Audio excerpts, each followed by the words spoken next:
Good morning, everybody, and welcome to the 25th Annual Othello Crane Nests.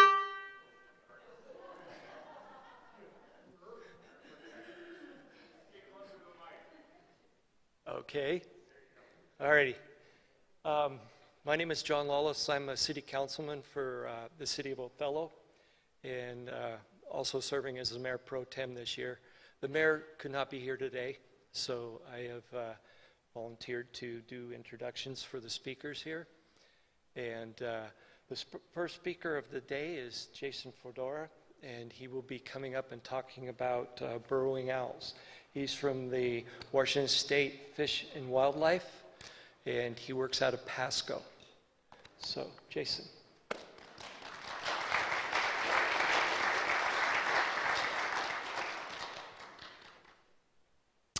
Thank you. And thanks for everybody for attending and for your interest this morning. I'm going to talk a little bit about burrowing owls in eastern Washington as soon as I make sure I get this set up. Do I aim at you? Oh, okay. How many of you have seen, I know I've given a burrowing owl presentation a few years ago here. Has anyone seen that? I hopefully have some new slides, a little more information about some stuff we're going to be doing soon, and try to end in a happier note than I tend to do in a lot of conservation presentations, because there's some exciting stuff coming down the chute for Washington and the Columbia Basin and some of our species. So, all right. Do I point at you or anywhere? Okay. Well,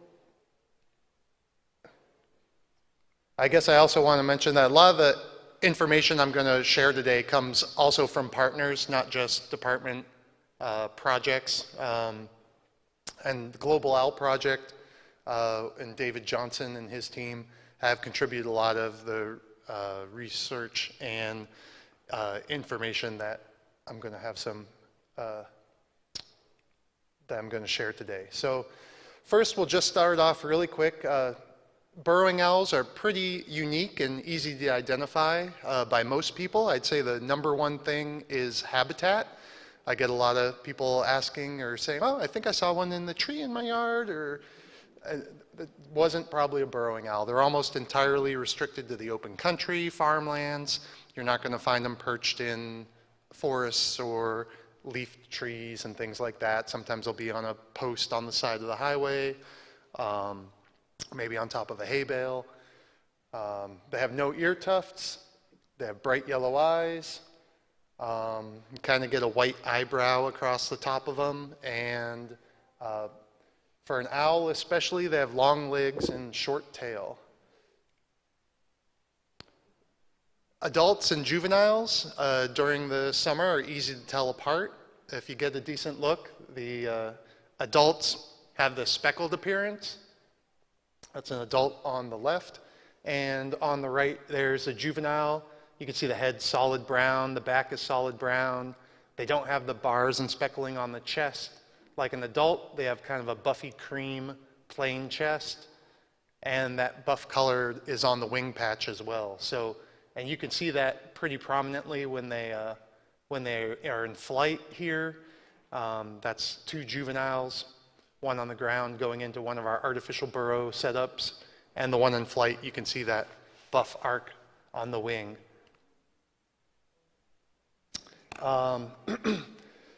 Generally, if you look at most of the field guides, they don't really show you how to separate males from females for a lot of the species. For owls in general, females are typically larger. Burrowing owls are one of the exceptions to that. The species are the sexes are pretty much identical in terms of weight and size. And there is one easy way to tell males from females during the breeding season, however, and that has to do with some of the biology of what each sex is responsible for during the nesting time. So In this picture, does anyone know which one might be the female and which one might be the male? The female, left, or who thinks the male is on the left? And the male's on the left, it's a lot lighter color. So I'm looking at the overall tone. The male, during the breeding season, he's the one you see perched outside the burrow, perched up on the fence post. He's in the sun pretty much for 3 months straight. The female is the one who incubates the eggs inside the burrow, brings in the food that the male provides to the chicks inside the nest, and spends a lot of time in the dark. So as the season goes on, it gets easier to tell males from females just by the sun bleaching of the feathers. And so yeah, male, female. And this is the global range of burrowing owls. In the United States, we have 2 subspecies. The owls out here are the primarily migratory western subspecies. And there's also a resident subspecies in Florida, the Florida burrowing owl. But globally, there's quite a few subspecies, all the way occupying habitats in the Andes, several of the Caribbean islands, as you can see, all the way down to southern Argentina.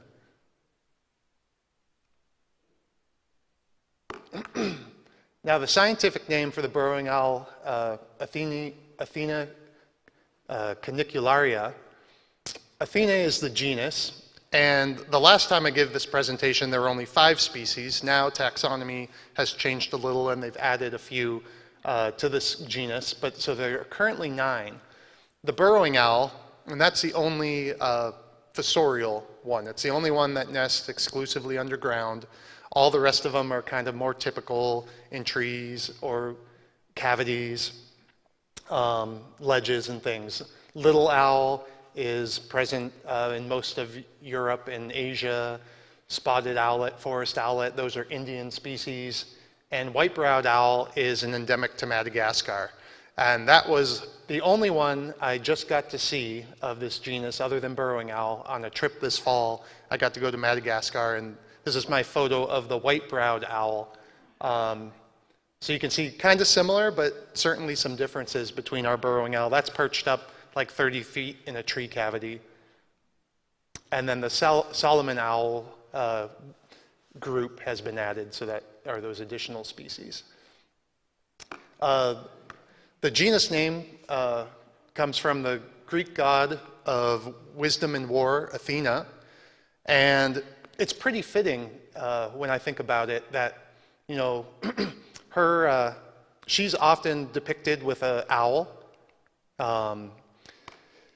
and you think of wisdom and war, you know, maybe conflicting or maybe similar in your mind ideologies for a god to share, but it really makes sense when you think of owls and even our current modern depictions of owls. We associate them with wisdom, or we associate them with competition and battle. So the Greeks kind of, something about owls that's kind of intrinsic. And people really respond well to owls. All around the world, there's lots of different myths and associations with them. Sometimes, you know, they're on the more evil side of things, associated with, you know, death at night. There's, you know, bad omens, and people kind of fear or, you know, resent having them in proximity to their dwellings and things like that. In other places, they're revered as good spirits. But the reason why, you know, this association with owls and wisdom seems pretty prevalent, you know, even back to the Greeks. And, you know, I've tried to understand why that is. And I think there's kind of 2 parts of that. One is we really associate with owls, their morphology is a lot different than other birds in that they're a lot like us. They have 2 eyes that face forward, a facial disc. They're a lot more, I guess, relatable. I've never really looked at a mourning dove with its eyes, or a snipe and shorebird, and been like, man, that bird is a genius. I mean, they probably are, but there's something dopey about the way they look to me sometimes. But owls just really, I think it's that shared kind of human facial pattern that we recognize, and maybe that has something to do with it. Another reason that I've read about is the, really, what is wisdom? And wisdom, is sort of knowing what's unknown or being able to see what other people can't see. And that virtue of owls to be able to hunt, see, as creatures of the night, and see what literally others can't see, I think is a parallel with where that wisdom analogy comes from. Also just cool that, it's not known if Athena or Athens, which one's named after which, but there are a lot of little owls of this genus in the city of Athens. So really kind of cool. And then the species name, Canicularia, that's Latin for basically a miner, or more appropriately for the burrowing owl, one who owns a mine. Because we'll talk about burrowing owls typically don't dig their own burrows. They're using existing burrows from other species on the landscape. So the habitat, as I mentioned, they're species of open country, short grass, sparse shrub cover. They're not, really the dense shrub steppe, sagebrush, habitat. They prefer it a little more open. And so they've done really well in areas around, with persisting with agriculture and, some of the loss of sagebrush better than some other species. The burrow, as I kind of mentioned, it's really key to the owl. It's in its name. So the burrowing owl, the burrow functions for more than just a nesting site. The burrow is used year-round by the owls. They provide protection from the elements of weather or heat or cold. Underground, it's usually thermally regulated to avoid freezing or being too hot. And then predators, it's harder for predators to access there. And then they'll also use it as a food cache. Even during the breeding season, we'll find owls with multiple burrows. One's usually the nest site, another one's usually where the male's storing food. And this is a video clip, I think, that just shows an owl entering one of its natural burrows and running out with a mouse, or a bit of a mouse that's remaining. And I've opened up some of the artificial burrows, and you can just find piles of food in there. So as I mentioned, the natural burrows that they typically use and would have used pre-humans are dug by other species. So they can excavate, they have these long legs that allow them to dig a little bit, but primarily they're finding abandoned burrows of badgers, old coyote dens. Our ground squirrels are capable of making some larger holes, and marmots. And then outside of Washington, they're often associated with prairie dog colonies, and in Florida, the burrowing gopher tortoises. But they'll also, they're not too picky. They'll occupy a lot of holes in the ground or protected areas to nest. And these can be irrigation structures, piles of concrete, tubing, pipes, culverts, and the artificial burrows, which are specifically designed for the owl, which is one of the projects that I'm involved in Pasco. So these artificial burrows, they don't look like much from the surface other than a hole in the ground. We often put a little post so there's a viewpoint for the owls, plus it marks so we can find it again when we hike back out there. But underground, there's quite a bit more to them. So this is David Johnson, and I think one of the partners from the refuge, installing an artificial burrow that's half of a 55-gallon juice drum with a little bucket chimney on the top, and then irrigation tubing that goes 8 to 10 feet, curving out to the entrance. And those artificial burrows have been really good as sort of a Band-Aid. You know, in places where we've lost natural burrow creators, we've been able to allow owls to kind of hold on in some places around closer to Pasco, where we don't see a lot of badgers or coyotes anymore, but we're still able to kind of maintain our owl population, even though it's not ideal and it's fairly, you know, human demanding in terms of our effort. So because of these artificial burrows have kind of this chimney that allows us to kind of check on the owls, do some banding, tagging, trapping, and follow them throughout the season. We've collected some information on the breeding phenology, and we'll also present some results from some other research that's been done through the project, both by myself and other partners.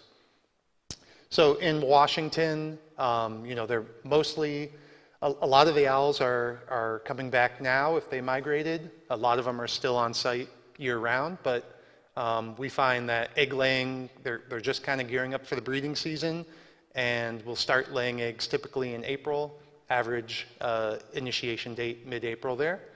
And owls, these burrowing owls are really interesting because they can lay clutches of eggs that are far more than you'd expect for, you know, any, you know, typically you think of a predatory bird, a raptor, you know, they lay 1 or 2 or 3 eggs. Burrowing owls, on average, we're finding 8.5 eggs per clutch. Clutches up to 11 or 12 aren't uncommon. And in good years, you know, they raise up to 10 nestlings for just one pair of owls. So it's remarkably impressive. And they incubate for about 30 days. So after the eggs are laid, 30 days, they will begin to hatch. And this is an adult with some probably 1 or 2 day old nestlings and a few eggs that haven't hatched yet. Around here, usually early May is when they first start to hatch. But later nests, obviously, will be delayed a little bit.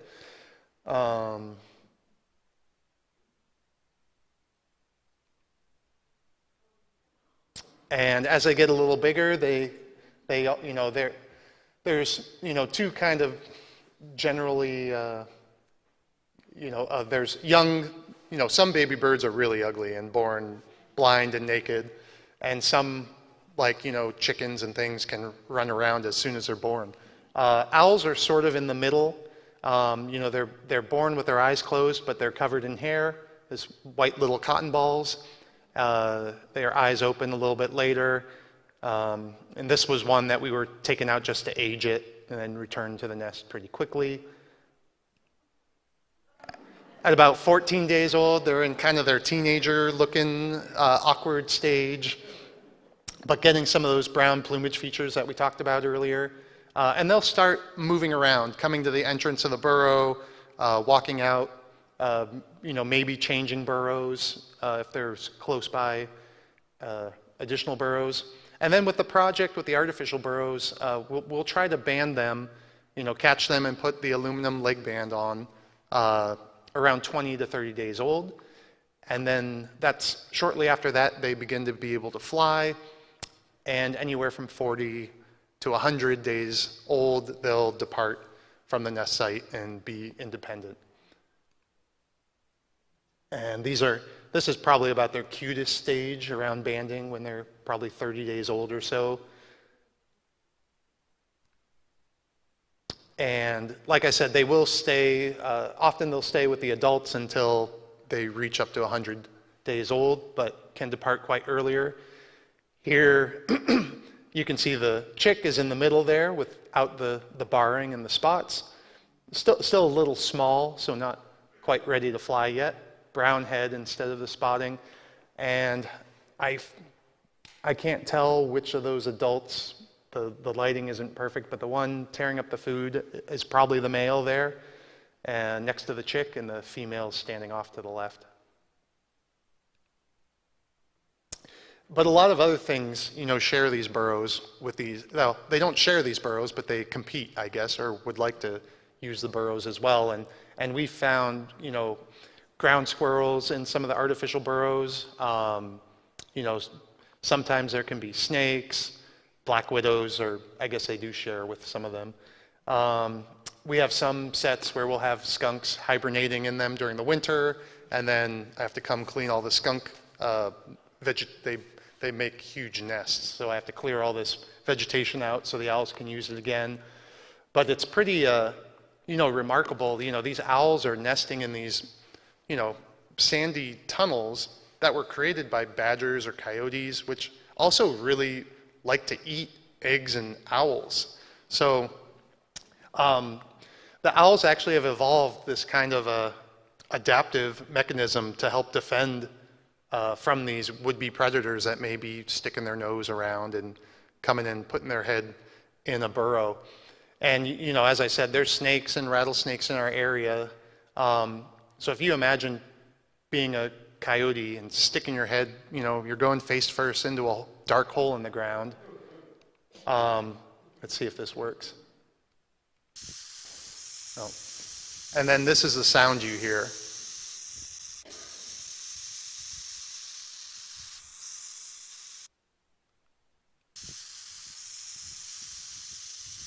And that's the sound that only the nestlings make, and the adults don't make this noise. But when they're young nestlings, let's see if I can get to play again.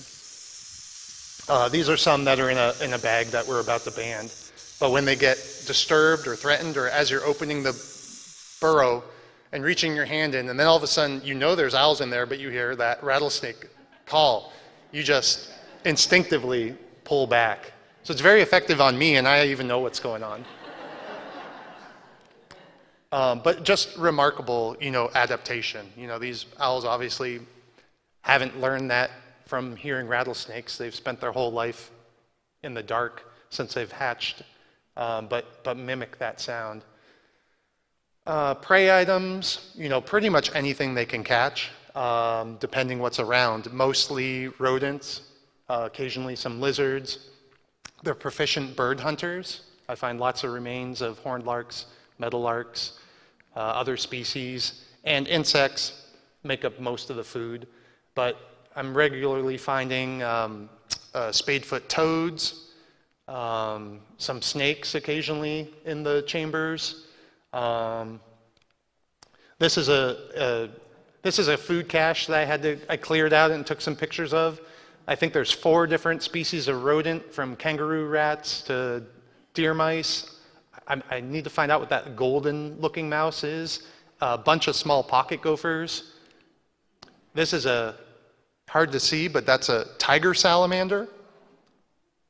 And that's a wing of an American robin.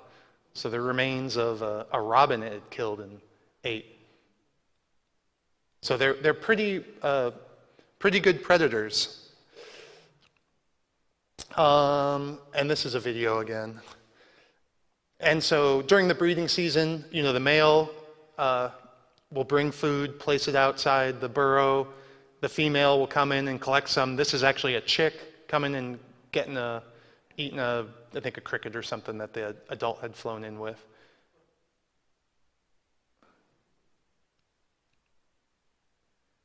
So this is the range map. If you look in any of your field guides or apps, this is what they show for burrowing owl. And note just kind of the winter range. If you can see, there's about a line here where the western subspecies breeds north of that, and then they all winter south of that. And that's the picture in the books. If you look at the Christmas bird count data, which is also winter data, that same line I've put on this map, there's a whole bunch of, this is burrowing owl locations on Christmas bird count. We've got owls wintering north of that. So what's going on here? All the way up the coast, in the Columbia Basin, Vancouver Island. It turns out we have a partially migratory population of owls in the Pacific Northwest, and this is pretty unique. Most of the other places that the owls are breeding of the western subspecies, it's higher elevation, it's a lot colder or a lot snowier. One study said that about 15% of the owls, and that mostly the males, spend the winter here. I think it's probably a little higher than that, Maybe it has to do with, mild winters we've had recently. But in any case, for an owl, for a male owl, the males of most species tend to arrive on the breeding grounds first. For them to succeed, they need to secure a good burrow site, a site near food that's protected. And the best way to get a good burrow is to be the first one back at the breeding grounds. And the best way to be the first one back is to never leave. So this is a photo of an owl actually out in the snow at its burrow. It's hard to see in the image here, but a large majority of the owls, though, still migrate, especially it seems the females. So they'll leave in August after the breeding season and head down to California and other coastal places and return this time of year. This is a band recite just in February from northern coastal California. It just was a really cool picture as a snowstorm was starting. Sadie took this picture, and this band, her photographs were actually able to identify as one of the owls that was banded down on the Hanford Ecology Reserve the day I was banding some owls last summer. So that was really cool to see that, and hopefully we can find this bird this summer again. A study that was some of our partners did in the past, and what I'll talk about a little bit more here is some transmitters. These are satellite tags that send us the location of the owl. We've had a couple of different methods of doing this. This is some older geolocator data across the western US. Kind of hard to see, but basically all of the, is this a laser? Yeah. So all of the owls tagged in the other western states all migrate down central Mexico, Baja, Washington here, all the blue ones went to California, except a whole bunch of males appeared to actually move north up towards Grand Coulee, and it raised some questions about what's going on there. Here's a better picture of the Washington data.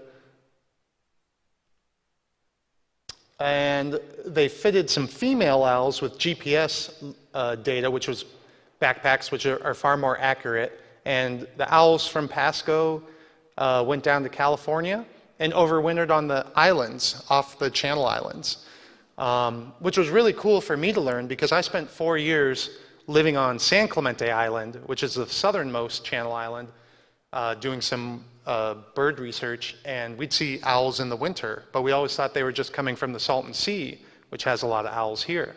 Turns out they're coming all the way up from the Columbia Basin. And so my first burrowing owl I ever saw was in the winter on San Clemente Island. But this year we're going to do some more work. Those were all females that were tagged. We've never used satellite trackers on the males. So we're going to tag some males and juveniles, this with a bunch of partners, to look at winter movements and post-breeding movements and identify some of these interesting winter locations, determine if they really are moving north or if they're just an artifact of some of the accuracy of the past data, and try out some new transmitter styles. Some of the doom and gloom slides here, these owls are a species of concern in Washington. We've documented annual population declines. That means that basically, and this is some dated 2006 data, it's probably not gotten any better. Probably half the population at least has declined, and the breeding range, especially in Washington, we don't have owls that we know of up in the Okanagan anymore, Walla Walla County, really rare to find them there. A lot of places that they used to be, they aren't anymore. And a lot of this is because of habitat loss. Most of us know this story, that it's been conversion to our native shrub steppe into development, agriculture, now solar projects and things like that are coming online. But even though owls can kind of hang on in kind of smaller, less, pure shrub steppe, doesn't need full sagebrush and everything, there's been a disproportional loss of deep soil sites. So, a lot of the ag stuff took a lot of the good deep soil, and that's the kind of habitat where these owls kind of require, because those are where the burrowing mammals can make their burrows. And that 20% that's left, it's not in pristine condition, right? The sagebrush that's out there, the shrub steppe, is just kind of a shadow of what it used to be. And it's mostly have a lot of cheatgrass, invasive annuals, fires. And we're getting better and more efficient at agriculture, which is good and bad. This is a crop, what I call a crop circle. And my favorite oxymoron is the circle corner that is in between these irrigated ag sections. And we actually work with private landowners to place burrows, artificial burrows in these kind of sections. And they do really well there. But with the new swing arm kind of technology, smaller pivot circles, like here, it's great that we're maximizing that usable land. It's preventing further areas from being expanded into, but we're also losing some of these pockets that marginal for most species, but we're good for owls. I'm going to have to speed up a little bit, I think. Am I done at 45? The declines in burrowing mammals, as I kind of alluded to, is a big part of the picture of what's happening with burrowing owls. Badgers and ground squirrels are both fairly rare in the state in most of the areas now. Locally common in some, but that's because of the deep soil habitat loss, persecution, and possibly plagues and diseases within the ground squirrels. As I mentioned, they're generally a species of concern. They're listed as endangered in Canada, where they would have, if you follow the Columbia Basin north into Canada, the Okanagan Valley, there is an active burrowing owl breeding program trying to re-establish the extirpated population in Canada. The only problem is that we've got tons of unoccupied habitat between here and their owls aren't returning to Canada. Sometimes they're probably coming to Washington, or we're not sure what's happening, but we have had a few recaps in Washington. So what do we need to do? Well, right now we got to start really, we're having some conversations at the agency to put a little more effort into our focus on burrowing owls and conservation. We're looking at identifying the existing owl locations on the landscape. We need to protect what we do have out there and protect it from fires, as well as set it aside in some places from development.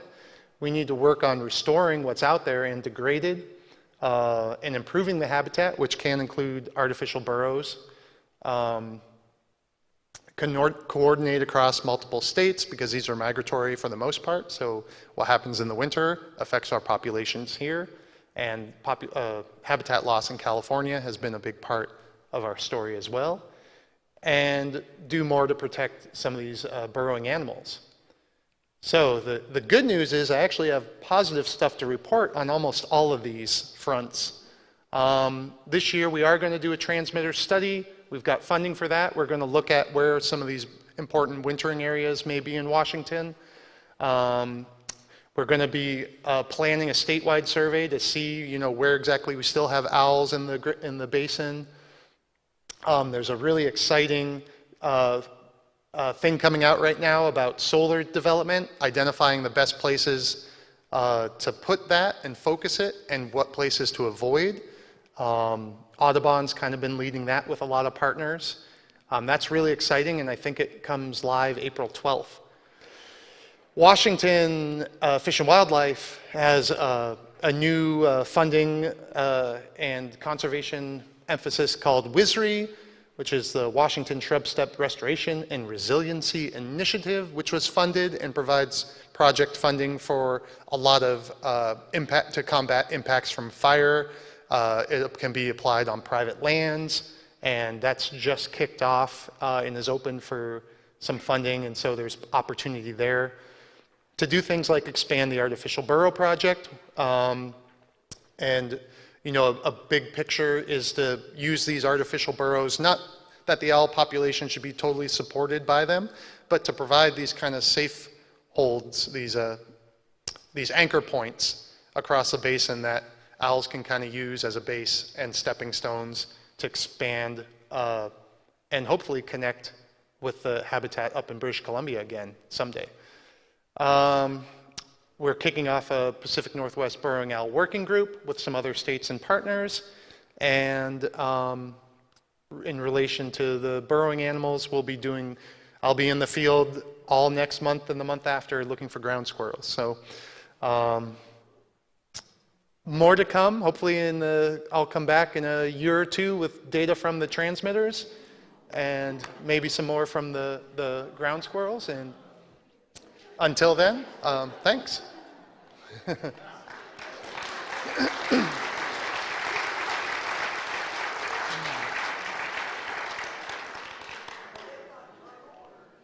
So a couple questions. Are they nocturnal? So they'll primarily active kind of at dawn and dusk, but the males are out year or day round during the breeding season, but they really get more active, do their hunting primarily early evening after the sun sets, and then through the night. So primarily nocturnal, but you'll see them out any time in the day if they're nesting.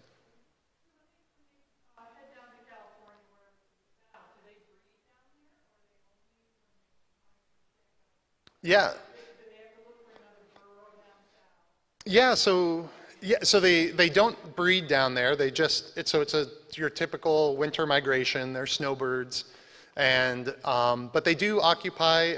Now there are residents down there that do breed. There are burrowing owls in Southern California that are resident population, but the ones our migrants go down, they do return. And so down there, they are looking for habitats and occupying, sometimes not a full burrow, but, gullies and eroded, like, kind of washes and things like that. I've seen them kind of tucking in to some protected places like that. We don't know, with this new technology we're going to test, we'll actually be able to find, we used really coarse tracking technology in the past study. This should actually be like GPS, like that owl is in that room kind of data. So it'll be really exciting to see more about that. Go ahead.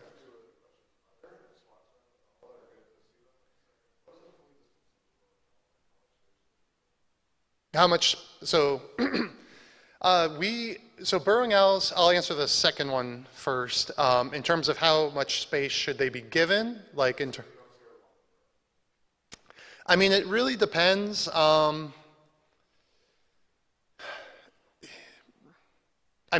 kind of like anything that they can, we typically, I've got to look at what our recommendations are.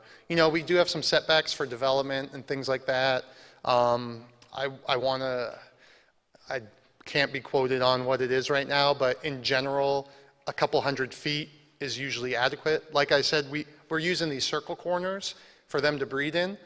So farm machinery and stuff, I don't know that doesn't disturb them at all, but they're able to tolerate that within a couple 100 feet. But they certainly, people love owls, and there's definitely places where people love them to their detriment.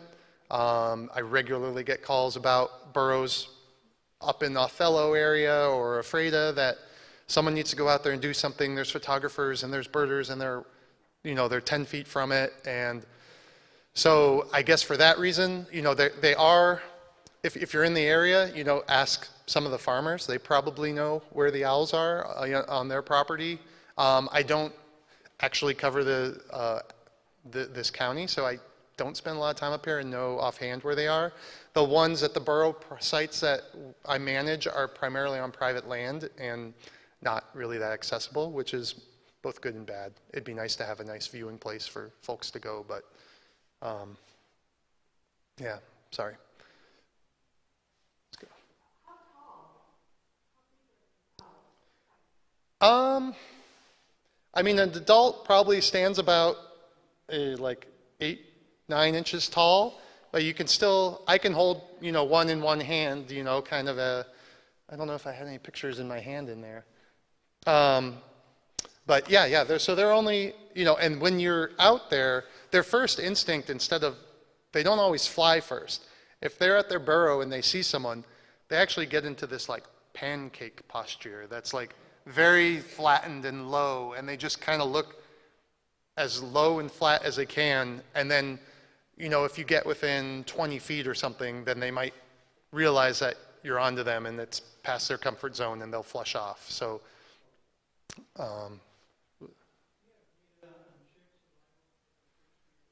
no. Well, actually, well, I guess we do, but we haven't. So there was a 12-year study, and so all that hasn't been analyzed yet. So we've done banding of chicks in the nest at the artificial burrows, and now this is all going to be biased because it's all artificial burrow monitoring for the most part, which we kind of have protected. You know, and sometimes badgers dig up under, but it's pretty uncommon. But in the wild, there'd probably be less survival.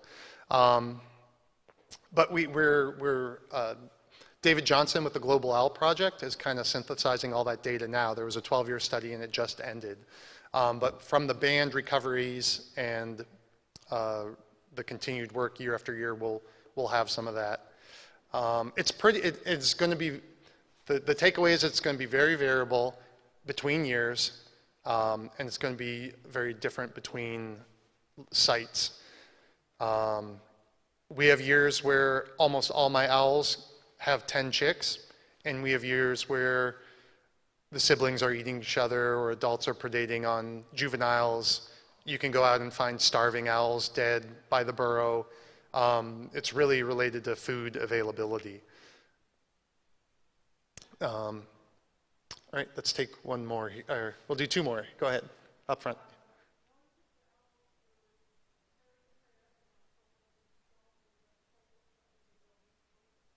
They do make pellets, but they just kind of rip it up into smaller pieces, and then, you know, they'll still eat, you know, the full head off the mouse or whatever, and you'll find pellets. They're just, you know, they're maybe about an inch long or so. They're fairly small, maybe an inch by half an inch or so. But they usually, you can tell an occupied burrow really easily. It's usually, and if it's been there for a while, the pellets break down, and you'll just see rings of bones around the mouse jaws and all kinds of stuff. But yeah, they do make pellets.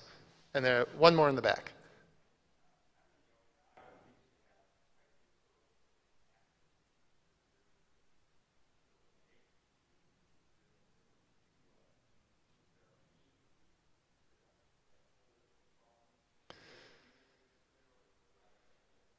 Yeah.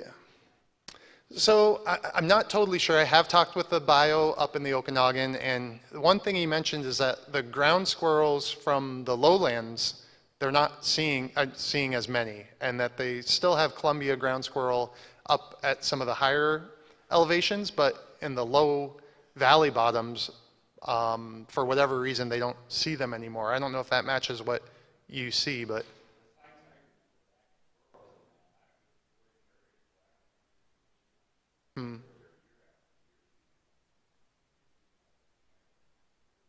Yeah. Well, so there's all the natural burrows, you know, they're ephemeral, right? So animal digs a burrow, especially down here, we have really sandy soil. That burrow may last 2 or 3 years.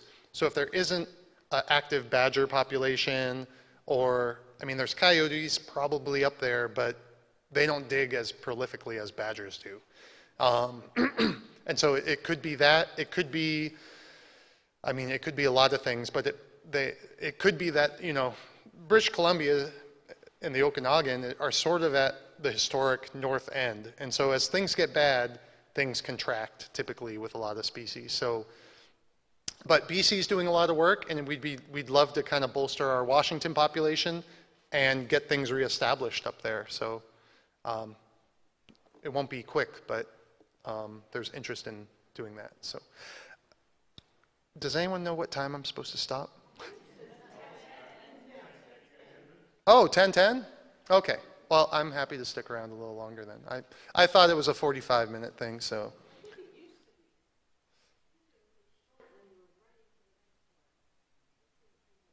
So the next one starts at 10:10? Oh, well, my apologies for being unprepared. Okay.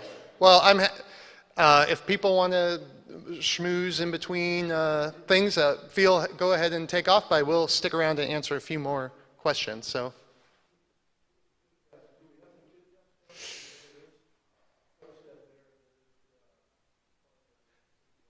Yeah, I'm trying to think. I know, I would think so, but probably uncommon. I know that there are some on the Yakima Training Center, which, and there, we have a lot of public land up there. I don't know of any in Kittitas or regularly hear about them.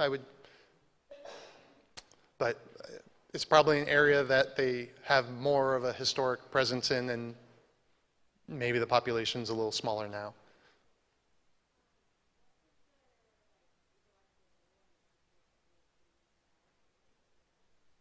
Yeah, so what are the ecological benefits of the burrowing owls in general? I mean, the easiest straightforward answer that is a benefit that is to ecology and us selfishly is just the massive number of rodents these things are eating. When you have 1 or 2 holes in the ground that have a clutch of 11 owls plus 2 adults, so 13 owls that you're feeding every night. I mean, and this coincides with, you know, this is in May and June, growing seasons. Man, I mean, you can go out at night and find like a pile of mice carcasses that the male's just catching, returning. And so the farmers that we've worked with where we've put these on private land, you know, they love them because they're just, you know, they fit in a small little corner of their property and then they work all night. I'm sure there's a lot of other benefits that I'm just not thinking of right now, but that's like a pretty good obvious one. So.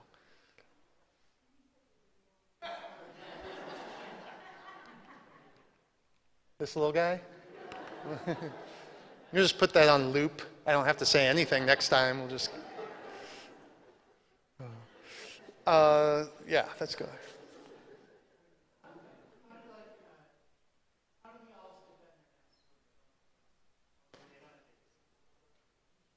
Right. So, so the young produce that kind of noise when there's an occupied nest. The adults, I mean, they can. I've read some documents about trying to determine. Some people say these owls are somewhat. There's definitely some kind of colonial aspect to their ecology, where maybe it's just because they have this history of being. You know, a lot of the burrowing animals are colonial, ground squirrels, prairie dogs, things like that. So you had a bunch of owls kind of living in habitat close together. One of the benefits of that was thought to also be that then you get, you know, if there's a badger roaming around, you get a lot of adults coming in and kind of harassing the animal to fend off the burrow. I haven't actually seen that, but I mean, they don't defend from me. They mostly just chicken out and fly away, but I'm sure if I was a more, you know, natural predator or a medium-sized predator, they may have a different response to how they deal with that. So, go ahead. So, I mean, generally, I guess we don't know for sure, but my best guess is that it has a lot to do with the burrow site. We will see. And with a lot of species, this is sort of, I think, how it works. If there's a pair that nests successfully in one place, it's highly likely that those 2 individuals are going to try to meet back up there and do it again. They found something that works, they'll do it again. Now, we see tons of turnover between mates and stuff each year, so they're not like they pair for life or anything. But those 2 animals know what worked last year, they show back up. If they're both there, they kind of return to that spot. You know, a new female or a new male, younger males, they tend to have the less suitable burrow site. So the population is really, actually in BC, one of the problems is they have they're not seeing older birds maintaining the population. They've got a lot of young birds. So I think primarily, and early in the season, the male will actually collect.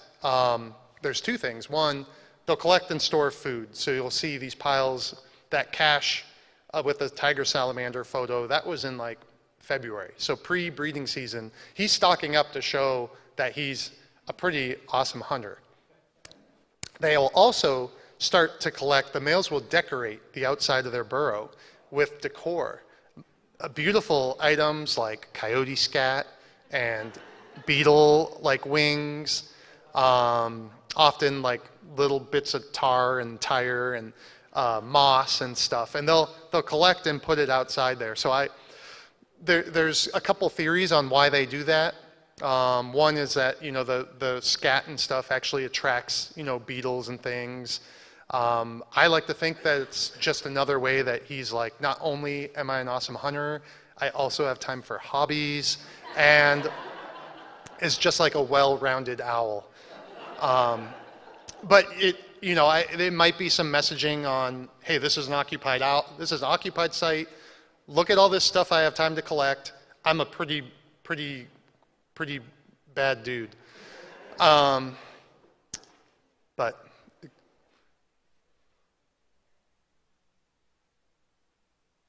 okay, how many burrows in a territory for a pair? So the owls, what we do with the artificial burrows is we provide 3 burrows. So there's 3 of those big things that you saw in the picture. We'll have 3 of those at one site for one pair. One's a nest burrow. One is the male's, you know, man cave, where he kind of hangs out and stores all his food and caches the food. And then the other one is there just kind of for added protection when the chicks become more mobile. There's more places for them to run. You know, other things besides mammals are trying to eat these. Harriers will take owls outside of their burrow, you know, several avian predators. And then we'll tend to be able to put owls will often occupy pretty tight, they're not too territorial, but you know, they will defend what they need. But in good habitat, you could probably have a pair of owls, you know, nesting on that side of the room, and maybe get some on the other side of the room, but usually around 200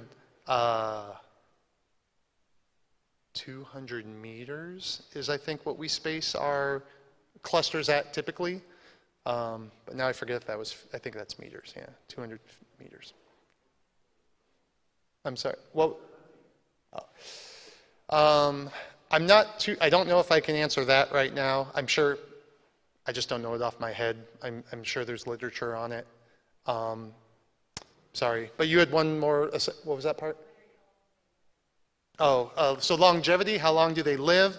The oldest owls I think we've seen in the wild on these projects are 8 years. I have a few 7 years, there's one 8 year. I think there was a captive owl that lived to 15, but it was pretty much blind from cataracts and stuff by that time. So if you get anything over 4 years is a pretty good owl.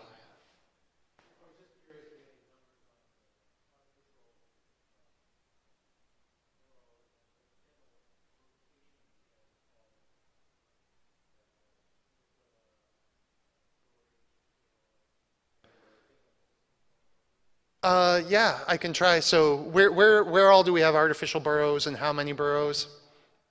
I probably have approximately 80 burrows that so let me go by like sites, like, you know, how many pairs of owls we're prepared for, because like I said, there's 3 burrows per kind of like a cluster that we use for one owl. So I probably have about 25 burrow sites, clusters north of Pasco. The Arid Lands Ecology Reserve on the Hanford Monument has a similar amount. I think they have 26 sites or so. Central Hanford and Energy Northwest out there at the Department of Energy land has a few less than that. And then I want to say the depot project that he is in, the Umatilla, it was the old chemical depot in Umatilla, Oregon. That's the primary research site that Global Owl started. There were only 2 or 3 pairs of owls remaining on the entire facility prior to the artificial burrow work. I want to say they have 96 sites, so they installed like 300 burrows. for owls out there, and that was the bulk of that 12-year study. And they now, on average, have 56 pair nesting on the depot. So the artificial burrows are really good in kind of bolstering a population where these, you know, it's ideal to think that we can just use these to hold on until we restore habitat and, you know, get mammals back on the landscape. It's hard to say how realistic that is going to be, you know, long term, but at least we know that we can kind of maintain them and bolster the population through this. But this is also a very intensive method. These burrows, once they're installed, I mean, you have to go every spring to clean them out. You've got to maintain the weeds around them. You have to get overgrown with invasive plants, pocket gophers, fill them up. It takes a lot of work to just maintain the ones that I do have. So let's do...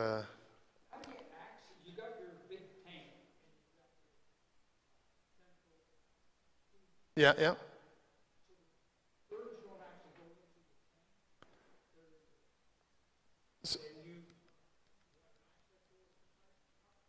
Yeah, we'll get back to that. So basically, how does this artificial burrow work? There we go. So once this is in the ground, this will be buried in the bottom of the hole. This is a tube that goes from the chamber, and this is going to be the entrance that you see here. And everything will be buried. So the owls will be able to go in the entrance into the chamber. This bucket on top does nothing for the owls, but it's what basically, you know, we put a lid on that, and then as we uncover it, we can open that lid to get into access to see what's happening. You know, this is inside that barrel, and we can see. So they nest in the big chamber here. So let's see. I don't know what time that says. I'll do 3 more minutes, I guess. So, okay, purple.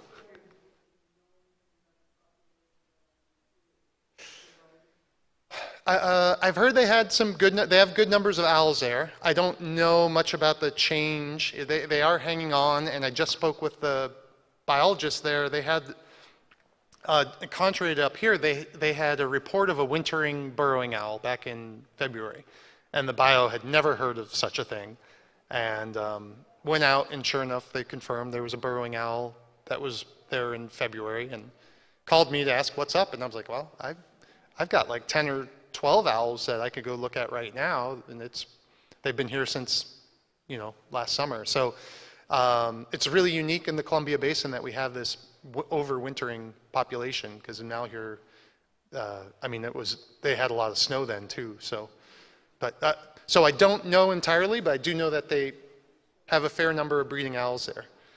So, all right.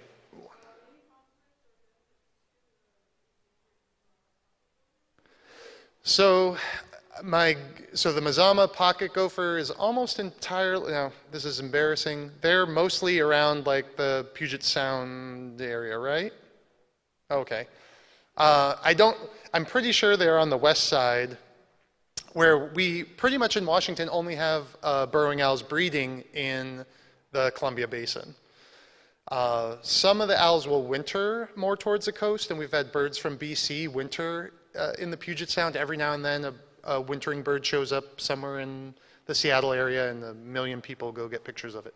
But nothing that's going to be a detriment to that species over there. I think this will be the last one, and then I'm going to stop talking.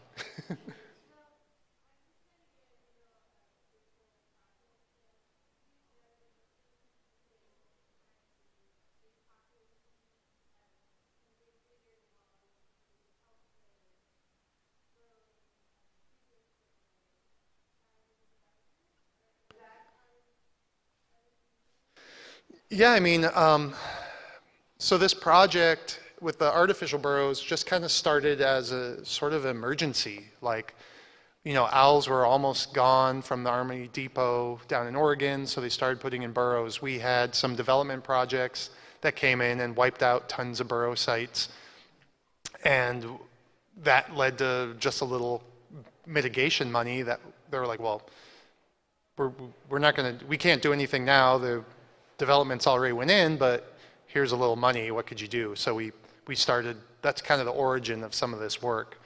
So the big picture would be, of course, to have a healthy functioning ecosystem that supports everything. Humans haven't really been really good at maintaining that as we do everything else that we like to do.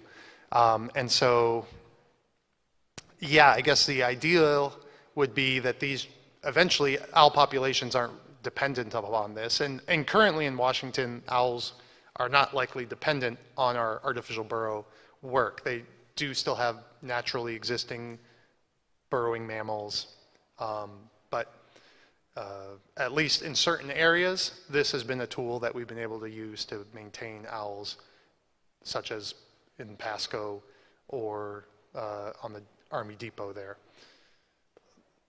Long term, obviously, yes, we'd love to have lots of places that owls and badgers and all their prey and everything are in a natural functioning ecosystem, but with fires and invasive species and all that kind of stuff, it's hard to see us getting there anytime soon. So, but we are making a lot of good steps. I hope that this wasn't too much doom and gloom. A lot of exciting stuff. So hopefully I'll come back in a couple years and have more information about all the stuff I said we were going to be doing in the near term. So thank you very much.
Welcome.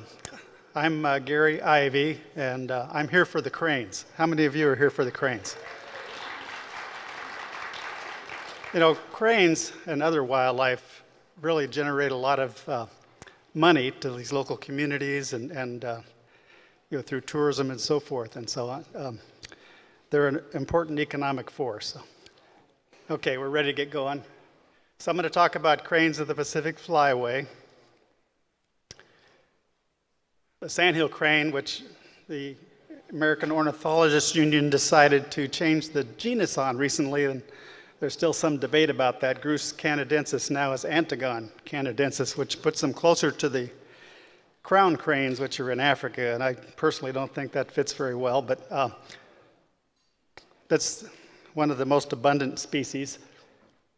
I got started working on cranes early in my career in 1979 as a young technician working at Malheur National Wildlife Refuge. How many have been there?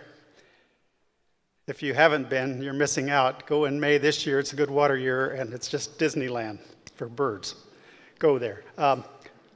Anyway, I fell in love with cranes in 1979. I was working on a nesting study, and there were several crane nests on my plots back then.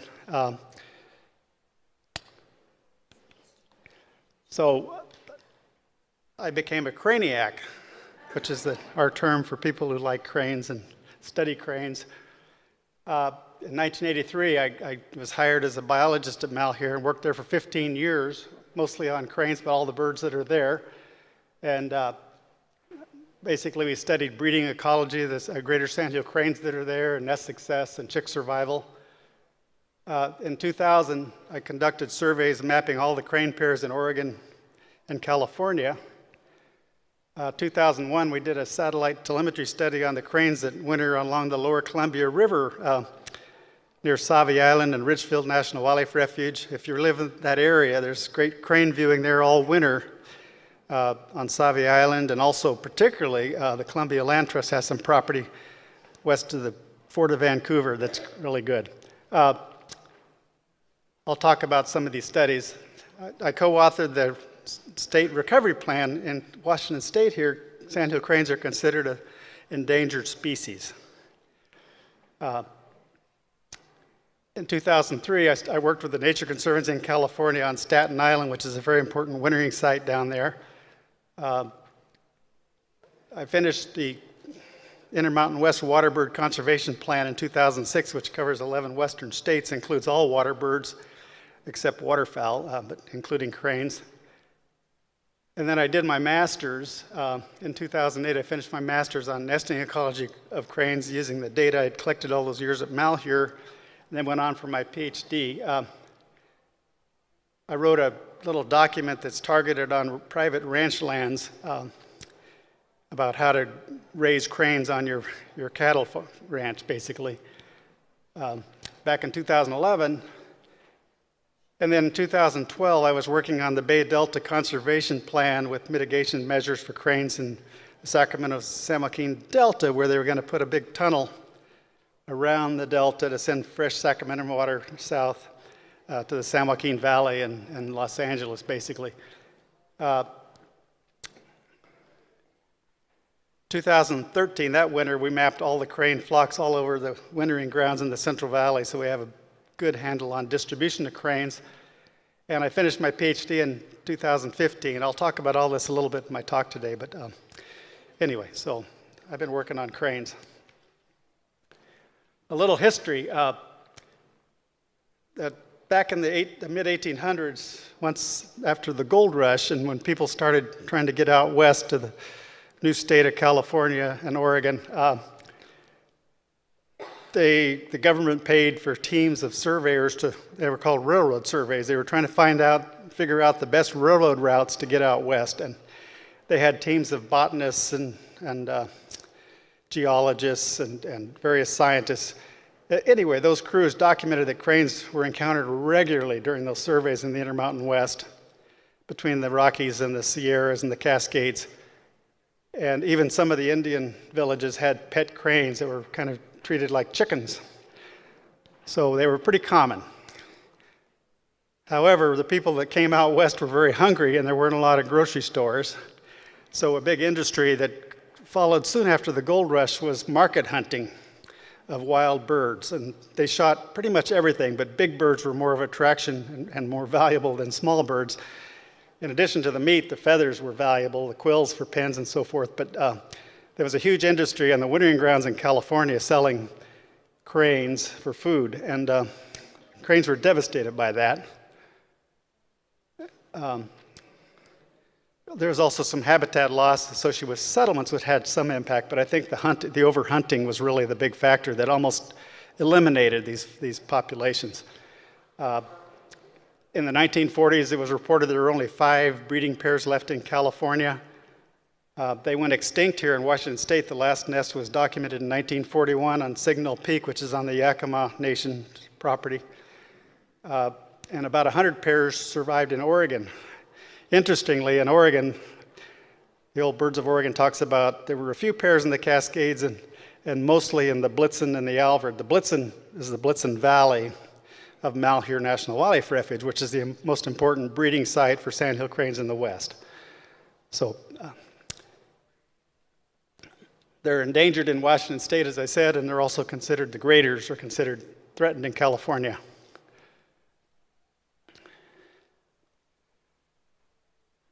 So what helped them recover, and they have recovered pretty well, was the Migratory Bird Treaty Act, which, although the treaty declared cranes as a game species because there was a long tradition of people wanting to hunt them and politics got involved there, but the seasons were closed because populations were so low across the continent.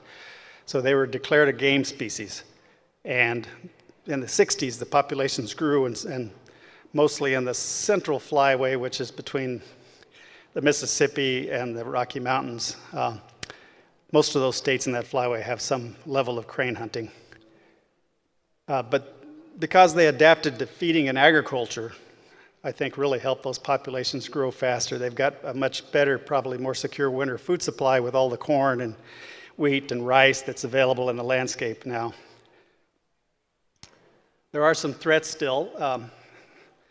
We're losing a lot of habitat in their wintering range, and I'll talk more about that in a bit, but because of increasing urban boundaries in some of these landscapes, but also because there's conversions to a lot of incompatible crops. Cranes like grain and other row crops, but there's a lot of crops that are very popular now, like vineyards, orchards, olives, turf farms, and to some degree, energy development like wind farms and solar farms are covering up their habitat. So, and because these cranes use very specific landscapes, it has an impact and could affect the population at some point. But climate change is probably a bigger threat. We're getting the more severe weather, but on the breeding grounds here in the Intermountain West, we're having a lot more dry years, and so the wetlands are shrinking, and they really depend on water during the summer to get chicks to flight. And so a lot of these sites aren't getting wet on their historic breeding territories, and they don't nest if they don't have water. And if they do have some water, they may not be able to have their chicks survive because of the low water conditions and less foraging options because of that. So if you look up north in Alaska or other northern breeding areas, you've got issues with permafrost melting. The permafrost, is a frozen soils, and a lot of the permafrost, which means it's there all year, permafrost, it maintains a wetland because it holds the water to the surface with the ice, and as it melts, a lot of those areas become more like desert, so we lose the breeding habitat there, and also a lot of the wetlands that they use are glacier fed, and the glaciers are disappearing with climate change, and so there's a lot of issues about what the future of their breeding habitat's going to be around climate change. Here's my crayon map of crane distribution. So I'll go through this. There are 6 subspecies that have been recognized. And we'll start up north with the smallest, the lesser. There's 3 that migrate and 3 that don't. The lessers are pretty much across the northern Canada, Alaska, and even into Siberia, eastern Russia. There's also some lessers that the ones you see here in Othello are mostly from this region of Alaska, this region up here around Cook Inlet, where they're going to try to put the pebble mine in around not Cook Inlet, but Bristol Bay, I'm sorry. Bristol Bay up here, and then Cook Inlet is the other big area. The Kenai Peninsula is important. Lessers are the smallest subspecies. And then you have the biggest subspecies, the graders, which nest here mostly south of the U.S. border, but there are some up in central BC, the greater Sandhill Cranes. And then we have a Canadian Sandhill Crane, which I'll talk about, which is an intermediate. And they're mostly in the boreal forest zone. We don't have a great map of them, but this color is a little different. So lessers up here and here, Canadians mostly here and here. And these different populations, this is the Central Valley population that are in this area, and they winter in the Central Valley of California. Birds not so far away at Ladd Marsh, La Grande. Some of those birds winter in the Central Valley, and some winter down here on the lower Colorado, and so they're two different populations that mix there. Then we have the Rocky Mountain population, which is the greater Yellowstone area that winters mostly in New Mexico, Bosque del Apache Refuge, and the high plains of Mexico. This is the prairie population, which winters in Texas. It's kind of joined with this eastern population, which has actually expanded, mostly winter in the southeast in Florida. So these are the migrants. There's also 3 other subspecies that don't migrate. The Florida Sandhill Crane, which is a greater form of large crane. There's about 5,000 of those. They're declining. They're being considered for listing as threatened. The state has them on their threatened list. There's a Cuban Sandhill Crane on the Isle of Cuba, and there's about 300 of those.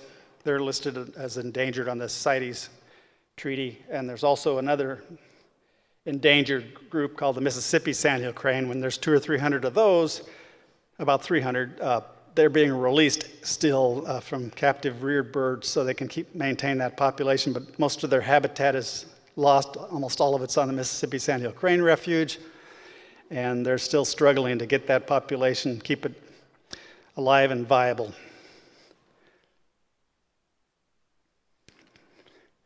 So the 3 migratory subspecies are very similar, but there's some differences. It's a challenge to learn how to identify the Canadians, and sometimes I see them and I go, okay, that's not a lesser or a greater. The graders and lessers are pretty distinct. But if you see one that doesn't fit those 2 images in your paradigm, then it's probably this guy here, this intermediate. So how do you tell them apart? These are about 4.5 foot tall. These are 3.5 to 4 foot tall. These are in the middle. That works. If you look at this, look how big the beak is, how long that beak is on these graders. These are actually from photos, so they're to scale. This is about 2/3 bill and about 1/3 skull, if you kind of think across that plane. If you go down here, it's about half beak and about half skull. So that's one not easy, but one difference. These have kind of a flattened, kind of angular skull, and these are very rounded. Very rounded. You can see the round top on the head there. Because of the shorter skull, they look rounder. One other tip, I banded a lot of cranes. There's about 4 inches of bare skin between the metatarsal joint here on the leg and the feathers on a grader, and about 2 inches on a lesser. So that's another little clue. So what happened with these subspecies? Actually, the genetics studies that have done more recently say, just a second, I'll answer your question. More recently say there's only 2 subspecies of cranes, and that there's the lesser Sandhill crane and the greater Sandhill crane, and the Canadian and the Mississippi and the Florida and the Cuban are all a form of graders. They're not genetically not distinct, but there are definitely distinct distributions and populations that don't interact. So they're not, whether you want to call them a subspecies or not, they're different unique forms. Yes, your question? You're seeing mostly lessers and graders, but there are a few Canadians that come here. But it's about 99% lessers here. There's occasionally a few graders wander up. They're not that far south. And we've had some records of Canadians, but very limited. So how did these subspecies or evolve. If you think back about during the Pleistocene, most of Canada was under the big ice sheet. It was all frozen and there was no place to breed, so theoretically the lessers got stuck up here in Beringia, which was the land bridge, because the sea level was so much lower during that cold period. There was a land bridge between Alaska and Siberia, so the lessers were stuck up here and the graders below the ice down here, so they diverged and became big birds down south and small birds up north. That's one theory, which sounds pretty good to me. So moving on to a little bit of trivia, some crane lingo. Somebody historically thought that cranes reminded them of galloping horses, and so the adult males are called roans, the females are mares, the chicks are colts. So if you want to impress your friends, you say, oh, I saw a crane colt. We'll talk about how to see a crane colt in a minute, but flocks have been called a sedge of cranes, a siege of cranes, or a herd. So get your crane terminology right. These are long-lived birds with very high adult survival and very low annual productivity. So they raise very few chicks during their lifetime. If you think about this, they live a long time. A pair needs to raise 2 chicks to flight that survive 4 or 5 years to be successful breeders to maintain the population. So they don't have to raise a lot of young to maintain their populations. How long do cranes live? If you've heard my talk before, you can't answer that, but any guesses? 20 years, did I hear? 47. Well, in the wild, the oldest record officially is, I think, 39 years old of a marked bird that was from Grays Lake Refuge, marked as a chick. But I had a bird at Malheur that we originally I have a little there. Okay, originally it was caught in 1969 as an adult. As an adult means it was paired, which is probably at least 3 years old, but maybe older. No, who knows? And it was recaptured in '83 and last seen in 2002, so it was at least 36 years old. And we don't know how old it was when it was caught. I'd like to think there's some very old cranes out there, much older than 47. A lesser Sandhill crane in a zoo lived for 67 years, and a Siberian crane in a zoo lived 83 years. So maybe there's some cranes as old as some as us out there. They usually don't start nesting until they're about 4 years old. And populations grow very slowly. If you're really trying to manage these crane populations, it's really important to focus on keeping adult survival as high as possible, because chick survival is very low until they fly, and even the first year or so they have lots of issues and pretty high mortality because they're not very strong flyers. They get taken by predators, particularly golden eagles during migration. They hit power lines.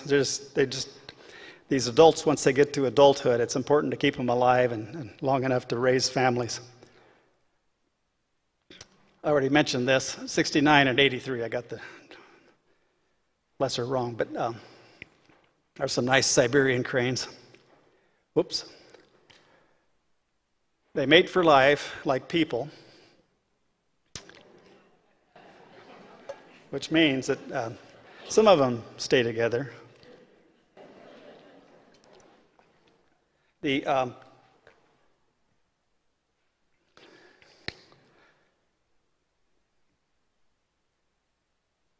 Generally, they stay together. When you mark a pair, you can start learning what's going on. But we had some pairs divorce that were marked, and there was one pair in particular. The female left her mate on Malheur Refuge and went off with a male that was 2 territories down the valley. And she was with that new mate for 2 years and then went back to her original mate. A colleague and friend of mine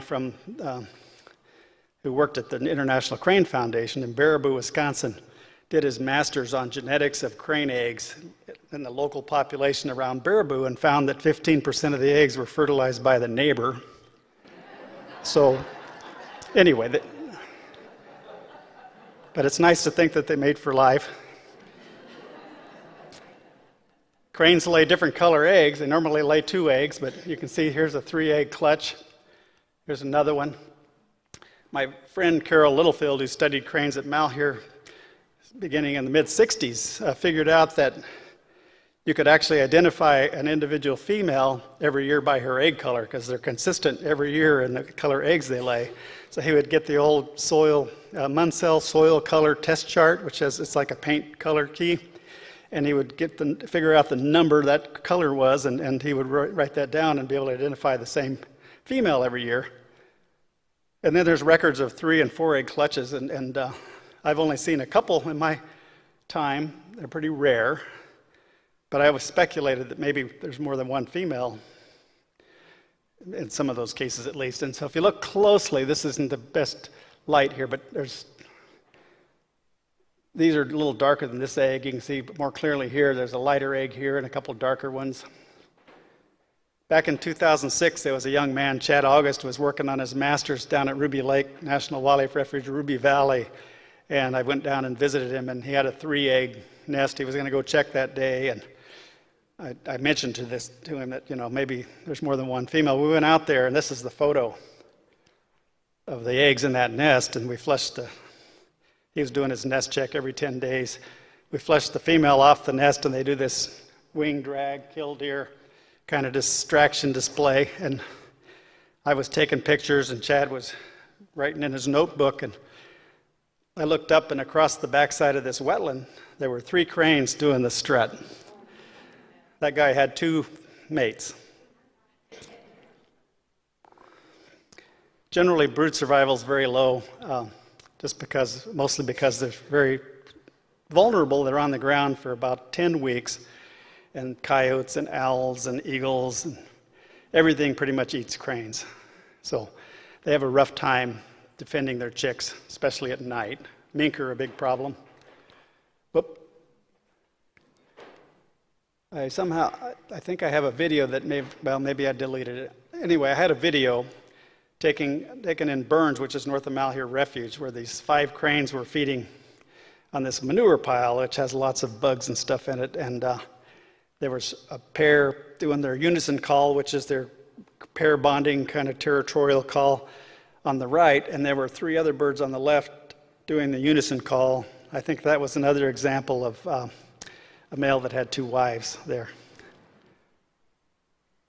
Crane behavior is very dynamic and interesting, and if you're interested in figuring out what they're saying, you can get this crane dictionary, which you can find online. Most nature stores sell this if there's cranes around. They're not very expensive, but you can get it on eBay.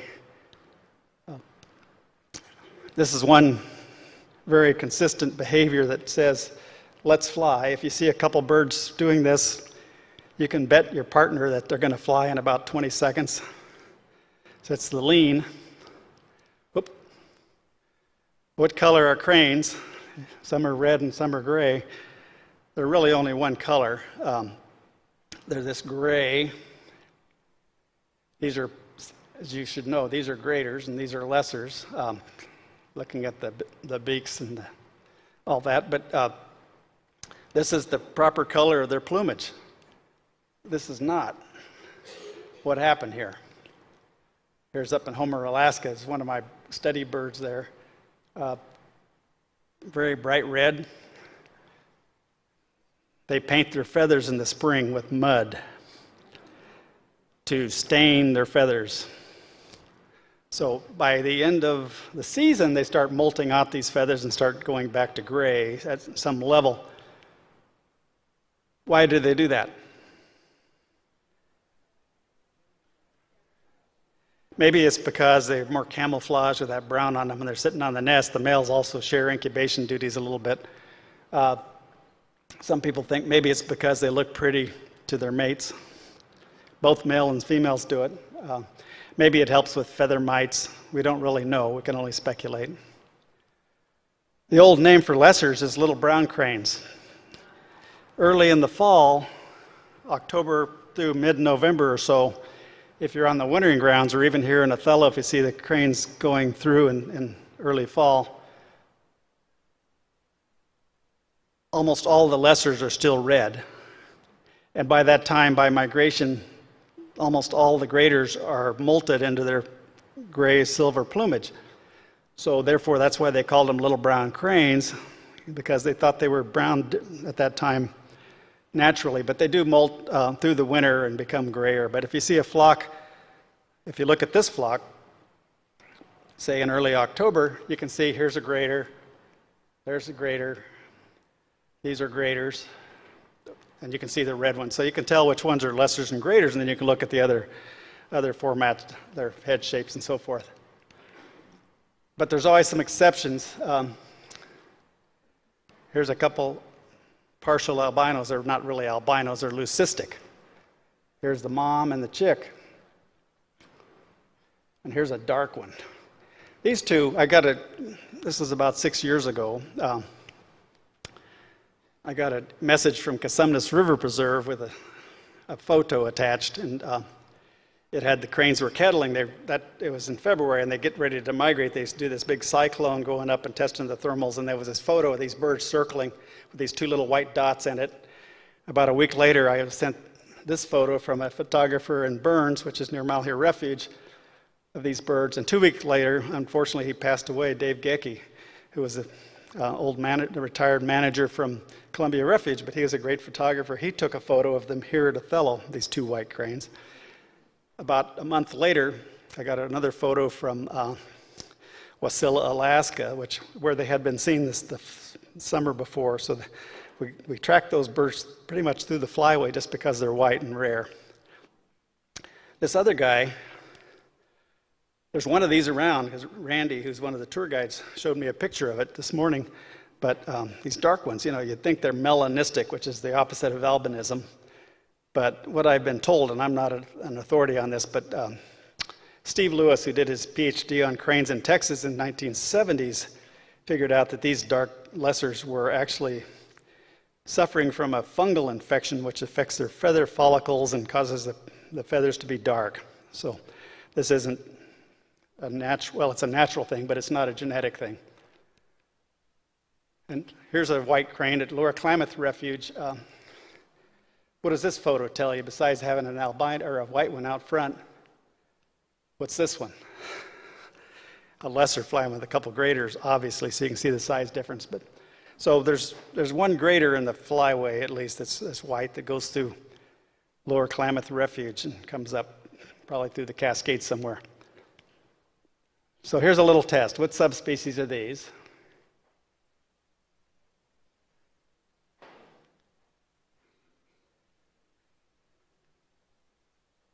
And do you see any chicks? I forgot to tell you how to tell chicks. Sorry about that. On the far right, there's a chick. The chicks have this little rusty nape, and they don't have much of a color on their crown. Here's another chick here. Very round skull, about 50-50. These are lessers.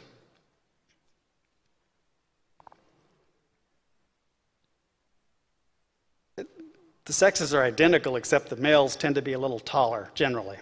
They could get a tall female, and that may not pan out, but generally they're about 3 or 4 inches taller. So here's a male and a female. And when they do their unison call, this is the female, this is the male. The male will throw their head much further back. The female only gets to about a 45. The male will go all the way back and like this. So that helps. Whoops, there's my video. Can you play that? This is the one with the two on the right doing the unison call. See the male? And then the 3 on the left also doing the unison call, which tells me that guy has 2 girlfriends at least. Cranes are really into real estate. They have their territories, which the males defend on their breeding grounds, and it's their property. They're pretty much there every year unless they can get a better piece of property somewhere around that neighborhood. Then they'll move to a better piece. But generally, they're in the same spot. Like Sarge, who we knew was alive at least 36 years, was on the same territory all those years. So they own that property, just like we own our house and property. And they also have their winter homes, especially graders are very traditional to their winter sites. And so some of these graders, we had one bird down on Staten Island in the Delta in California that was in the same cornfield for 14 years every winter feeding. So they're very loyal to their wintering sites. It's kind of like people that have a house here in Washington and they spend the winter at their house in Arizona, like snowbirds. So They're very into real estate. I'm going to talk a little bit more about greater Sandhill cranes. They're the most tall, majestic ones. Here's the map of where we found them in California back at the turn of the century in '99 and 2000. This is the California map, and here's the Oregon distribution. You can see there's a couple pairs north of the line right in here, and here north of Mount Hood, up around Convoy Lake, there's birds we'll talk about in a second. But there's about 265 pairs we found in California and a little over 1,100 pairs in Oregon, about 30 or 40 pairs here in Washington State. Here's Malheur Refuge, which, as I said earlier, has the highest densities. We had 245 pairs that year. And then Convoy Lake, around 35 pairs I've got here. But if you want to see cranes in the spring, go to Convoy Lake, nesting. Nest sites, they usually build in marsh habitats like cattail and burrweed and, bulrush. These nests can be like 6 or 7 foot diameter. If they're smart, the pairs are smart, they'll build them so they float. And I one time had a pair that was supposed to hatch. I went out to check them, but we had this little flood down the Blitzen Valley at the refuge, and the water was up to my neck. I went out there, and the nest had floated up, and the chicks were floating in the nest platform. That's good for the hatch. I don't think it's very good for the chick survival, though, because when you get those floodplain events, it drowns all the mice and the earthworms and the other prey that the cranes would feed their chicks. I forgot to mention, cranes evolved to be just the right height to look into red-winged blackbird nests. And they eat the eggs and the chicks and feed the chicks to their chicks. And so if you want to find cranes during the nesting season at some of these sites, watch for diving blackbirds trying to chase the cranes away from their nests. That's how you find the cranes. They're aggressive predators. I once saw a pair catching pheasant chicks that were about the size, almost as big as a quail, and their own chicks were right there with them, and the chicks were almost full size, and this male popped up with a young pheasant chick. He killed it, and he made a little call. The other chick came over, and he just stuffs it into his mouth, and it's like a snake. He gagged it down, but they're pretty aggressive predators. They eat ducklings, crayfish, anything they can swallow pretty much, but they also eat a lot of tubers and some vegetation. They focus on grains in the winter. Brood survival is very low. I already mentioned this, especially in graders, because they're living mostly with people, not such wilderness areas. This is my partner assistant who's helped me with these studies, Carolyn Herziger. We went up to Homer, Alaska during my PhD to mark some lessers so we could study them on the wintering grounds. And so I'll tell that story a little bit. We kind of got this going. Whoops, I'm not advancing. We got this study going kind of at the last minute. I was working on my PhD, and we had a goal of catching 45 lessers down in California, and we only caught about 30. And so we went up to Ladmarsh Wildlife Area and caught 6 with a rocket net. And then we went up to Homer. Ed Bailey, who was a retired refuge biologist for the Alaska Maritime Refuges, paid for this study because he loved the cranes that lived in his backyard. I'll be talking about their property this afternoon when the Raising Kid Colt thing. Good.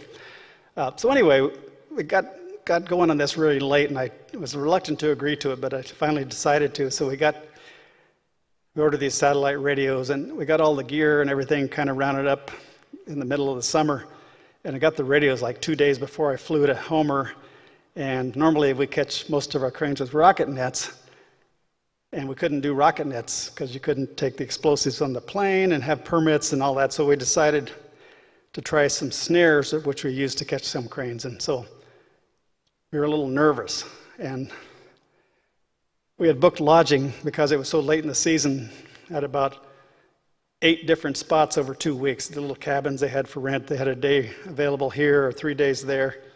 So we're moving around. We got there. We weren't sure how we were going to catch cranes. I thought we maybe have to find some pairs with chicks and run the chicks down and mark the chicks. But anyway, it was kind of a nervous thing. So we end up arriving at Homer which is the halibut fishing capital of the world. Very kind of unsure about this study. The first place we checked into was Glacier View Cabins, and the cranes are on the lawn when we got there. And it turns out the house next door, this place had some feed out for these birds because the guests like to watch the cranes. The house next door had this big mound, which is because of the water table. They manage their sewers by building a big mound, and they were feeding the cranes on this mound, which is about 20 feet from their deck. Whoops, there it is. There's the mound. And those people next door, we talked to them and says, well, we're going to go on vacation for a week, but you're welcome to use our porch and catch cranes. So we had booked 14 days, and we caught 12 cranes in 11 days using my snares. And one of the birds, these birds were marked with C codes, C003, so this is Charlie 3. We caught her at the Staten Island Reserve down in the Delta. Here she is in Homer with a chick. And we called this guy Big Red because he was defending the feeding area. And if you look, here he is chasing some interlopers away from the food. Because he had a chick and he was very aggressive, he kept everybody off, so we couldn't catch any cranes. You probably can't see this, but there's a thin line of snares that these guys are just stepping over.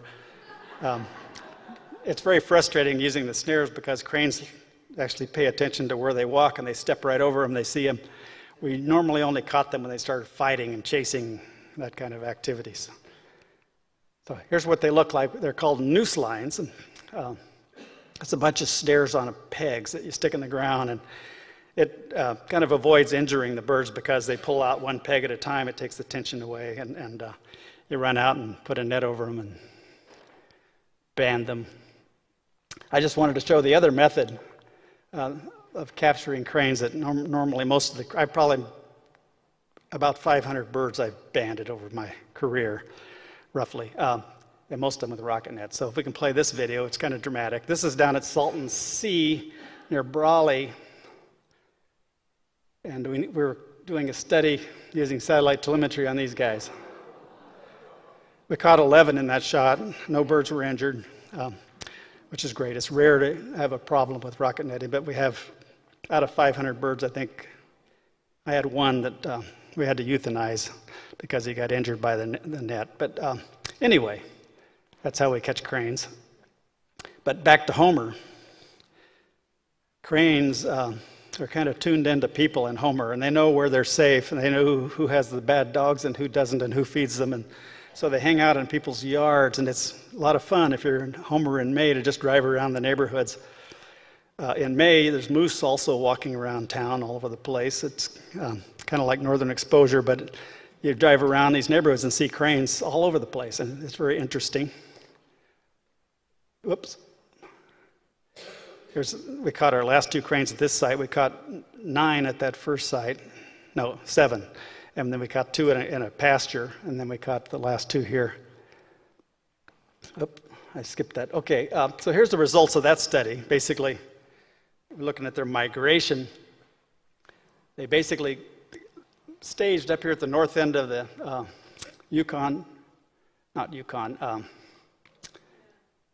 I lost the word.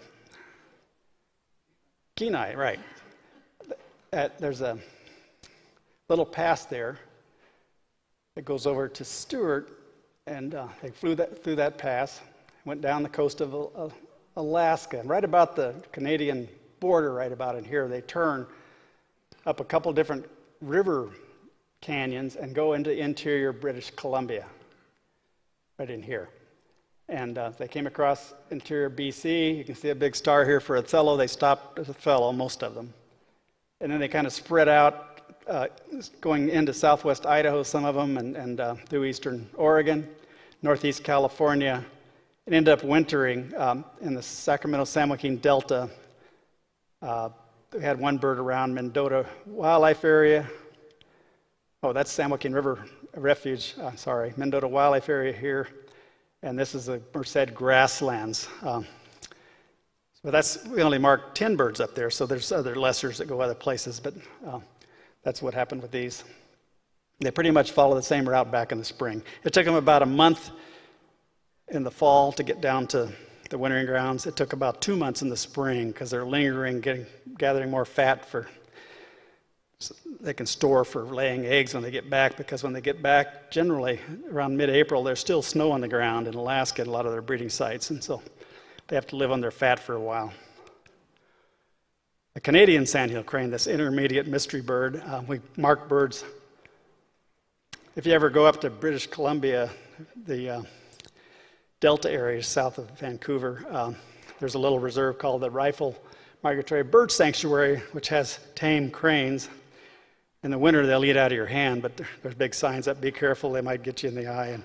But I talked to the manager there a few years ago, back in 2008. I was up there helping some people trap cranes, and his name is John Ireland. I said, how'd you get these tame cranes here at the Rifle Reserve? And he said, well, somebody brought us this chick to raise years ago, and it turned out it was a female who imprinted on him, fell in love with John Ireland. She followed him everywhere. She thought she was human. And a couple years later, this wild male crane from the local breeding flock came in and was trying to date her. And she kept shunning him and wanted.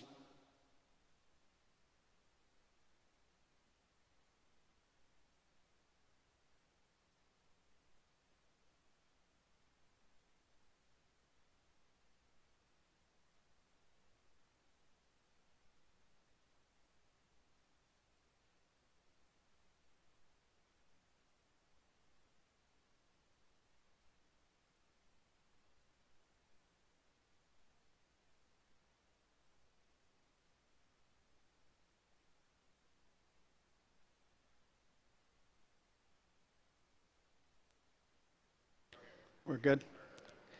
Can you hear me? Okay.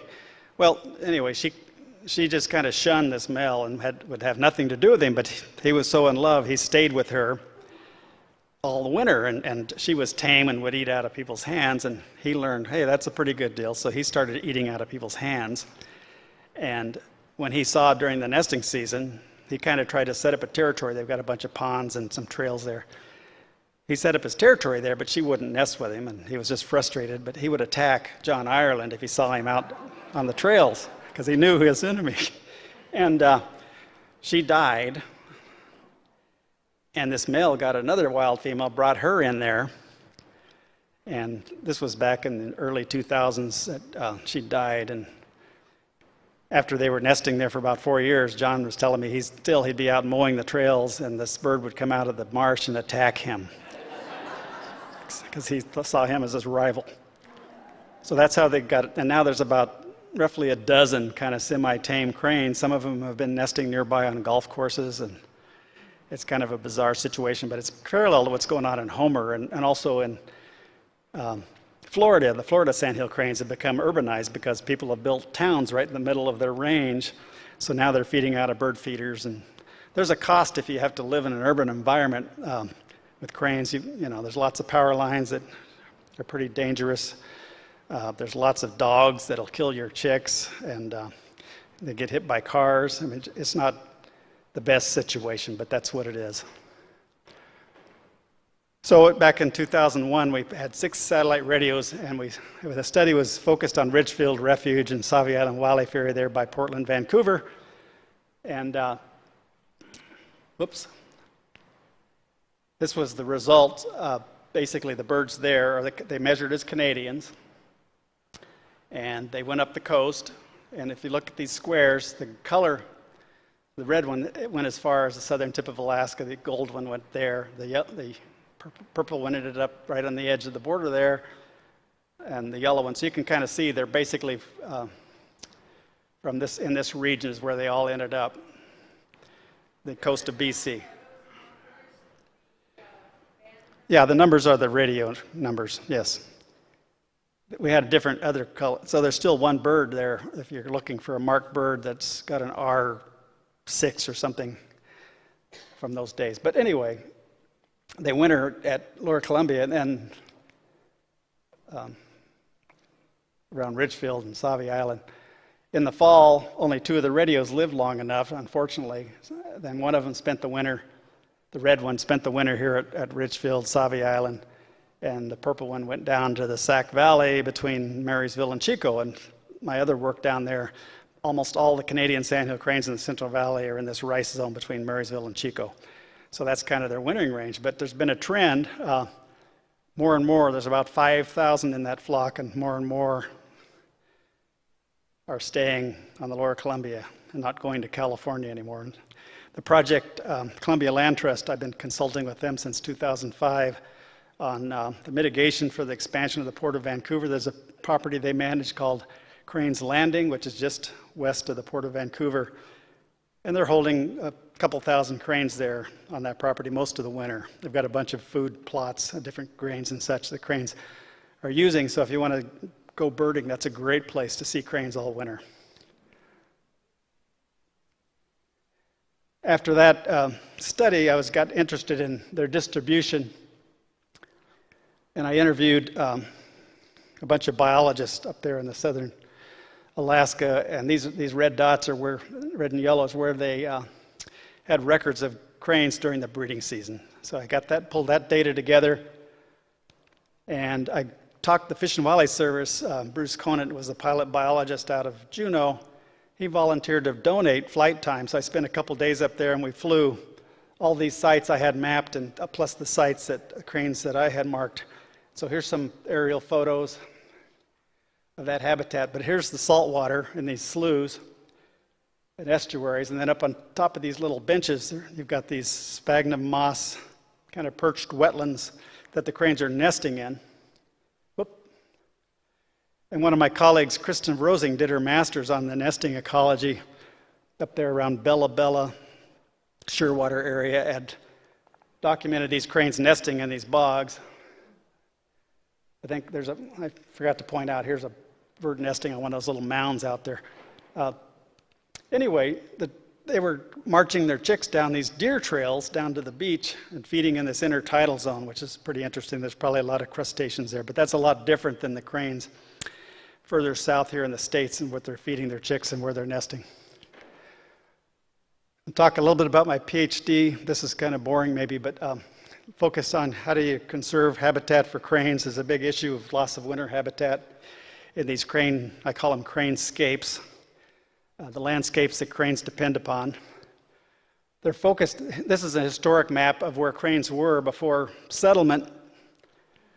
They were all over the Central Valley, theoretically. They were pretty common in the Bay Area. They were common in the Los Angeles Basin and the San Diego area and the lower Colorado, but they've been shrunk down to these little relic spots. Whoops. Dang.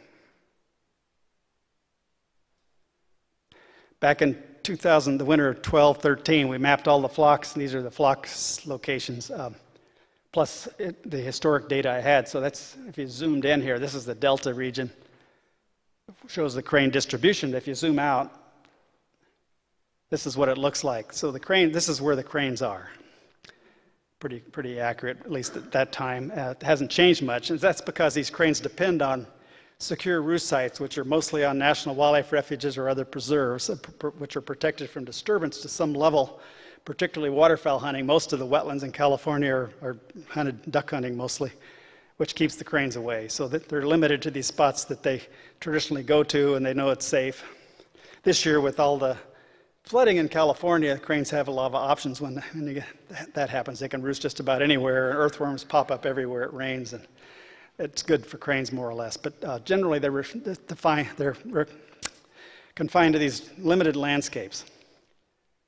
They need foraging habitat and roost sites to survive the winter, mostly grains for foraging.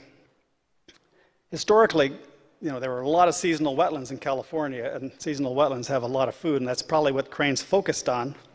They didn't have the human pressures back then, but there was also vast oak savannas in the Central Valley, valley oaks, and they've lost over 95% of their wetlands since historic times, but they've lost probably 99.9% of their oak savannas. And around the Cosumnes River floodplain, Cosumnes River Preserve, you can still see cranes feeding out in the oaks, eating acorns. And the common cranes in Spain winter in this big oak savanna zone eating acorn. So that was probably what they ate, but that's gone.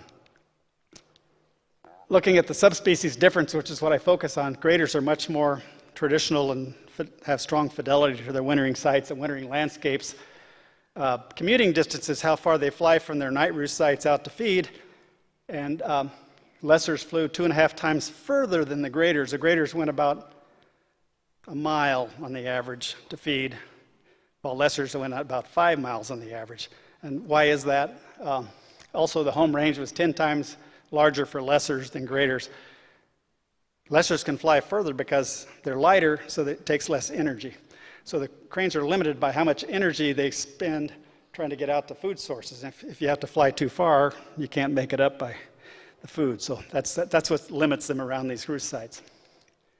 So we came up with this model, and using a 5-kilometer radius, if you're going to try to improve habitat for cranes, you can enhance the food in this radius of 5 kilometers to help the greater Sandhill cranes out, or 10 kilometers for lessers since they go further.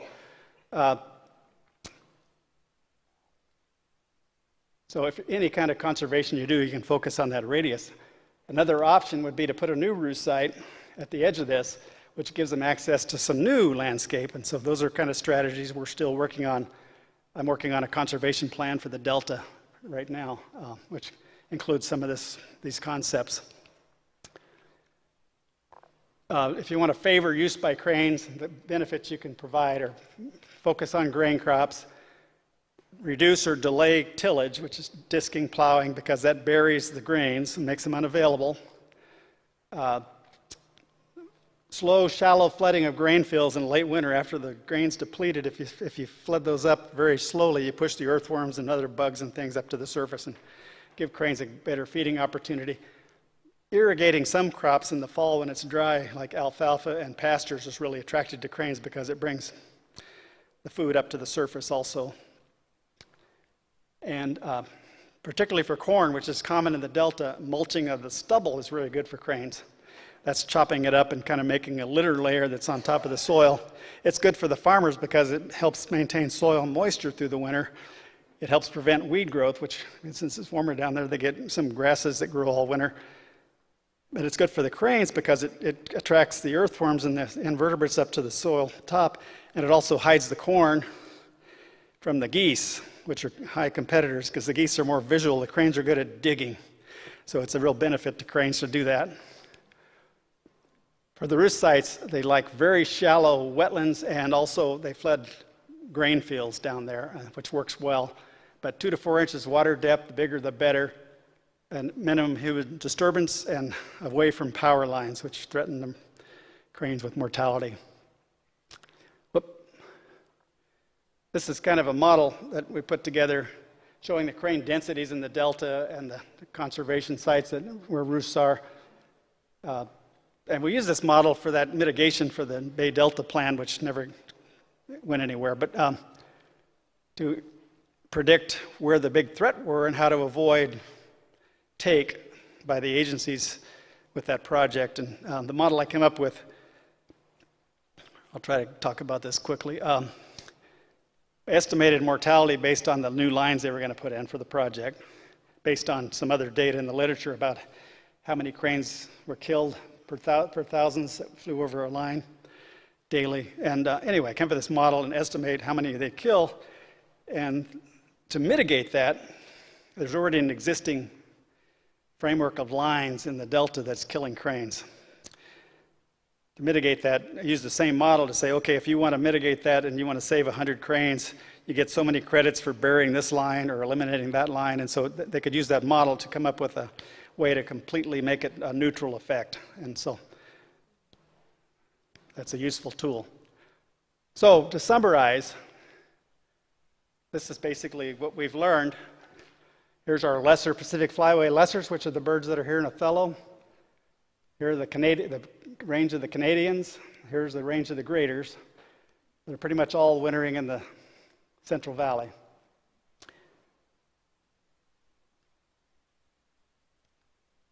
There's roughly about 10,000 graders here in the Flyway, about 35,000 lessers, and about 5,000 Canadians. I think they're still increasing. They definitely have increased from historic times significantly. And I think I'll answer your questions. It really depends. The future of these guys depends on private land. So, because most of the foraging is on private lands, and that's what our strategy is down in California, to work with those private landowners, develop incentives to do good things for cranes. I work part-time for the International Crane Foundation on cranes. I also work with the Trumpeter Swan Society, and I'm helping restore cranes, or not cranes, trumpeter swans to Oregon. But for ICF, International Crane Foundation, please support our work if you're willing. Become a member. You can donate directly to the Pacific Flyway project if you'd like. You'd have to kind of send that as a little note in your donation, but we'd appreciate your support. It's a great place to visit. Their facility in Baraboo has all the species of cranes in the world there. You can learn a lot. And I'm ready for questions. Go ahead.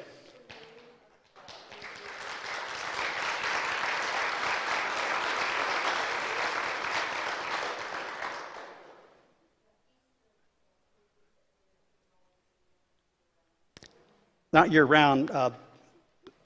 They're mostly there from, the best time to go there is mid-November through mid-February. But there's still some there now, but they'll be leaving soon.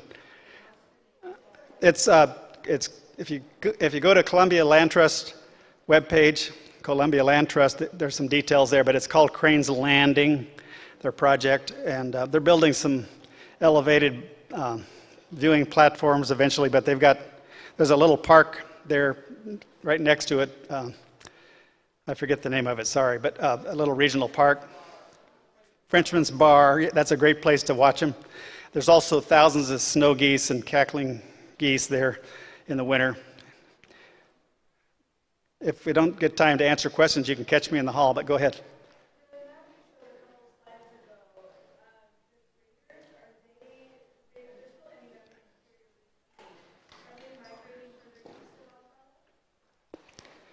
Are you asking, are the birds coming through here going somewhere east? Right.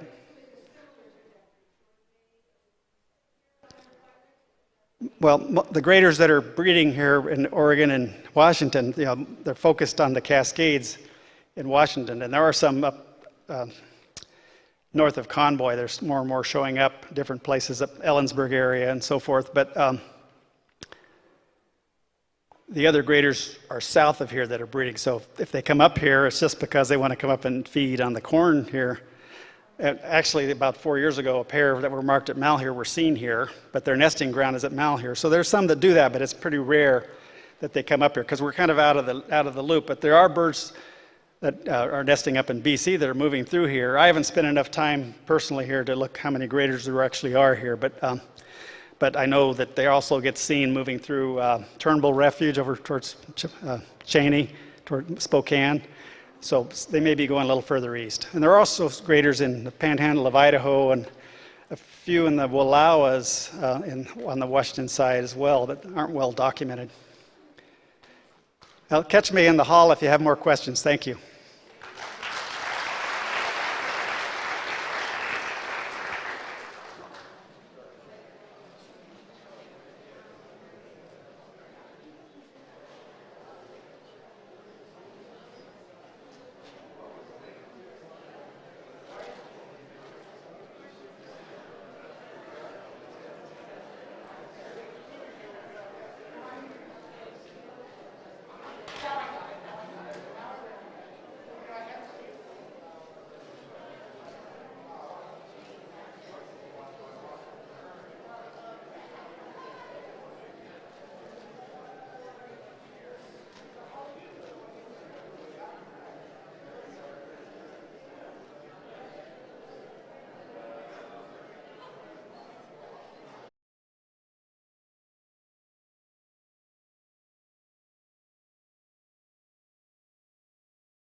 It is 12:15, and since there's no other introduction but me, and I hope that I know how to do this thingy.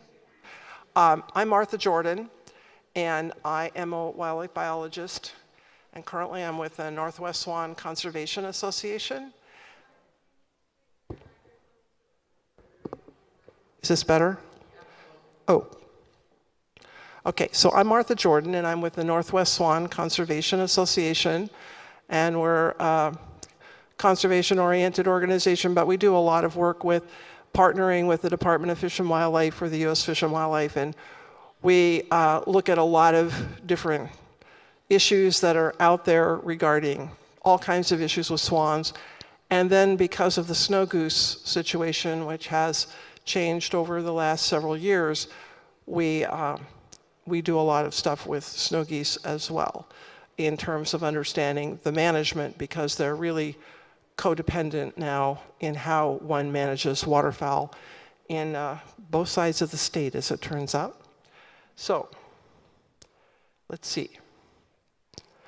So swans in North America, who are they?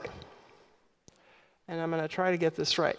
So we have the native trumpeter and the native tundra swan, and you have both of those in this area. And then there is the mute swan, which is not native. It's native to Europe, Asia, and comes into England. It's the royal swan of England. However, unfortunately, in this state, it's not classified under the Migratory Bird Treaty Act, so each state can decide how they want to handle the mute swan. In the state of Washington, a mute swan, which is basically, you'll notice they have an orange bill with a black knob at the base. Otherwise, they're all white. And they're about as large as a trumpeter swan. In this state, they are declared deleterious, meaning that they are not allowed to be in the wild. They are not allowed to be in captivity. You cannot own, sell, possess, transport, or breed them. And if you import them, you actually are in violation of not only state law, but the Lacey Act. So we discourage highly having mute swans in the state. So if you know where there are mute swans, please report them to me. And then I work with enforcement, or enforcement will come out and talk. It's a benign procedure, but we do want to control the mute swan population. Unfortunately, right over the border in the western side of the state is Vancouver, and they have a breeding population of mute swans, but they are doing some egg addling and control. Also, unfortunately, the state of California is allowing them to explode in a particular zone, because in California, they have decided that swans are protected in their state law. It doesn't specify which kind. And instead of doing the right thing, they have done something else.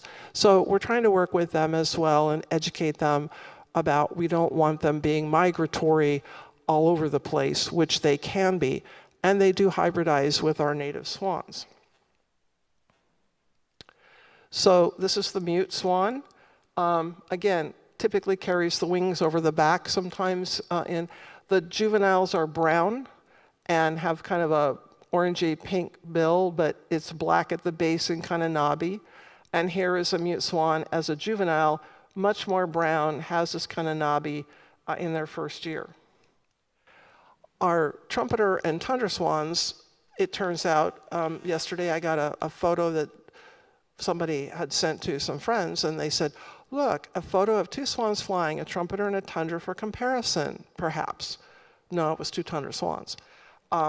So it's not as easy as it seems, and there are some variations.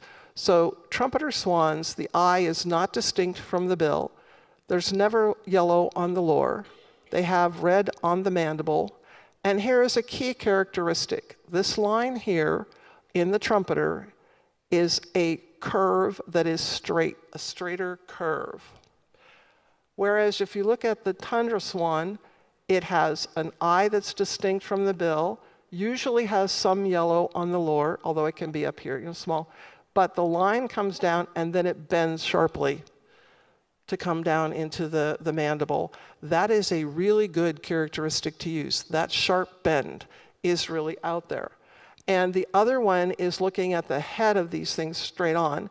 The V shape is a trumpeter, and a U shape is a tundra. Also, trumpeter swans weigh between 25 and 35 pounds, have a wingspan of 8 to 9 feet. A tundra swan is 15 to 20 and has a wingspan of 6 to 7 feet. So they're a little bit different in size, although you can have a big tundra swan and a small trumpeter swan, and they can be pretty identical in size to make it even more confusing. Voice is the absolute. Big honking sonorous trumpet versus a whoop, whoop, whoop, whoop, whoop, whoop of the tundra. And here's some confusing facts about tundra swans that you just might want to know, just when you thought it was so simple. So about 10 to 15% of tundra swans have red on the mandible. And they can have yellow as well. But notice the round head, the disc-shaped face, eye distinct from the bill. Or you can have the normal tundra, yellow on the lower, no red on the mandible. Or you can be like the top one and have no yellow and no red. All of them are out there in your flocks, or some gradation thereof. So here is a photo of a trumpeter swan compared to tundras. You can see how the round head, that really kind of longish bill, this is much more angular, much more canvasback duck-like, really angular head, much rounder, and here's a pair and a pair of tundra swans. So it helps to have that comparison, but again, down at the Julia Butler Hanson Refuge on the Columbia this year, I saw a trumpeter and a tundra standing next to each other, and they were the same size. And only with my big old spotting scope did I went, oh, look, a trumpeter and a tundra standing next to each other, because they were way out there. But it was very clear that they were not the same species, but they were so close in size. So they're out there. Big trumpeter, small trumpeter, who knows? But here's another photo that shows you some differences in size. So you have the swans, the trumpeter swan, you have the snow geese, and in Western Washington, you would be amazed at how many times I get asked, are those baby swans? Snow geese. Okay. And juvenile snow geese are plentiful. And then, of course, Canada geese of all types and sizes. And here's kind of a whole genre of what you can expect to see in a lot of different places. So here's your quiz of the day. Are these all the same species? Or is somebody different? Right here. Which swan is smaller? Which swan may have a little yellow on the lower? Look, red line on the mandible. and this is a tundra swan. And this is juvenile trumpeters and adult trumpeters. But look at the difference in how that bill fits on that head and the real difference between these two. So if you're watching swans and they're in flight, and I was paid to do this up in Alaska for a whole season of migration up there, counting the trumpeters and tundras that migrated through the Yukon, and at not Whitehorse, it was Delta, BC, and I have to say that it was really amazing. You'd see a flock of big birds and then little teeny birds, or teeny birds and big birds. And the big birds were always trumpeters, and you could hear them calling. So it is possible to do that. But here with the flocks, they're going to be intermixed, and then they might not be. So over on this side, it's going to be a little more challenging for you than on the west side, although I have to say we have mixed flocks all over the place. And now it used to be trumpeter versus tundra, and now it's mixed flocks. So in the midwinter surveys, when you have 1,000 or 1,500 swans, you're always looking for the tundras versus mostly trumpeter. Or you never know what you're going to see. So keep your eyes out. We've had a plethora of bent neck swans showing up in Washington and other places along the Pacific coast with trumpeter swans and tundra swans. And bent neck means they got a bent neck. It is at birth. They have this bent neck. It's a bent vertebrae. Why it happens, I don't know. This bird was seen this year in the Skagit. Why it is flying like this, it has a deformity of its neck. I do not believe that bird survived, but it was found feeding in the fields and seen in flight. And it obviously made it down from Alaska in the migration. So who knows? But this one over here, you may see this in especially the RMP, Rocky Mountain population. These are known, this one in particular, is a leucistic swan, meaning hatched white, does not go through the gray phase, and typically they will have feet that are school bus yellow, red, pink, really pink, and they can also be modeled like a juvenile, but they are leucistic. So, and they're really, really white. You may not be able to see the difference between these two birds, but this bird is Clorox bleach white, and the other bird is swan white. And I have seen both in the field, and in the sun, it's like, whoa, it kind of knocks your socks off. So let's go back and look at the swans and the Alaska distribution. This really applies to all of your tundra swans that we have in Washington, and it applies to the Pacific Coast population, meaning west of the Cascades trumpeter swan population. So our tundra swans are in the blue. For the whole United States, well, actually for the West Coast, Pacific Coast population, because up here is going to be very different. You'll see the big blue star, and you'll notice that that's where our swans come from, for the most part, on the west side. And on the east side, you come from this kind of zone in here, and a little bit up in here. But these tundra swans go down into California and into Utah and other places, but they're all West Coast swans. Our trumpeter swans on the west side, Pacific Coast population, this is where they breed, all through here. And all of these swans come down into the west side of Washington. And here's the numbers of approximately how many you'll see, 28,000, 38,000, and then 14,684 tundra swans in the eastern population, which go all the way to the east side. So our swans come from here mostly, and there's a little group of swans out here that once or twice every few years, one or two show up in the Skagit. But most of the time, they just stay there year-round. They don't migrate. We don't know why, but they just don't. They don't leave. And they're way out there. So interesting that no one knows why. So this is Washington. And the Pacific Coast population breeds in Alaska and on the west side of the Yukon River. And it comes down the coastal and into western Washington and Oregon, northern Oregon. The Rocky Mountain population comes down on the east side of the Yukon and comes down and goes through eastern Washington and down into Oregon a little bit. So that is the Rocky Mountains. So we are in the Rocky Mountain population. They are completely separate, sort of, mostly, always an exception. So the midwinter surveys are done only in western Washington, and there are no official swan surveys in eastern Washington. We'll talk about that a little bit later. So in Whatcom, Skagit, Snohomish, King, and East Pierce counties, which is the bulk of our trumpeter swans that winter, because in the Skagit Valley in Washington is the largest concentration of wintering trumpeters anywhere in North America. It still is. And what we're finding is that here's a 2019, 2020, 23, and you'll notice that the number here is a little bit smaller than in 2022.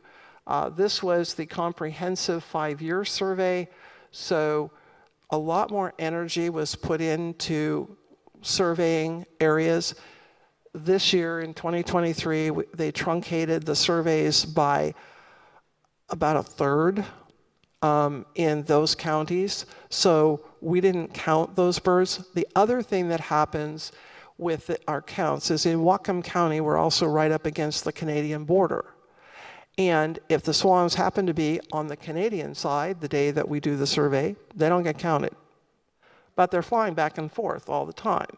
So you can have 3,000 swan difference, and they're all up in Canada, and then they fly back down.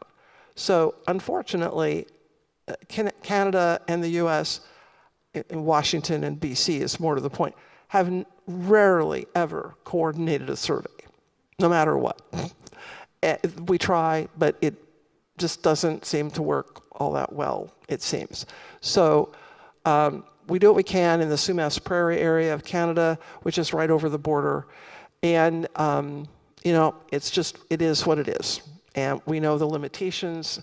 I'm just grateful that we're still doing these surveys because they're getting harder and harder as staff becomes shorter, especially after the pandemic. But in 2022, in January, we do the midwinters in January, we were able to pull off the 5-year major Western Washington-wide swan survey, meaning we also fly aerial surveys. And that includes a lot of Western Washington that you cannot access in any other way but by airplane.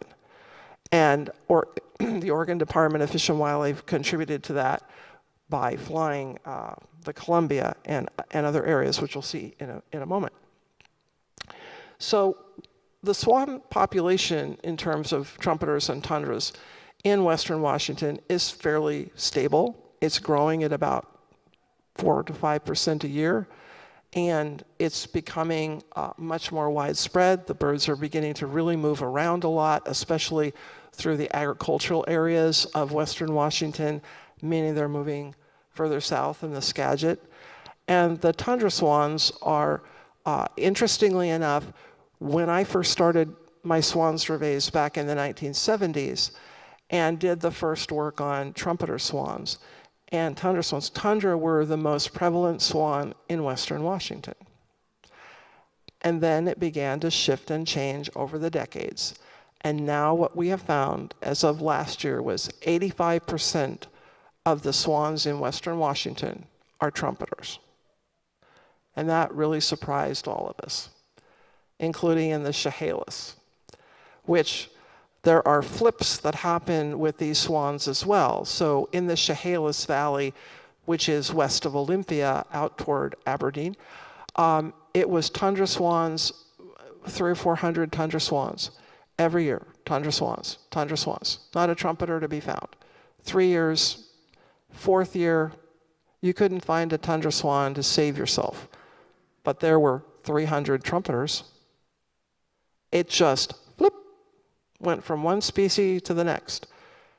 Do I know why? No. Nobody does.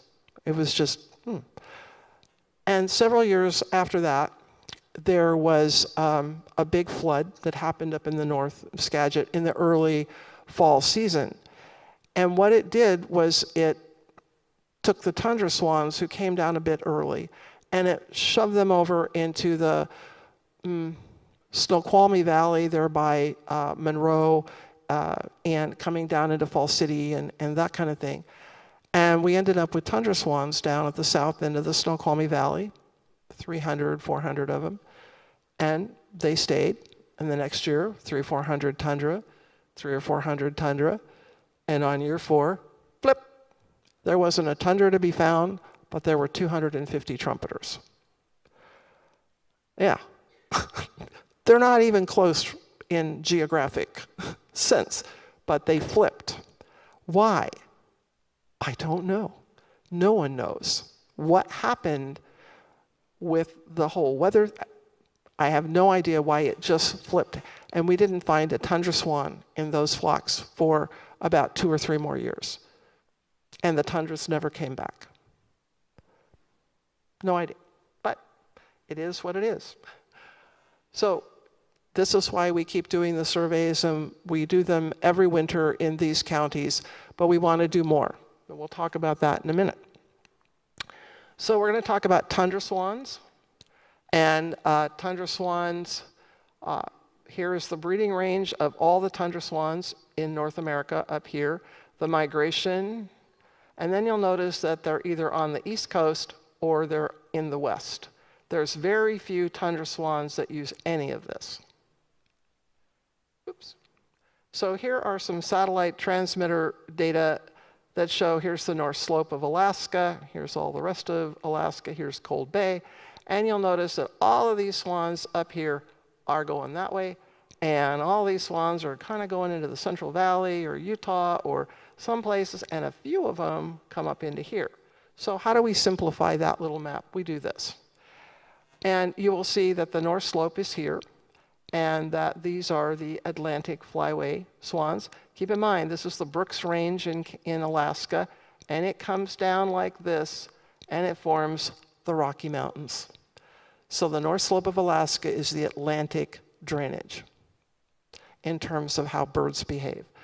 And then you'll notice that you have the Nome swans, and you have the Yukon-Kuskokwim tundra swans, and then you have the Alaska Peninsula tundras. And all these tundras go all the way through Alberta, come around, flipping through the Utah and Nevada, and come into the Central Valleys and Sacramento and all these areas where you have swans, including Sacramento. And then you have a few swans way out here that come right over the Gulf of Alaska into our zone. And you have a very few here that come down and winter through here. Again, this is tundra swans.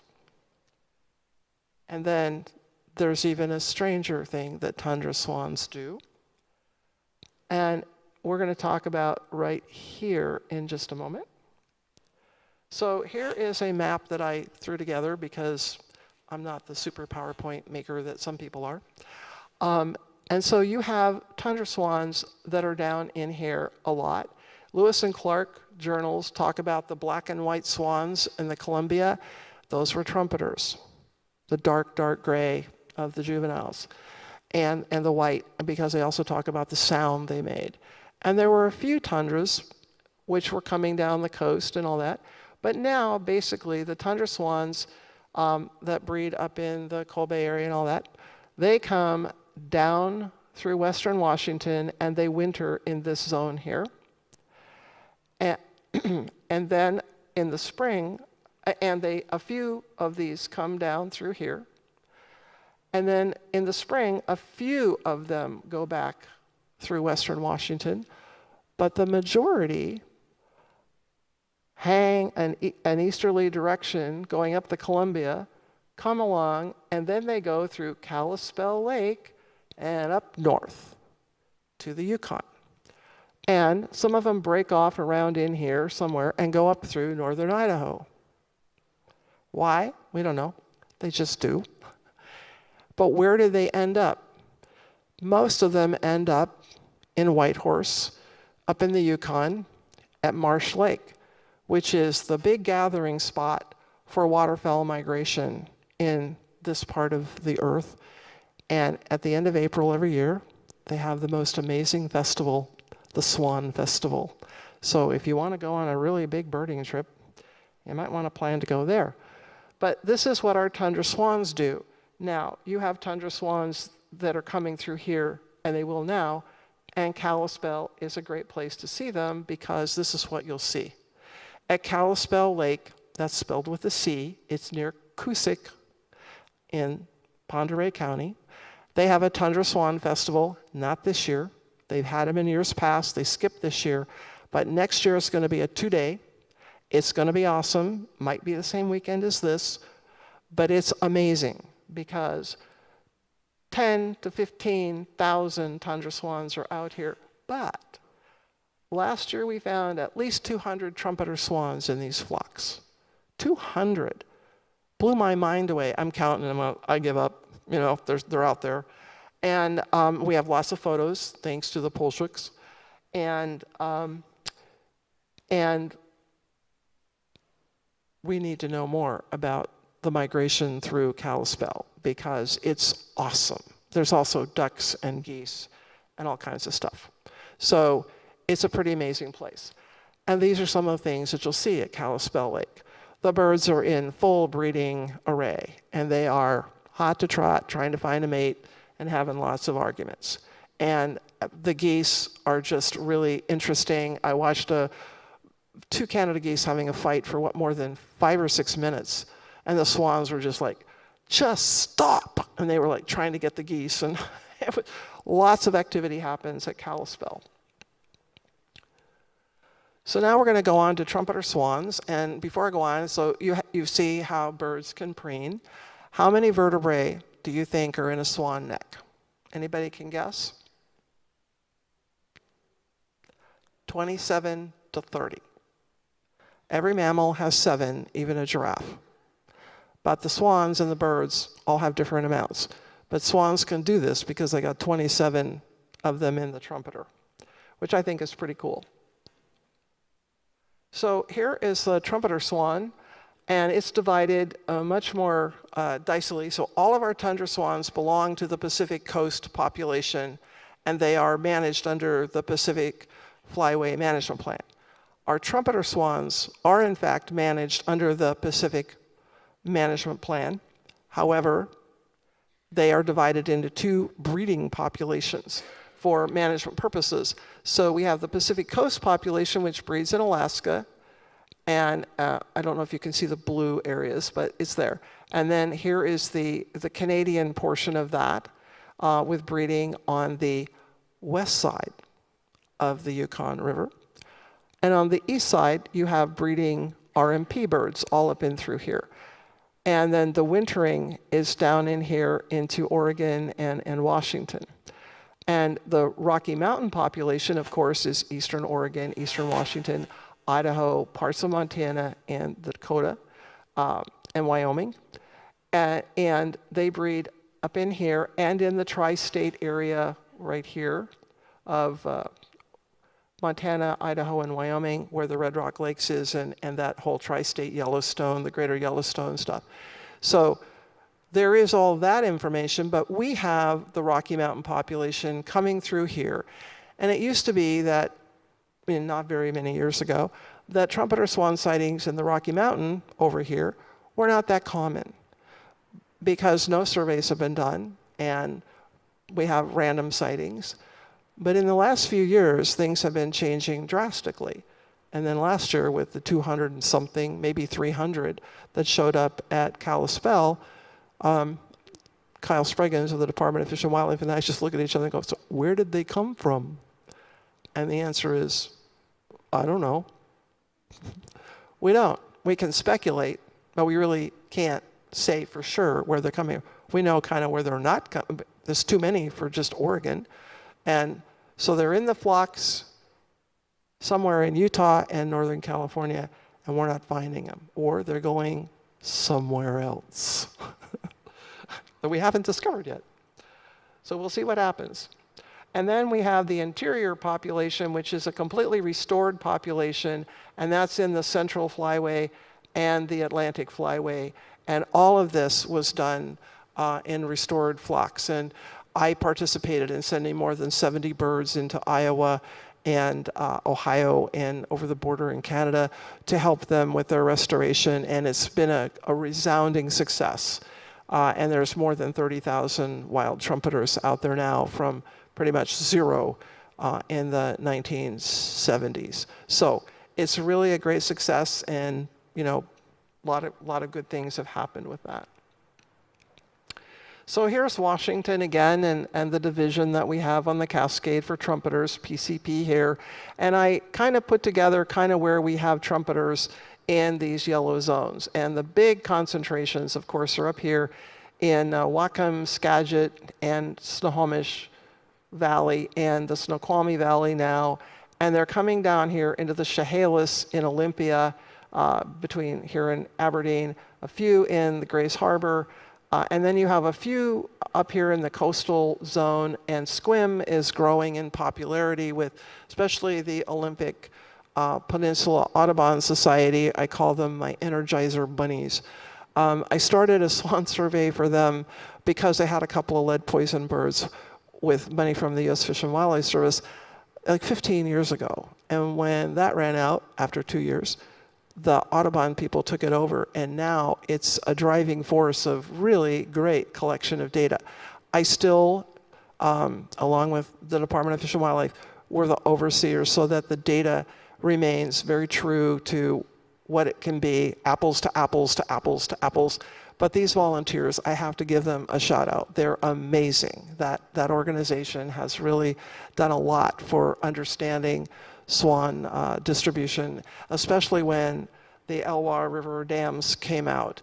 And I worked on that project, and it was actually interesting how SQUIM was just kind of not on the radar at that time, and then it became on the radar after the dams came out. So there have been some shifts as a result of that, and SQUIM has been a part. Why did the birds go to SQUIM? Dairy farms. Absolutely the one prime reason that the swans are there is dairy farms. Drink your milk. Eastern Washington, just scattered random sightings. That's all we really have. We have no official surveys, and we're going to be pulling that together here in another year or so, and hopefully we'll learn something. So here's some also food for thought. So for the longest time, all of us managers and biologists out there thought that east was east and west was west. And we had that Cascade Barrier in between. And then suddenly, for many decades, we have had swans wintering. Here's the Canadian border. And here is the North Cascade National Park, Mount Baker, and there's Highway 20, and Ross Lake. So here's Highway 20.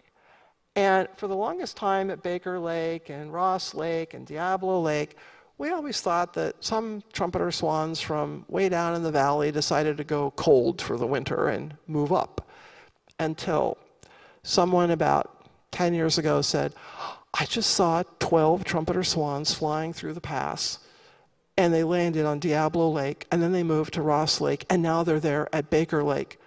And they were there for 2 days, and then I saw them go back over the pass the other direction. And this was during spring migration. And I was like, Shazam. These are the Rocky Mountain birds coming over the pass and spending the winter and then going back. So they never were PCP birds. They were RMP birds, which makes total sense. So I got kind of excited about that. And if you look at this, Ross Lake goes straight up into, all this water. Osoyoos Lake goes all the way up into Penticton and water. And if you follow that up, you see the pathway to Whitehorse in the Yukon, where everybody comes together and then everybody goes apart. And it was a real revelation to us managers about this interchange of RMP, PCP. So we continued on until this winter, when I was totally convinced that there was another route these little buggers were going. Does anybody know where this is? Where? Oh, try again. It's where, if you're from the west side, what road did you have to travel to get over here?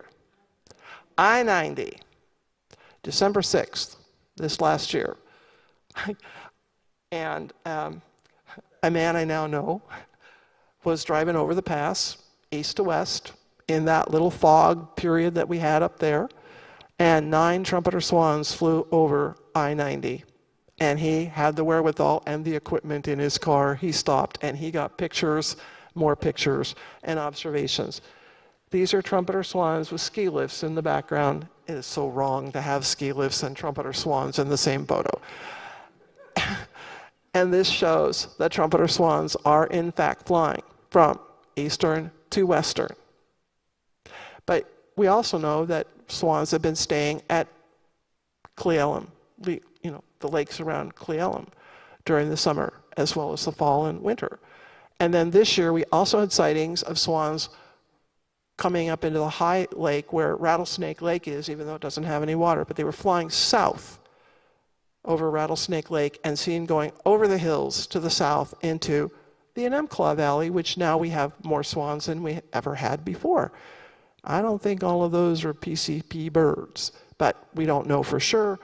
We're still thinking about what we need to do with this. So how do we find the swans? We do aerial surveys. This is me in the plane. Looking at agricultural fields, there's a lot of places that you just cannot drive to look at swans. Can we speciate swans from the air? No, not really. However, if you're in January, trumpeter swans stay dark gray the whole winter. Tundra swans turn white around late December, early January. So I take aerial photos, go home, blow them up on my computer, and I can tell you how many juvenile trumpeter swans are out there. And that's what I do. But we only do it every 5 years. And here they are out on a lake that is not accessible by any land means. We do the outer coast, we do Hood Canal, and we do some other inland areas by this. Most of it is all ground survey. Oops. So here we have the midwinter white bird survey that Oregon did in 2022. And I'm really happy that they did, but because they're in an airplane, they can't tell you what species it is or adult juveniles. But it's a white swan survey, and look at all the white swans here and all of the white swans in the Willamette Valley. And then looky over here at Boardman and up in here. So that's what ODFNW found when we did this kind of cross-pollination, as we call it, surveys. And we're really glad that they did. So what do the swans eat? Well, natural wetlands are definitely there, and you've got a lot of them here, or you have reservoirs or impoundments, things like that. We have natural wetlands for the most part over on the west side. And so they will eat the vegetation. They tip up, typically, or they put their necks down like this, or you just see them all like this, which is why I get a lot of phone calls, not many, well, actually I probably get 8 or 9 phone calls every winter of a dead swan in some wetland. And I go, how long did you look at the bird? Oh, about 30 seconds or, a minute, and then we drove on. Well, you needed to stay there about 2 minutes, because I bet you that swan came up for air. And invariably, that's true. These are not dead swans. They will all come up. This was at Lake Washington, where the swans, the trumpeters, have now expanded into Lake Washington. They've gone into Lake Sammamish. They're finding kind of creative ways. However, as I said, the reason the swans are there is dairy. They came in for the dairy back in the 70s, and they've stayed for the dairy, even though we're having issues with dairy farms being regulated or market forces out of existence. And we've got a major problem on the west side, as you will see. So dairy farms grow corn. Swans love the waste corn left in the field, and they love the pasture grass grown over here. In the west side, it's a very different variety. It's usually winter wheat or winter rye. Over here, they're planting triticale. I guarantee you, swans love triticale. And you don't want to plant it at the end of the runway off the naval base on Whidbey Island, which is what a farmer did, corn and triticale. And all I did was get a call that said, we need a kill permit for trumpeter swans because we need to stop them flying over the runway and up to Cranberry Lake. And I said, no, something's wrong here. So I go trotting out there, and sure enough, I find this 40-acre field planted. And I said, plow it under, swans will leave, and you don't need a kill permit. And they did, and it went away. The swans stopped. But they were flying over the runways, and then up the other runway, and up the beach, and roosting at Cranberry Lake on Whidbey Island, and then back again. So they were closing the naval base for 4 to 6 hours a day. This was not a win-win scenario. So we helped solve that, and it worked. And potatoes, they're also in love with potatoes. And I was out yesterday with Paula Clements, the Department of Fish and Wildlife biologist, and she said, they eat potatoes? And I said, well, they sure do on the west side. Why wouldn't they do that on the east side? I don't know if they do, but let's find out. They probably don't look like the muddy swan at the bottom, but when our swans get in potatoes, they turn to mud puppies. That is a very common sight. So any person that says, oh, I love swans because they're white. You can always tell them in the field. And I'm like, no, not really. Just drive around on Skagit City Road or someplace where the potato farmers are, and we're good. So the waste potatoes in the field, farmers don't care about this particular crop. What they do care about is when swans are eating the green silage grass for the dairies. And swans can do $50,000 to $100,000 worth of crop loss in a season. Snow geese can be worse. So we really have to look at how do we keep ag moving forward. So band reports, if you see a collared swan or a snow goose, please report it to the banding lab, the U.S. Banding Lab. Go online, type in bird banding lab, and it will take you right to the form that you need to report the band to. Only way the researcher is going to know is if you report it to the bird banding lab. You can also call it into the Department of Fish and Wildlife or to me, and I will get it to where it needs to go as well, but always to the bird banding lab. Sightings, report your sightings of swans to WDFW or to us, or eBird works too. We're mining eBird. And now the trumpeter swans that are showing up in Kalispell in the spring, movements and migration of the RMP, but there's still no comprehensive swan surveys in eastern Washington for trumpeters or tundra swans. There's not much outside of the main area in western Washington either. And so please, again, report to the bird banding lab. How you can help? Band sightings, report them all. West side. Need for ground surveys and ground truthing, especially along the Columbia River. So if any of you are out there and you're down on the Columbia River, in the Portland, the Shillapoo, the Ridgefield, we need your help in identifying swans to species. We can help. Out there, on the table just out to the right, I have given our Swan ID brochure. Please pick one up. It even has life-size drawings of the swans.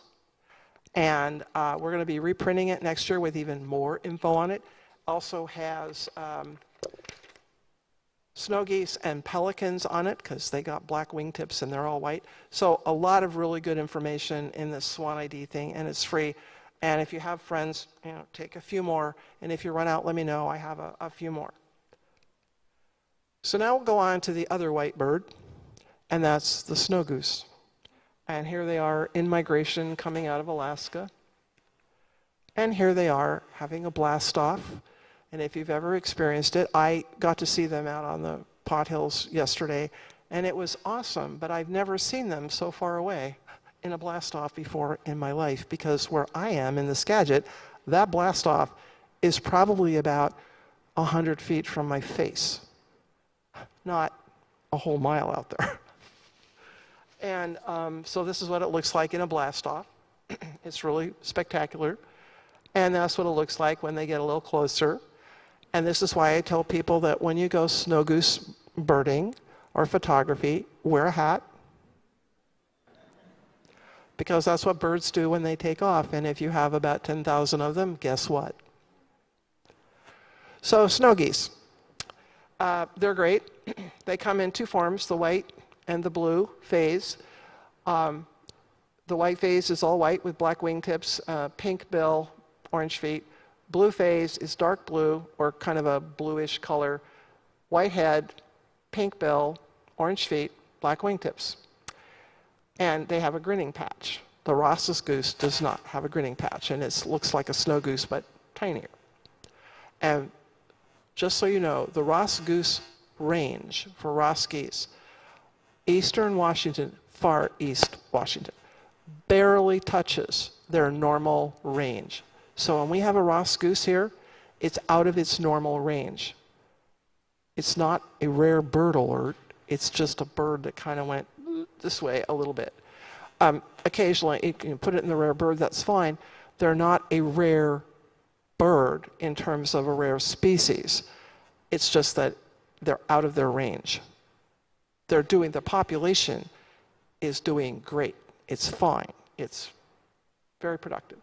Here is a juvenile blue snow goose and a white snow goose for comparison. So if you see anything like this in the early part of the year, it's a blue phase. And they're kind of cool to see. So this map is just kind of wild and woolly. It shows our Wrangel Island in the north of Siberia and the Chukchi Sea, and it shows all the snow geese. And here is the Western Arctic group, and all the snow geese come, oh, and some of them have even gone down into the middle of North America. We don't know why. But then you also have your greater white fronts that come down, your Thule white fronts that come down into Central California. But you can see how our snow geese kind of just sort of wander way over here and then over here into where we are. So here is a generalized map of the Wrangel Island population and where some of it winters. So Skagit, and we'll show you the Skagit-Fraser is one, and then we have a couple of others. But here's the Western Arctic group of snow geese, lesser snow geese this is. And then you have the mid-continent population of lesser snow geese. Over here, you have greater snow geese, but they only winter on the Atlantic coast. And the Ross goose, here's their normal range. And Washington sort of barely gets ticked. And then you have the Western Arctic snows. So this is kind of important because for a long, long time, these Wrangel Island snow geese were very, very low in numbers. And then they began to build with a lot of conservation efforts by the Russians and the Canadian and the US government. And they grew, and they grew, and they grew, and then they exploded. So where do our Wrangel Island birds go? So here's Wrangel Island, and now there are 4 major areas where they go. Fraser Skagit Delta, Sauvie Island Chillipu, Boardman and Moses Lake, and the Central Valley of California, where the bulk of those birds go. So here's the pathway of these birds, which comes through here. And a little, random thoughts. This is where they go back in the spring, but mostly these birds are coming down. They go through the Alberta area and then go down into Central California. Some of these birds are coming down through here, go across the Gulf, and come into the Skagit-Fraser. So our birds go this way, including the birds in eastern Washington from Wrangel, and these go to Central California. Why do they go to Alberta? I do not know, but if you look at a globe, there's kind of these pathways that are straighter, and if you look at the roundness of the Earth, because we only really look at things on a flat scale, and if you look at the Skagit, Fraser, and Wrangel Island, it's a straight line on a round globe. There's no curve in that line. So my thinking is that this is less of a curve on the real Earth than it is on a flat map. And the birds are wearing, many of the birds are wearing these satellite transmitters, or they're wearing these GPS cell tower pingers, except that there's no cell towers in a lot of the places, so a lot of it is satellite transmitter work. Unfortunately, because of the Ukraine war, a lot of communication has been cut off from Russia, and we are not free to exchange information, so things have been leaked out of this community of biologists, but we don't know as much about what happened on Wrangel this past year. What we do know is there was avian disease on Wrangel Island. We suspect it was probably avian influenza. And so the birds really did come down the flyway with it. However, they tested the Western Arctic population of snow geese and found no AI. So the birds that were dying from AI, avian influenza, from the Western Arctic group were getting it somewhere south, probably in Canada or the northern part of the United States. So we don't really know. But it did affect, the AI has affected the juvenile snow geese much, much harder than any other group of birds at all. It didn't affect the swans as bad, adult snow geese, but juvenile snow geese were dropping all over the place, everywhere.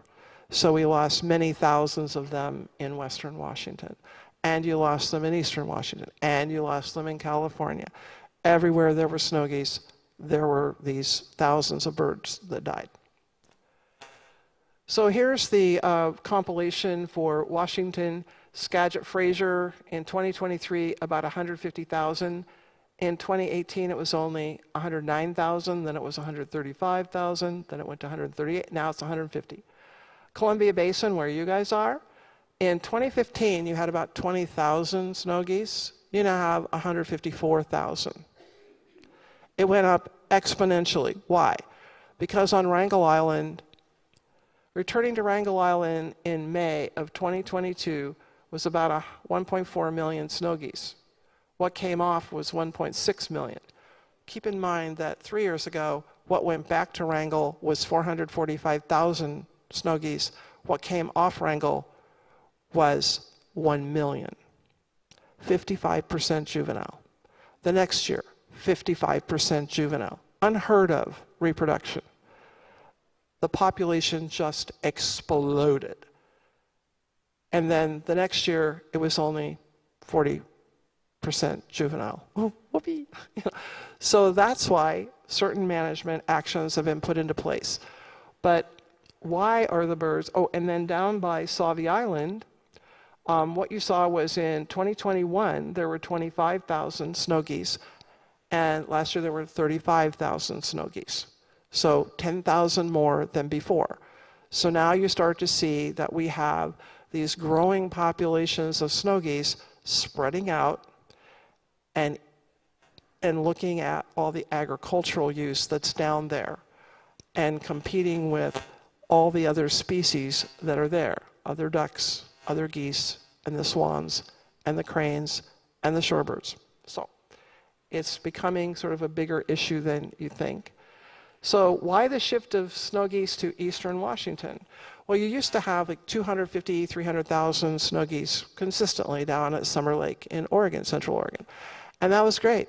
So why did they move? Well, in western Washington and a little bit in western Oregon, but mostly in western Washington, environmental regulations and the vilification of dairy farms began a number of years back. And some of the dairy farms left. Others went out of business. Now, for every dairy farm that you get rid of, you also reduce the carrying capacity for swans and geese. So they moved to eastern Washington, and the big one was down here south of Boardman. And this is all owned privately. A lot of this big area here is owned privately. And now you have the snow geese here and the snow geese up here at the refuge. So here's the Boardman, Oregon area. You have a lake, you have another lake. All this is private. You have a big dairy farm, and you have a huge, a 70,000 cow dairy or more. It's probably up to about 90,000 cow dairy now. Not all milking, but it's a mega dairies, they're calling them. And there's an issue with mega dairies that we won't go into, but I'm very familiar with how they operate, the permits, the issues. It's an issue. And they also have a huge cattle feeding operation. And because you have this lake that's private and this lake that's private and all these crop circles, the geese just went, Shazam. Like, this is heaven. So they stayed in Boardman. And they started growing here, and they shifted up. So instead of having 300,000 down there, you now have 5,000 at Summer Lake, and the birds just shifted either to the Central Valley or they're staying here and growing. And then you come up here and you see all of this, but wait, oops, it gets better. You have this area here is where we are, and look at how many dairies I just found on Google Maps. Dairy. They came because of dairy and all the green things that you grow for dairy cows. And then the swans came, and it has shifted the swans as well. So we have this ever-evolving issue that's going on, and it all started with some environmental regulations and market forces as well, continuing market forces, and we're watching those as well because a lot of this ag is really driven. But you've got mega dairies now in several locations, more than 70,000 cow dairies. And these are huge operations, huge. So we'll talk about snow goose hunting really quickly because it's important, because people do ask. And as birders and other people, some of you may hunt. So what happens here is that because the snow geese became such, went from a species in trouble to we're in trouble because of the species, they have taken some management actions, and one of the big tools is hunting. So the Department of Fish and Wildlife crafted some rules in an extended hunt. So they closed down 12 days in the regular hunt season, and they moved that to the end of the season. Now, Eastern Washington and Western Washington are managed differently with the extended hunt, and I am not totally clear about what they just did this last year, but it helps the hunters to be more consistent on the east side. So we're really working hard to make sure that the hunters are accommodated in their needs and still accomplish this task. So they've shortened up the window between the closing of regular season and when the extended hunt happens, because that's important, more important in Eastern Washington than in Western Washington, kind of the opposite problem in Western. But you have to have all your hunting done by the end of March. So there's all these constraints that the federal government has for hunting. So last season in 2022, we had 6 snow goose daily bag limit. Now it's 10 on the west side and 20 in possession. But during the extended hunt, it's 20 a day. You still have to plug your shotgun. I repeat, you still have to plug your shotgun. There's a reason that I say that. For any of you who have hunting friends or you hunt, you must plug your shotgun, meaning that to those that aren't hunters, in waterfowl season, the federal law says you must only allow 3 shells in a shotgun. Therefore, a shotgun can hold more than 3 shells. You have to put a physical device in it that prevents it from holding more than 3 shells. And so the current season, 10 and 20. Over on the west side, it was 20 and 20. They just wanted you to kill as many snow geese as you possibly could. Then, and this extended season, and it has worked, and they've had electronic calls, and there's a lot of other things that they've done to really encourage the hunting for snow geese so that we can take the pressure off some of the farmers and reduce the population. This year, because of AI, a lot of the juveniles died. So the population was really held down, and this is an okay thing at the moment. You know, Mom Nature has a way of balancing things out. So we don't really know what the whole situation is yet, and we won't know for another couple of months as the managers work through this. But here's another important part that I keep getting asked all the time. So conservation order. A conservation order exists in the Central Flyway, in the mid-continent snow goose population. What is the conservation order? What it basically says, and I won't go into all the language, but at the end of the hunting season, the natural hunting season usually ends in the last week of January, you can unplug your shotgun and kill as many as you want. Because they need to reduce the population in the mid-continent by more than 1 million, because they're tearing apart the tundra where they breed. They're just ripping it apart, just ravaging it, and it's not recovering. So they have had this conservation order in the Central Flyway. We do not have a conservation order in the Pacific Flyway, and we are not going to have one in the foreseeable future because the Flyway plans are different, and I understand them. You can ask me later, but we cannot have a conservation order in the Pacific Flyway.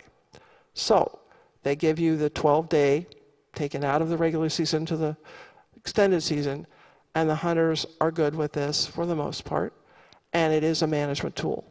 So you can ask me later, but for those people that are out there, there is no possibility of a conservation order in the Pacific Flyway at this time, and probably not for a very, very long time, if ever. So we have loss of waterfowl-friendly farming, which is really of concern to us, and I got to keep going here really fast. So we have increased regulations, a shift in crops farmed, berries, nut trees. Salmon habitat restoration is taking a huge toll on waterfowl-friendly farming and farming in general. there's a huge shift, so we're working with this to find ways to allow salmon restoration in win-win scenarios versus win-lose scenarios. And flock watching, whether you be the human side or the bird side. On the west side, our snow geese get really friendly after hunting season, and they just cover the roads, and they cover you too. I mean, if you're photographing them, they're from here to there. Here, not so much. So it's really quite different. So if you want close-up pictures of snow geese standing at your feet, west side, Skagit Valley, it's the place to be. And then if we all come together, we can have a conversation.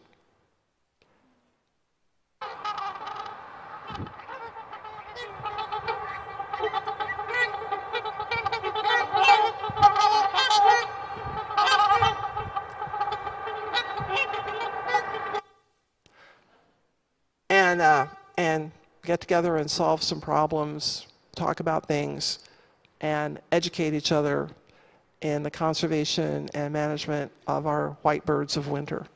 Thank you.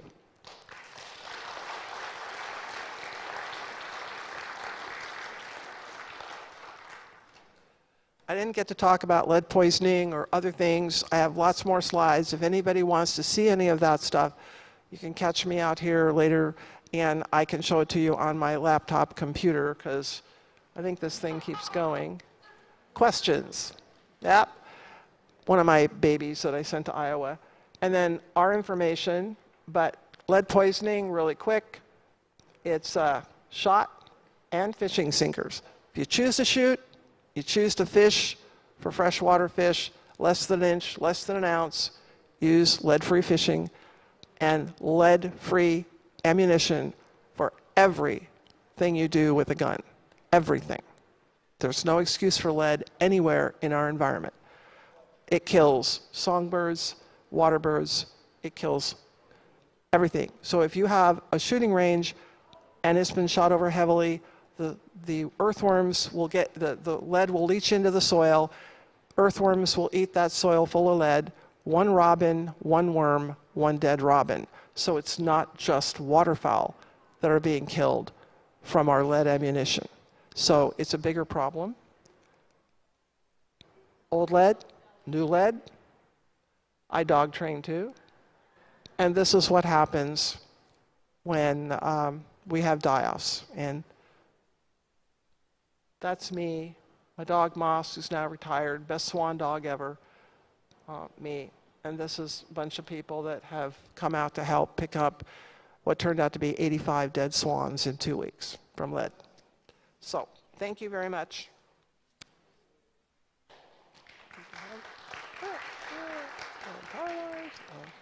And we can just go on forever. So, anyway, if you have any questions, please let me know.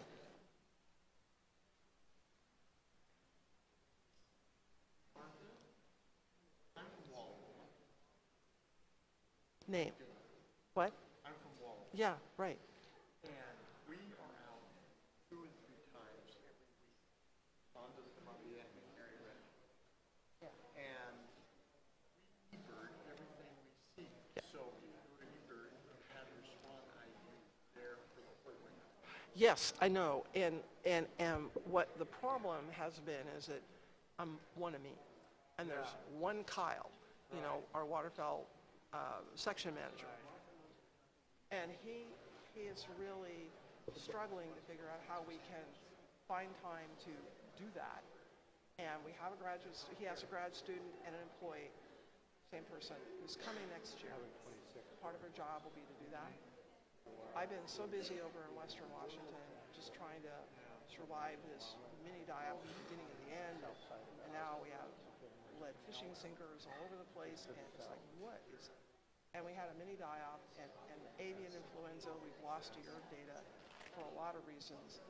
But, you know, the Kalispell thing told me so much, because Kyle and I were there, and I said, Kyle, look, there's like trumpeters everywhere. Yeah. And it's like, where are they coming from?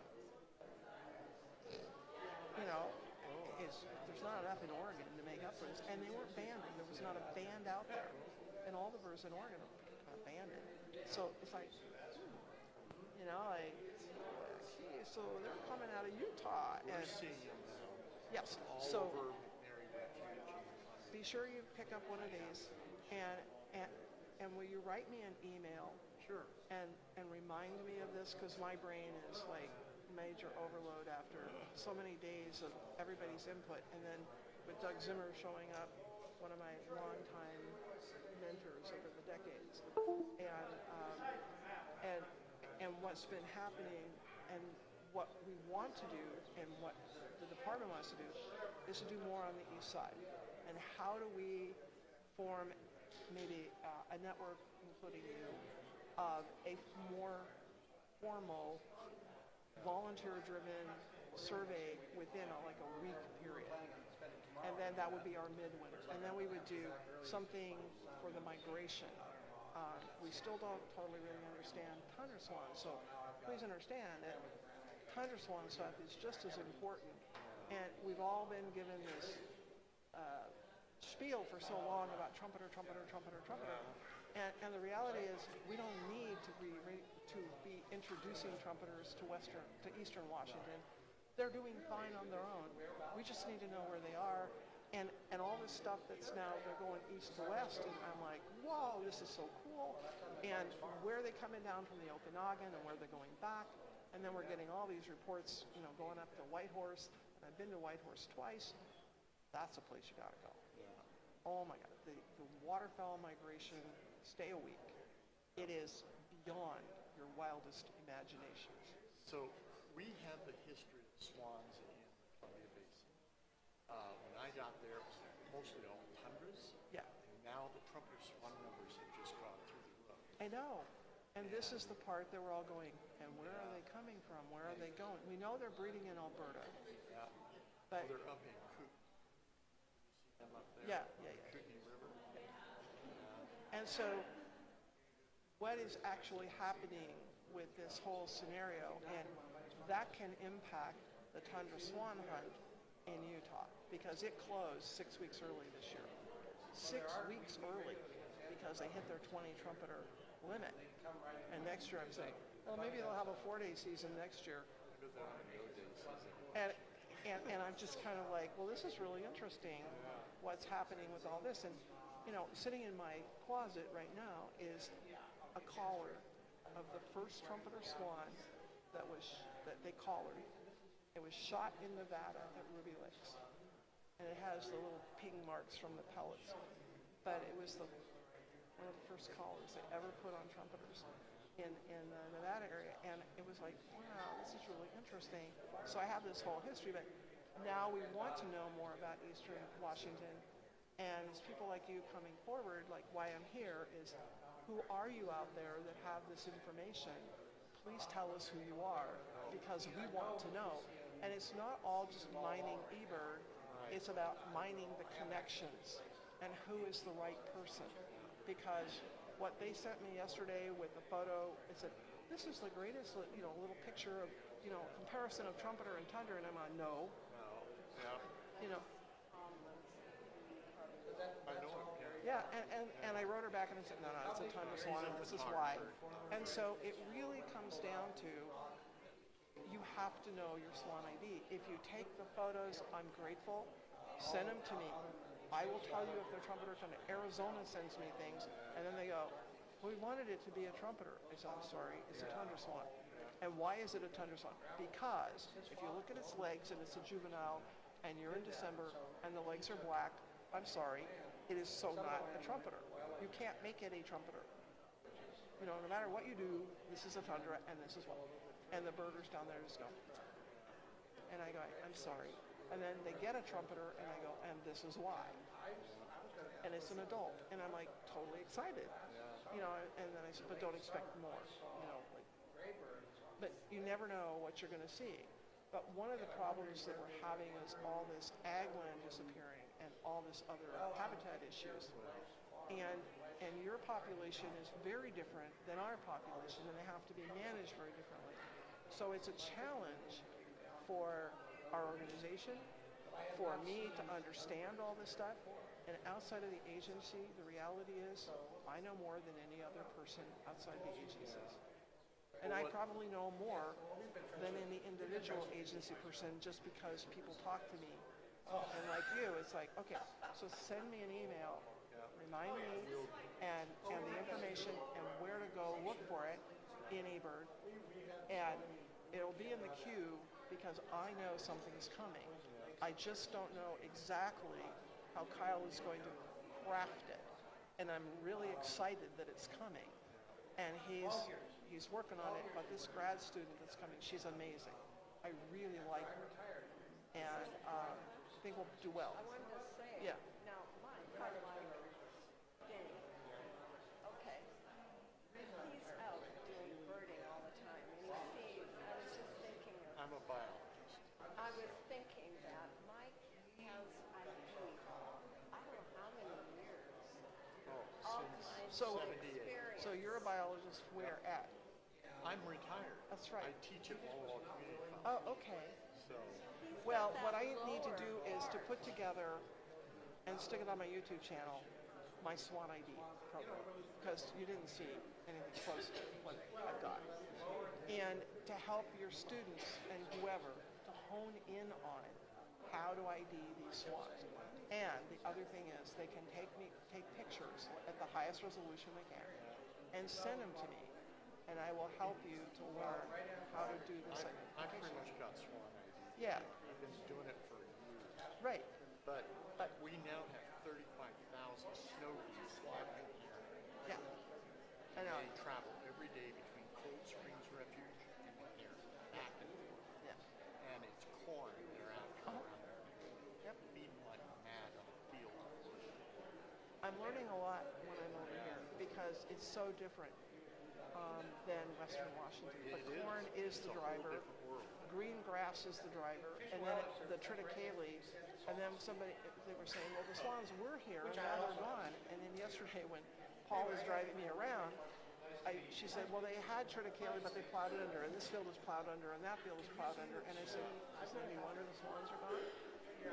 You know, in the most part, I said, because in the Skagit, if it comes in some early spring for the weather, they plow everything under, and so the birds are going to leave earlier. Why? Why not? You know, it's natural. It's the cycle of everything. I have a lot to learn about Eastern Washington. Our big problem is they're putting in more and more apple orchards. And I mean, loads of alfalfa fields have gone to apple orchards. So the one thing I will send you that you have not seen is the poster that I did for the International Swan Symposium about birding with awareness and the connections between ag and our birds. And I think it's worth doing and to bring that forward because we have to create this awareness because we are losing waterfowl-friendly farming up the zoo everywhere because of market forces. And a lot of this is because the dairy industry has been so shoved under with market forces, and then this whole debacle thing with the negative and all the rules and regulations that are environmental and not environmental. And Got a problem with their droppings. the what? All of the cattle droppings, they don't know where to put them. Yeah. So you have all these situations, and Kyle and I just kind of look at each other. We have a lot to learn about Eastern Washington, don't we? And I go, So, yeah. Loads of it. So, Anyway, thank you very much. yeah. I have a quick question. Can you return this, Ginger? Ginger? Ginger!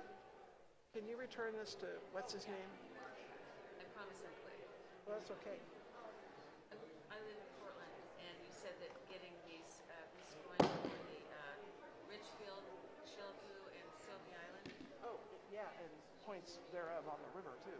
Okay, so and do we just send this back into this Northwest Swan Conservation? Yeah. If we sign, okay. Yes. And And you don't have to use our form. Just send me an email.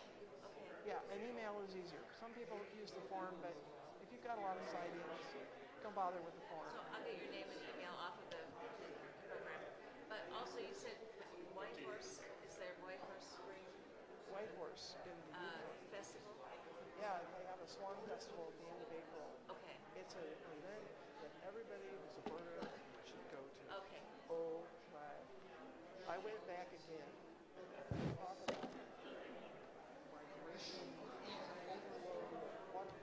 You want these ones, right? I'll get this one.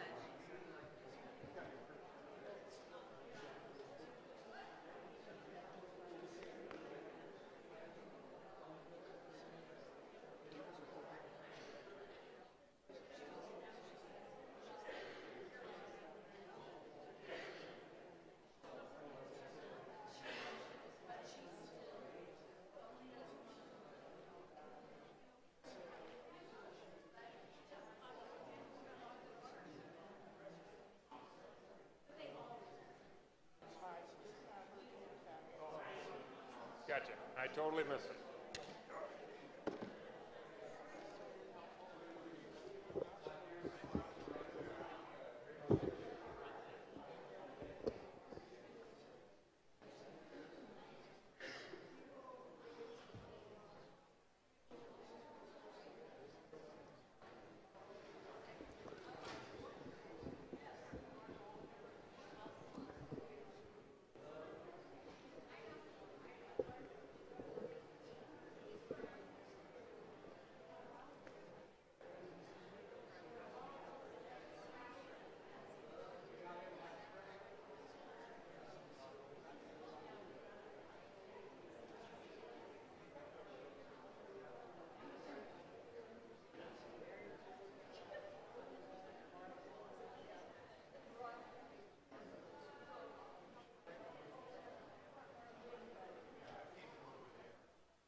Test, 1, 2, 3. Does that sound right?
Okay, we're going to start on time, which I never have done, I don't think, before. Can everybody hear me in the back? Good, good. If I start falling away from the microphone, wave your hand. It is a pleasure to be here. I have not been to the Crane Fest for a while. I've loved it when it started 25 years ago, and I've loved it ever since. And it's really great to see a big crowd on a nice day. I came and talked about condors a while ago when I had a book called Visible Bones out that's out at the table where I have some books.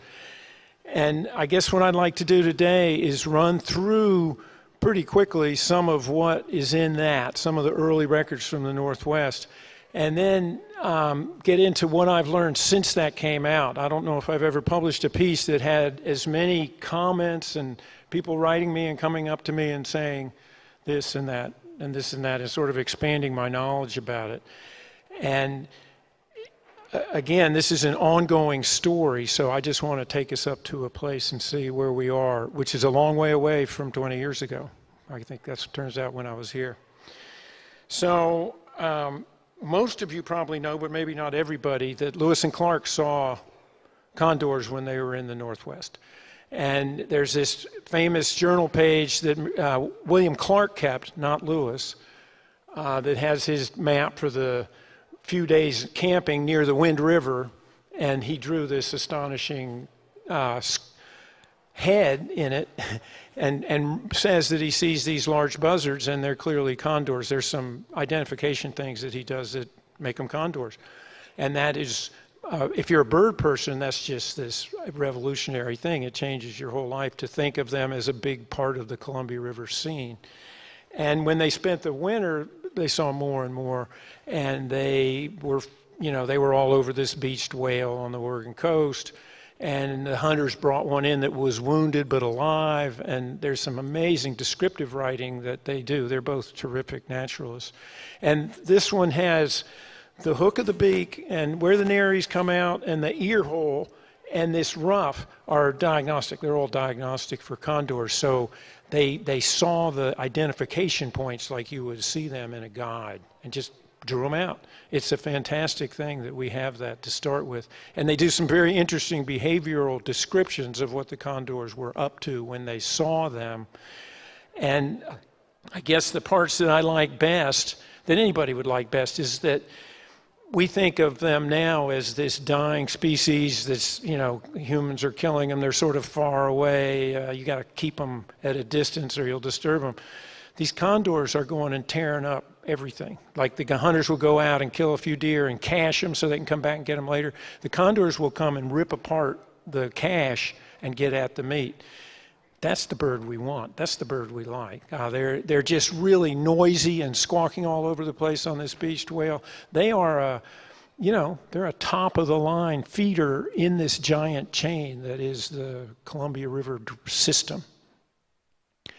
So I absorbed all that Lewis and Clark, and then was living in eastern Washington and northeast Washington, Stevens County, and got into David Douglas a lot, that Douglas fir is named after. He was on the Columbia 1825 to 34 off and on. So he was there for more than one season, which is very important. And he was well aware of what Lewis and Clark had. He'd read all their journals. Everybody's aware of what they're doing. And he had a fur trade post, Fort Vancouver, across from Portland, was in the process of being built when he came. So he saw sort of the beginnings of the second phase of human settlement in the Columbia, of white people coming in and building buildings and starting businesses. And it's all about the fur trade, of course, at the beginning. And they're part of the deal. And Douglas had this way of turning other people on to the natural history that he loved. He was theoretically a plant guy, but he got crazy about the condors, and he talked to this guy, William Barnston, who's just a fur agent. He's really just a fur agent.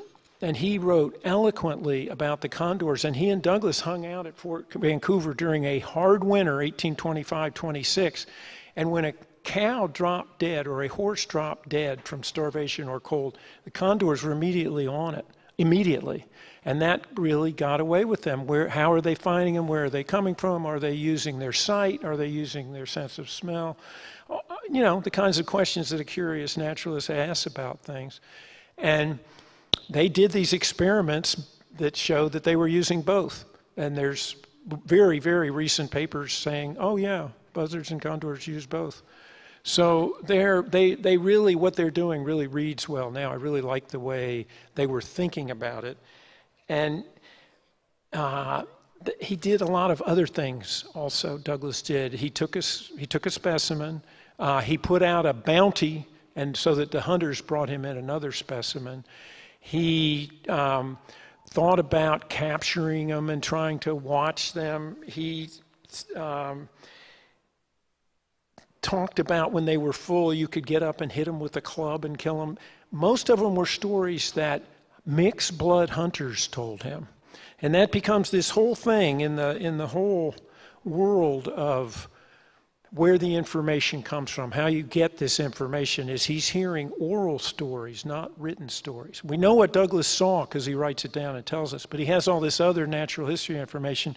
Some of it is very correct, some of it is not. He says that somebody tells him that they lay their eggs on the ground and that they're black. Condor eggs are laid on cliff ledges and they're not black. That kind of thing where they can be confused with turkey vultures. But in general, they tell them a lot of really valuable information, including that they breed far inland all the way up the Snake River. And that's the part that we want. I'm really interested in where I live. I'm interested in eastern Washington, the interior between the Rockies and the Cascades. That's where I want condors to be. So the next guy to come very soon after Douglas is John Kirk Townsend, who's a young American from Philadelphia, a bird guy. He's the first real bird guy that comes here and sees him. And he is well aware of both Lewis and Clark and Douglas. Because think about it, bird people share their information and they know all these things. And he starts looking, as per Douglas, he starts looking for condors the moment he crosses the divide of the Rocky Mountains, thinking he's going to see them in the upper Snake headwaters, that kind of thing. He comes all the way to the Willamette before he sees one, so he's really hungry when he sees it. And I just want to read you a little of his writing when he does it. He comes to the falls. They're at Oregon City now. There's a big-time fishery going for lamprey and salmon, as there is now. And there's turkey vultures. There's a whole village. There's lots and lots of people around. And there, to my inexpressible joy, soared the great Californian, seemingly intent upon watching the motions of his puny relatives below. The condor wheeled and plunged toward a freshly beached salmon. Townsend fired his musket, and the vulture fell on the opposite side of the river. An excited Townsend wasted no time in shedding his clothes and plunging into the Willamette. A few vigorous strokes carried him across the current, and he sprang upon shore to secure his coveted specimen. But the huge creature had only been wing-broken, and as I approached him, seemed determined not to yield himself a willing captive. Having left his musket and his clothes on the opposite shore, Townsend looked around for a stick. When none was available, he desperately began pelting the condor with stones. Men, women, children, and dogs who had been startled by the gunshot flocked from a nearby village to see what was going on. For the next half hour, the naked man danced a stuttered tango with the injured bird, which sometimes hobbled awkwardly away when attacked, but at others dashed furiously at me, hissing like an angry serpent, compelling me likewise to run. The laughter of the village women rang in Townsend's ears as he tried to kick sand in the attacking vulture's eyes. Finally, he flung a lucky stone that plunked his quarry squarely in the head, and the stunned bird fell to the ground. Townsend borrowed a knife and skinned his quarry, with people from the village crowding around him, both amused and curious. So again, this is not a bird of the faraway world. This is a bird that has adapted to people, has adapted to the fishery long before people came there, and knows how to eat dead things. It's just not rocket science of what the condor's done. The people actually have adapted to the condor's way of life, is a better way to put it, I think. So this is Paul Kane doing a wonderful picture of the falls, but this is Townsend's specimen that's in the Smithsonian. that is strangely the last condor taken from the Columbia. So they're all over the place. Everybody that's looking sees them until the 1830s, and then their numbers just die off really fast. And there's a famous railroad survey in the 1850s, and two terrific naturalists, Cooper and Suckley, and Cooper sees one, and that's really the last record for the Lower Columbia that is accepted. So Audubon was working at this time. He'd never been west of the Rockies. He went up to Missouri. But when Townsend's stuff gets back, when his pelts and skins and plants get back, he buys a bunch of them. And this is Audubon's famous condor painting, probably done from the bird that Townsend shot. He shot a couple other ones as well. Then Townsend did his own condor, and instead of placing it at the falls, put it up, in this mountain setting that looks like the snake instead. I mean, if you're trying to figure out what condor's about, you can learn some things, but others are kind of deceptive, and you might not be getting the whole deal. So here's the whole Columbia Basin, and we want anybody who's been on the Columbia knows that in the afternoon the winds blow upstream, and that if you're a condor, all you have to do is spread your wings and you're going to be in the interior as far away as you want from the gorge. And that includes all the way up to the Snake and all the way up to the hairpin of the Columbia in BC and all the way across the Rockies. That's just how it's going to work if it blows. If the wind blows, and it tends to. So I really have spent a lot of time looking for records upstream in the interior. And I'll count anything, as soon as the gorge gets dry. So the Dalles counts. And in so here's a record that is striking, that is one of the touchstone ones for me.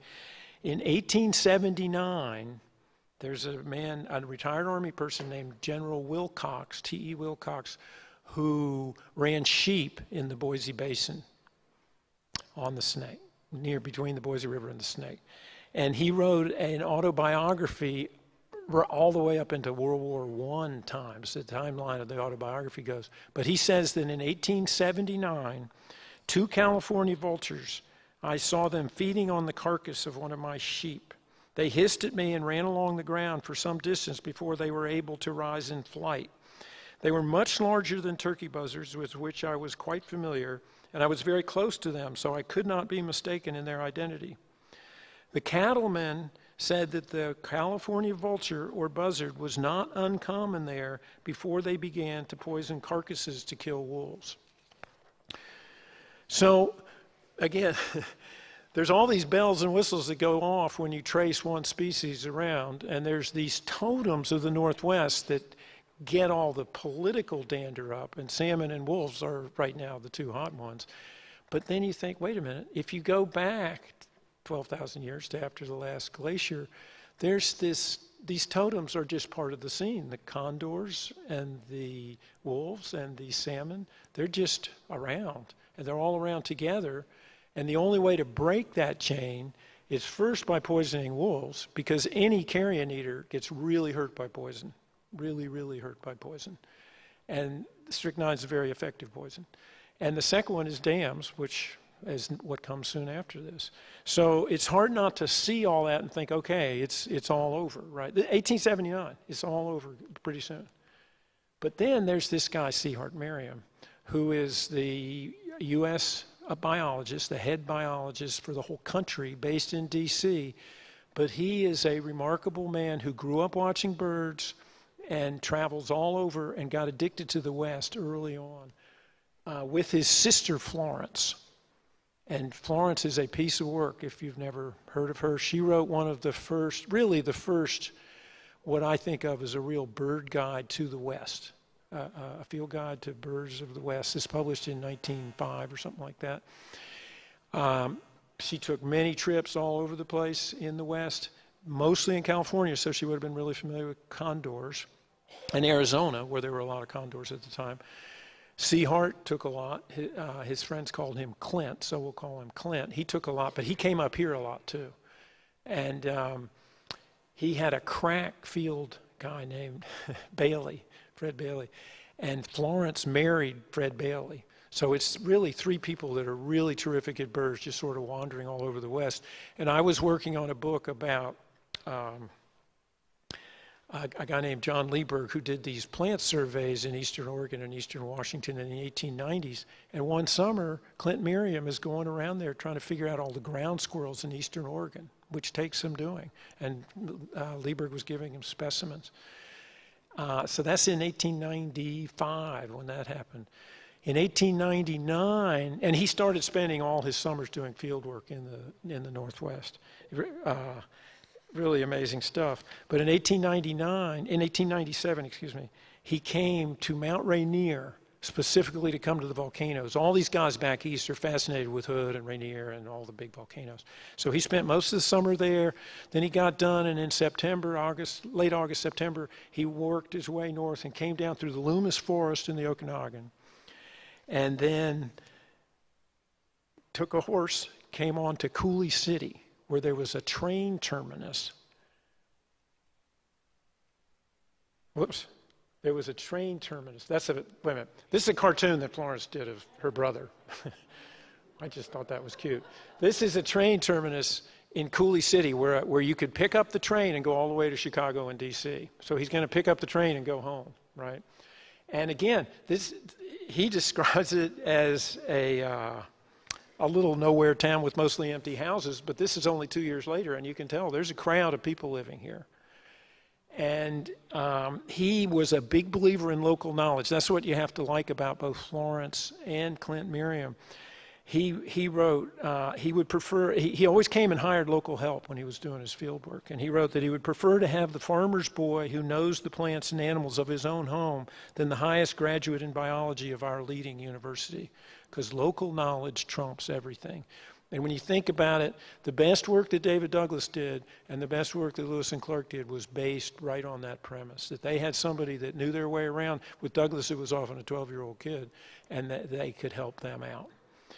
And so Clint comes here, he gets on the train, and he's keeping a journal, just like he always does. He keeps this little journal, and I spent maybe 20 years looking for this journal and never found it. And then they digitized it. My wife was looking for it mostly, and that's what it looks like. This is the train ride out, and this is what the page is transcribed. Left Coulee City by train on the Washington Central Railroad, which ends there at 6:30 a.m. Reached Spokane by 2 o'clock. So, I mean, this is just a morning train ride. It's no different than driving from Coulee City to Spokane almost. On leaving Coulee City, a very small settlement of mostly empty houses, the railroad makes a sweep to the northeast in order to avoid as much lava as possible. So he's looking at the scablands, and then winds about in a general easterly direction for 125 miles to Spokane. Immediately east of Coulee City, it traverses a nearly level bunch grass plain, which rises just north of the railroad. Then he's going to do his birds, just like everybody that's keeping a journal does. Meadowlarks are common all along. Several sparrowhawks were seen. A kingfisher was seen at Goose Creek, and a few magpies in several places. Nothing crazy about that bird list. Then down at the bottom of the page, I saw a condor on the ground near the train on the northern side of the track just after leaving Coulee City. But from some caution, refrained from recording the fact at the time. This is it. This is the whole thing. I thought it was going to have a great description and how startled he was and everything. But this is just a bird list for the day. This is a guy who's seen condors a lot. This is a place where he's well aware that nobody's really has a good record of one that an ornithologist would accept since Cooper in 1850. So we're talking 40 years. That's a long time. And it's just standing on the ground. That's what's best. And it's in Coulee City. So again, the mind reels. But again, salmon are going up.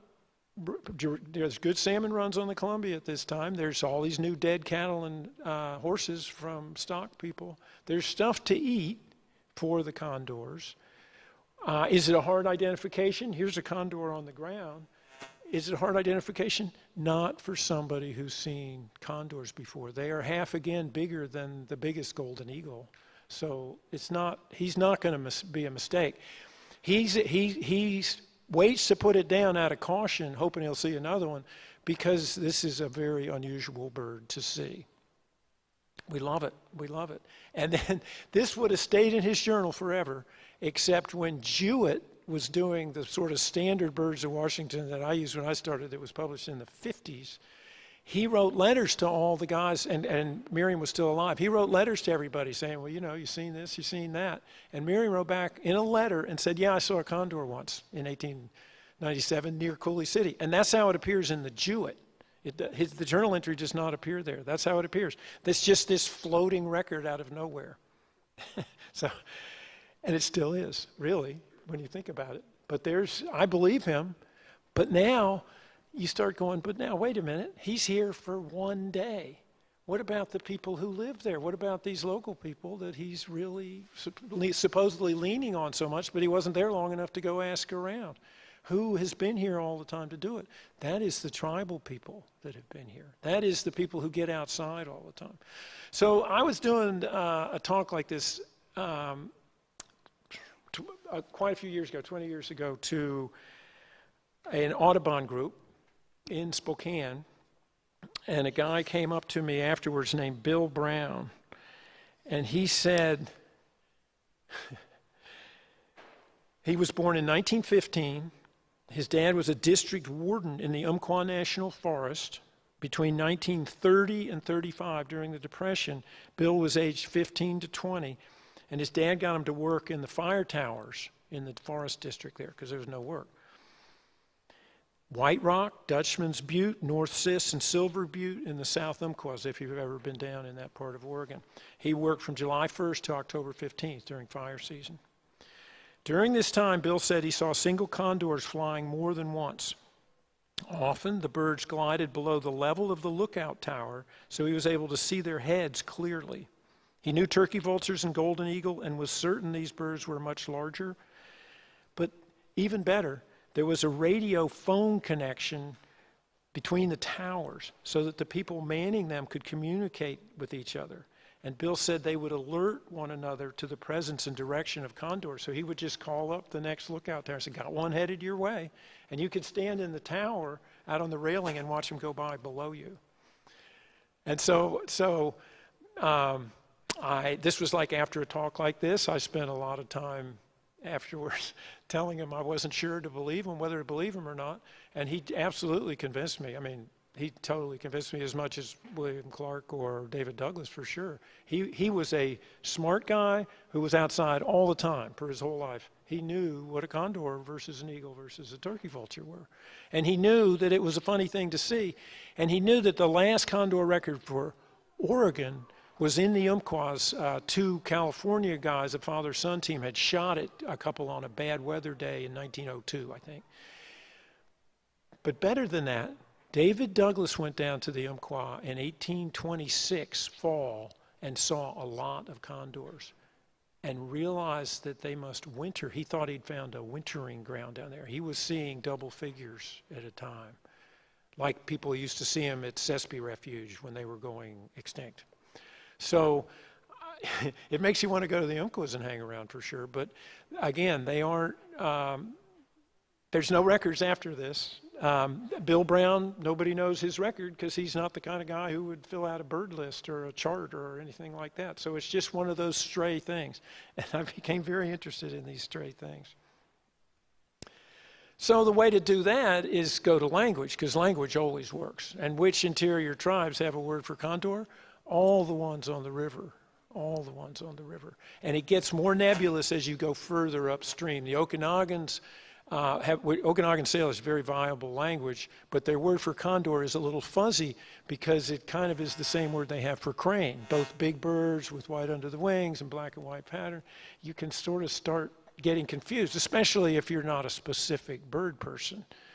And none of the linguists are, none of the historians are. There's these different rooms that people go in and they don't talk to each other out of those rooms very much. But if it's in all these languages, there's condors upstream for sure. And then there's archaeology. That's another place to go.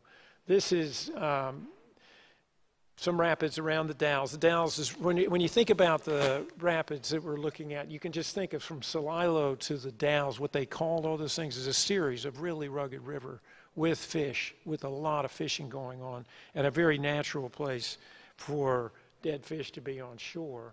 Here's a beautiful Corps of Engineers picture before the John Day Dam went in and drowned this. I mean, it's just all cut up. And there's a lot of places for a fish to die and go ashore here. And there's a lot of places to catch live fish, which the tribes are into. So here's Wisham Village on the Washington side. And Mary Schlick was a fantastic basket maker who has a beautiful book on Columbia River basketry, who interviewed everybody down there about patterns on baskets. And she talked to Nelson Walaludum Owasco, and he said that Nelson told her that they were part of the scene here. They were just part of it. These are a couple of the baskets that Mary was asking him about. She says these birds with the real, with birds that look like a soaring bird, and these patterns, some of those were specifically put on condors. And that condors, they kept them around, and they called them lightning birds because these lightning strikes under their wings. He had a whole bunch of things about them, but it was very much like Douglas. He said that they kept a chick in a camp tied up, and that would prevent lightning from striking the camp. And you're going, now wait a minute. There's really no proof from archaeology that birds bred here. But at the 5 mile, at the dam where the John Day and the Dalles are, there was a big salvage dig in the early 50s that uncovered thousands of bird bones, thousands. And the fourth most common bird was condors. And they had these butcher marks on them that were different than the butcher marks on gulls and cormorants that they were obviously getting meat off of, that were like they were trying to cut the primaries off of them. There's a woman who went through the archaeology in the 90s and did a really good job of showing that these were culturally modified bones, but there were no chick bones. There were only adult bones. So again, there's this huge gap. What was the life history of the condors who lived in the Columbia like? What were they doing? Where did they breed? Were they just wandering up here after they bred in California? Were they breeding in the Umpqua? There's all these beautiful caves. They found condor bones in caves along the Rio Grande that look a lot like the caves along Hell's Canyon or the Snake, or really anywhere from the gorge on down. And there's people that have searched all those caves and never found condor bones. But a lot of those caves were dug out previously by others. So it's a mystery, but it's a pretty cool mystery. And we like Nelson for being in there. And you can go to photography and art for another way to think of it. This is an Edward Curtis photo, pretty famous photograph. There's this guy. Wyam is another name for the village there, the same village. And he's holding what can only be a condor primary. There's no other bird that has a primary that long. So you can't argue that there weren't condors there because he's got the feather of one. And Gene Hahn and a guy named Brian Sharp looked very hard and interviewed a lot of tribal people from the 1970s on into the 1990s, I guess, asking about these kinds of things. Ellen Saluskin, who's a Wishram, she talked to a Chelmack, a U.S. Forest Service archaeologist, and said that in Indian Heaven Wilderness up above the Gifford Pinchot, her great-grandmother saw a huge black bird that landed and began to devour a half-dressed deer. It had eyes like fire. It appeared enormous. Its beak was long and yellow, and it was constantly opening and shutting its beak, which you love for a behavioral detail.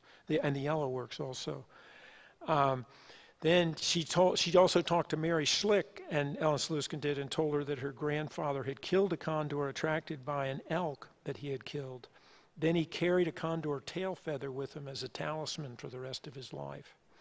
So we're right around that time of 1890s when Miriam saw his in eastern Washington, and on up to the 1930s when Bill Brown saw his in the Umpquaws.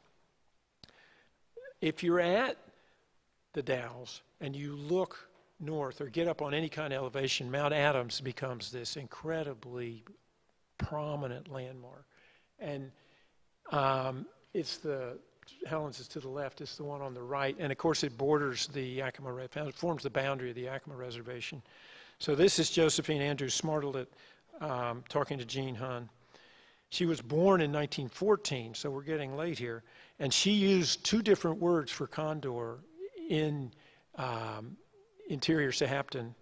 Josephine saw a condor as a child at Howard Lake, northwest of Mount Adams, in the 20s. Last time I saw it was when grandmother was still living. We were camping at Howard Lake. Jim Quayal and Otis Shiloh also saw it. So she was a teenager. Then when she was a grown woman, 28 or 30 years old, this would have been during World War II, so it's easy to remember, I saw another one, bald-headed like a turkey vulture, but smoother. Like a turkey, but smoother, like a turkey vulture, much bigger than a turkey vulture, but almost the same. Black and brown, no white on the wing. Sitting on my horse, he could look you in the eye standing. So it's exactly like Clint Merriam's sighting, where there's a condor on the ground, probably an immature, and it's just there. You go, yikes. Then at Potato Hill, Lila Wallowitza of Tompanish, her father had told her he saw one just north of Mount Adams in the 1890s. So if you look at these sightings, they just make a circle around Mount Adams, which if you are a bird eating salmon and you want to catch a thermal and go up, this is the kind of place that the air would take you. If you're at the Dalles on the river and you look south, and again, we're in the interior now. We aren't on the Mount St. Helens side, we're in the interior on the dry side. If you're looking to the south, Mount Jefferson has the same kind of aspect. And this is the Warm Springs. And there's a man named Ken Katja Smith that Sharp interviewed. He said in the early 1950s on the east slope of Mount Jefferson, still on the Warm Springs Reservation, he saw 3 condors at close range. Each was perched on a different limb of a large snag 150 feet away. After seeing them, Katja Smith came on a winter-killed elk in a snowbank on a north-facing slope. And there were ravens, a whole flock of ravens. 3 bald and 2 golden eagles were feeding together on the elk. Turkey vultures were also present. Smith noticed the condor's large size compared to any of these birds, their bald heads and bare necks. He stated clearly that they were different than the turkey vultures. So again, sounds like a pretty good sighting to me. These tribal photographs, tribal village photographs, are by Morehouse, who took his photographs again right at this same time that Clint Merriam's there. Here's the Warm Springs on the slope of Mount Jefferson. Here's the Nez Perce, who also have a word for condor in their language, and they talk about Seven Devils Wilderness looking down into Hell's Canyon as the place to see condors. That's Josiah Pinkham. And so those all look right. And again, if you're thinking about those caves on the Rio Grande, this certainly looks like the same kind of dry, long look. But they also go the other way on the Columbia. Here's Nispelum, another Morehouse photograph from right at 1900. And Jackie Cook is the tribal preservationist there, still active. She's the youngest of a big family. And her brother Johnny was 19 years old when she was born. So it's a real extended family. They lived near the mouth of the Okanagan. When Johnny was growing up, his folks grew strawberries on Kashmir Bar right there in the Delta complex on the upstream side of the Okanagan-Columbia complex. Jackie's mother was the first one who told Jackie about her dad seeing a condor. He was cowboying for an upstream neighbor back before Chief Joseph Dam was built. This must have been in the late 40s or early 50s. Jackie's mom said that on one trip in late summer or early fall, her dad had ridden upstream towards the Box Canyon area, perhaps in the vicinity of Stillwater Cove, which is another fantastic old Army photograph. Along that stretch, he was used to seeing both golden and bald eagles of all ages, as well as turkey vultures during the summer months. Johnny told Jackie that one day in late summer or early fall, their father came home saying he had seen a very different bird, much larger than the familiar eagles.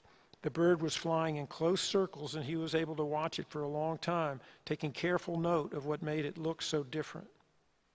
Back home, they had a good dictionary with pictures in it. So he and his mother started looking things up.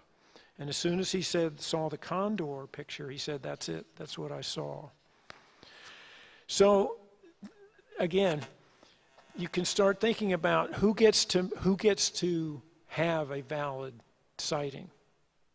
You know, does William Clark count? Does Clint Merriam count for more than Jimmy Cook?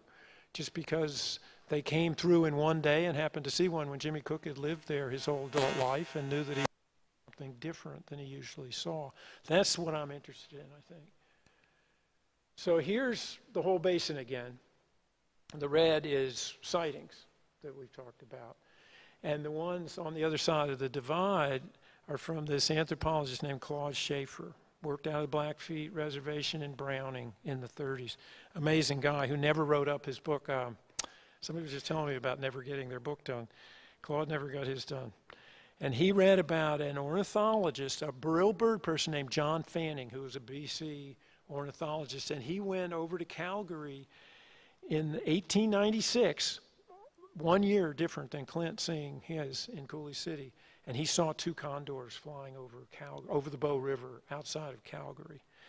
So Claude thought about that, and he had really good informants among the Blackfeet up and down the East Front. So he started asking them, and he got the most astonishing array of responses. Big Crow had spotted a condor standing on the ground near Barning in 1897. That's our year, right? And another one on the ground, for that matter. White Bear watched in terror from an eagle-catching pit trap as a much larger bird with white stripes and black underwings circled down on him, landed nearby, and assessed him as prey. Dog Takes a Gun held a 2-foot-long tail feather in his hands and described it. Cree people from the Hobama Reserve south of Edmonton kept a skin condor cape that, when draped from a grown man's head, dragged the ground. Chewing Backbones recalled a raid into Crow territory in southern Montana called off because of the appearance of a condor circling their horses. Yellow Kidney described a bird of extraordinary size with white under its wings and a large hooked beak that shaded from dark blue to yellow at its base. He said that in former times these birds had been attracted to the offal left behind from buffalo hunts. So, I mean, there's really only these 3 totem animals, right? There's salmon, there's wolves, and there's buffalo. If you're talking about the West and you go east of the Rockies, the buffalo is the only one. Well, of course, that's what condor eat. I mean, that's where the available food was. And so they're linked to all of these broken chains that we are now spending all our time fretting about restoring, even though it's really hard. And I don't think you can underestimate how important they are emotionally and spiritually, as well as biologically, to bring them back with these other creatures if we can. So again, I think about this. I think about free-flying condors, and I think about what we have. So my wife and I do museum exhibits, and we got a chance to do a David Douglas exhibit, and he had all this great condor stuff. So I said, "Oh man, we'll get a stuffed condor for the exhibit." And I knew an ornithology guy at Burke Museum. Burke Museum, as most of you know, there's a big condor restoration program based in Boise. They raise birds and then release them. Excuse me. Many of them die. When they die, they have to keep them all because they're an extinct or endangered species. And they were storing them in these fish and wildlife freezers, and they filled up. So the Burke volunteered to put some in their freezers. So my guy, Rob Fawcett, said, "Yeah, we can get you one." And he filled out a world of fish and wildlife paperwork and got us number 371. And this is what it looked like. And because they had to necropsy it to see what had killed it, right? They had to do a necropsy on it, and they were very aggressive in their search for bone and muscle material. So Rob knew this guy named Igor Karagadin from Moldova, who he had worked with in a joint Soviet-Burke bird collecting expedition where they shot birds and then stuffed them. And he said Igor is unbelievable, and he's living in Los Angeles now. So we got Igor. Igor looked at this thing and said, there's no way I am going to do this. This is chopped to pieces. Rob convinced him to do it, and he just started working on it. And he taped it all together and put it all together in it's sort of CSI stuff, but it's sort of more cool than that. It's more like art, I think. If you've ever watched a really good taxidermist at work, it's more like art. And then he wanted to mount it in a real spectacular way, so he mounted it vertically because it was really hard to hang. It was in a room kind of like this, and if you put it way up, what would you do with it? But this way, he made it so it was sort of eye level. The thinking was it could be sort of eye level with the lower wing and then stick way up 9 feet up into the sky. And the only thing that wasn't really real was the head, because the head had been bashed to pieces. So he had to get a turkey head, again, just like Josephine Andrews described, and then sort of sculpt it into a condor head. But the ruff and all the feathers and all that, he's got the blow dryer out, making them very beautiful and distinct. It's an amazing bird. And so we did this exhibit, and this is what it looked like in the exhibit. And there was a couple walls in the exhibit, but you could see the upper wing from one side of the wall. And kids, probably one or two from every class, would be like at the other side of the hall and see that wing sticking up and just go right underneath it and look up at it, because it's a condor, right? They're unbelievable. They're just amazing things to try to get your mind around. And this condor, Rob gets it back. This exhibit was in Spokane for a year and then in Tacoma for a year at the History Museum. But now it's back at the Burke. The Burke has a fancy museum, and I think it's hung there. I haven't been there yet, but I think it's hanging up there. Definitely worth going to see. Igor he's one of the most fun guys I've ever worked with as far as how he approached, how he wanted to deal with this bag of bones, this frozen bag of bones that he got. He did a lot of amazing research and made it work. He somehow made it work. So I just want to end by going through where the recovery program has gotten to. You can go online and Google Condor Recovery Program and get the latest. It hasn't really changed much since 2019, and they did some beautiful graphics in 2019, so I'm showing you those. But COVID slowed it down, and they'll probably have another good entries on it for 2023. But this is what it looks like. And you can see all these amazing graphs that have age releases and that kind of thing. At the bottom here, this is where they are. California's blue, Arizona's red, Baja, where they've released some successfully, is dark green. And the total is up to over 300 birds running around, crazy in the wild, doing incredibly stupid things, is because they don't have this cultural memory. The elders aren't there to teach them that pink insulation is not intestines. And so they're like going into trailers and working on the roofs and stuff. There's a lot to learn out there. But this is a very hopeful graph. It's not linear. They've had a lot of ups and downs. But you can see that they're trying to keep the captive population steady. And again, you can go in Boise and watch Condor TV of these horrible, poor creatures getting raised in these dark areas without ever seeing people, or flunking out in the wild and coming back and just sitting there for their lives. It's a little depressing. And then they release them, and then the wild ones have stuck a little bit more, and so that you can have that upward curve. I'm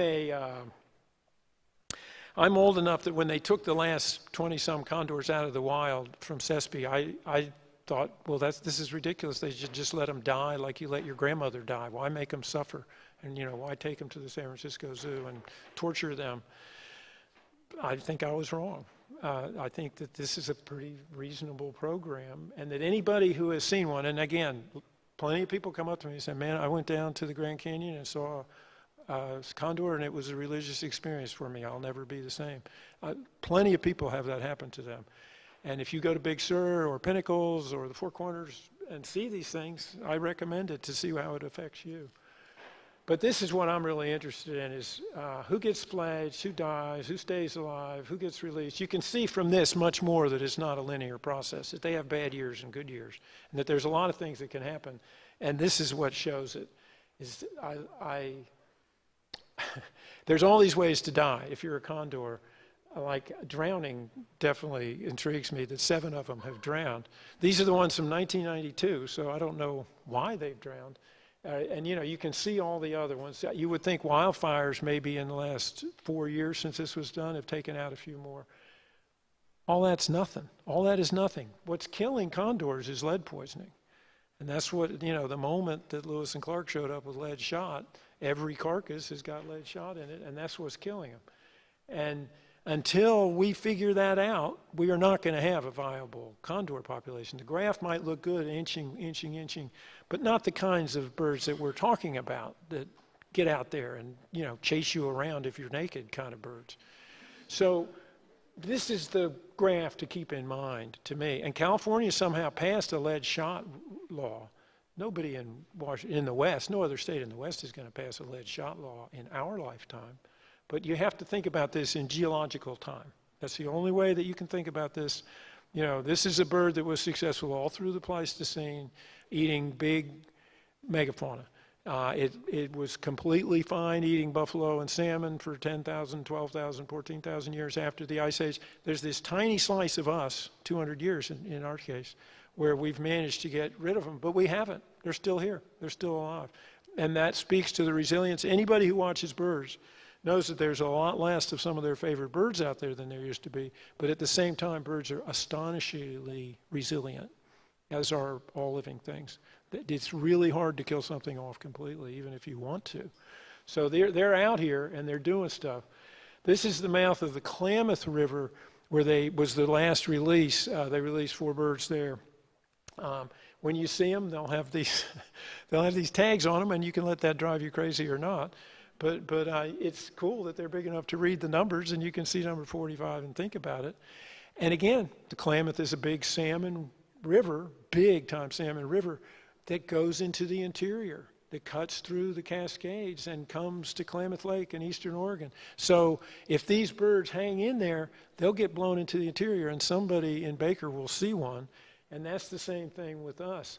As soon as they release them at the mouth of the Columbia, which is the next place that they will in however many years, again, you can't think about it in terms of single years or decades even, but they will release them at the mouth of the Columbia. As soon as that happens, they'll be at the Dalles. As soon as that happens, they'll be standing on the ground in Cooley City or deep in the Hell's Canyon or someplace, and somebody will have a big surprise when they come out of the store.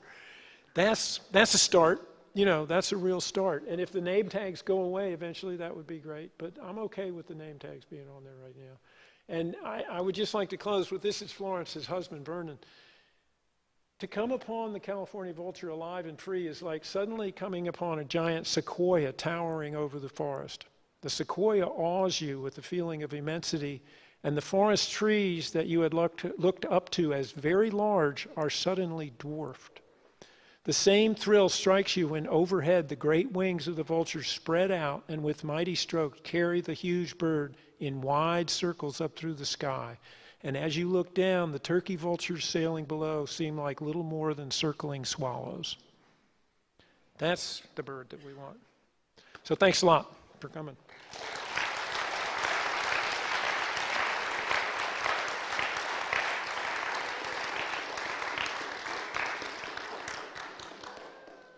And have we got time for some questions? If anybody has any questions or comments, please let us know. Oh, cool. How's it look? I'll repeat it. He was at the Boise World Center for Birds of Prey this week.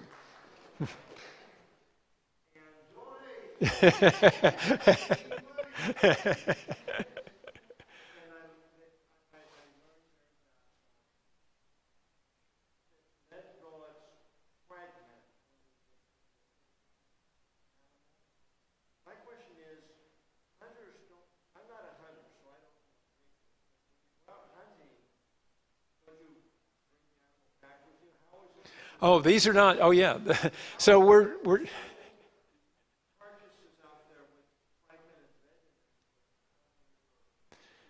okay, so that's a simple question. Why aren't the hunters cleaning up all the animals that have lead shot in them that they shoot? The answer is a lot of stuff gets away.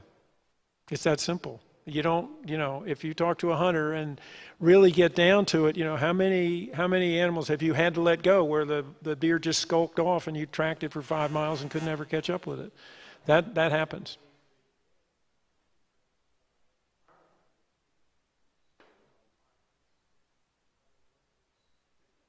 Yep, that also. I think of the number of coyotes killed in Washington State or in this county. That's a lot. That's a lot. So you keep coming back to that quote from Wilcox. They were actually doing okay until they started poisoning the carcasses with strychnine. Well, we're still poisoning the marmot and the coyote and the raven or whatever carcass, whatever we think is a varmint. So who gets to decide what a varmint is? That's another question. A lot of this is things change over time, and we want them to change in one direction. We don't get to determine it completely, but we can help. It carries muy fuerte. It packs a punch. Right. The one in California is for steel shot, and steel doesn't pack as much of a punch, and you will hear hunters complain about it endlessly.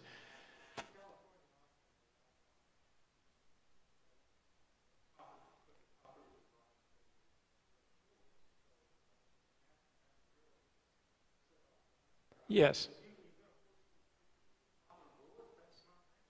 Yes. Right. So it's to a non-hunter, it seems illogical. What we're talking about to a hunter seems illogical. So the trick is to figure out a way to have a conversation. That's the trick. And nobody's doing a good job of that, as you might have noticed, over the last generation, say. But again, in time, we are hopeful that might alleviate a little bit.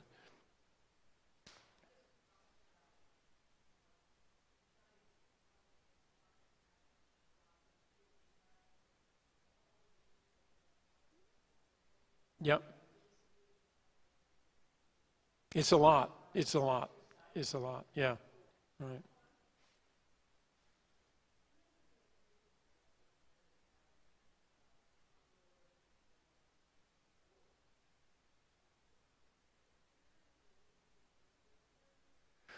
Yeah, you can. It's easy to carry that on out. Yeah.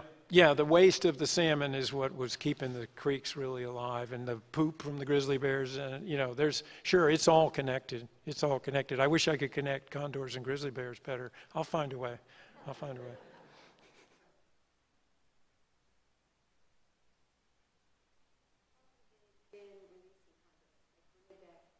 When did the program start? 1992 is when they really got going, and the Center for Birds of Prey was.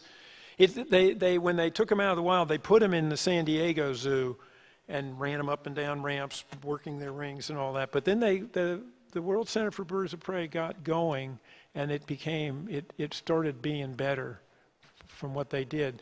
And there's a hit at the place. I recommend anybody go to Boise and go there and donate, as you say, because it really has a deep, long, interesting story. There's much more than a few graphs that I put up here.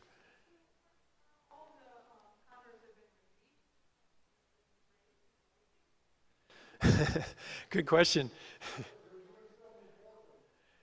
They've been at the Portland Zoo for about 10 years. There's a zoo in Mexico City that has a bunch that did Baja releases. They're starting to spread out. It was like Boise was a bottleneck for a little while with San Diego, and now it's spreading out more. Yeah. 30 is 30 and more. Big predators live a long time, and it's hard to judge what a captive bird might live compared to what a wild bird might live, and they don't know very much about wild birds. but since this study started, I don't think they have much. I didn't see old age on the circle graph that we put out. At some point, that'd be pretty cool if they could get old age on that.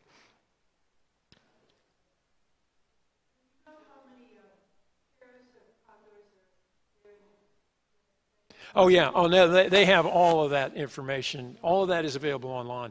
You can get very deep into it. If you just Google Condor Recovery Program, you'll find out everything you need to know, and you'll find out all the places you need to go see them. And you might find out that when they start talking about Estacada and releasing them, in the Columbia, at the mouth of the Columbia.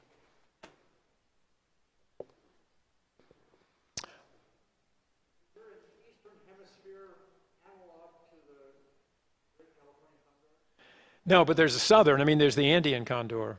And there were 6 species of condors in our hemisphere in the Pleistocene.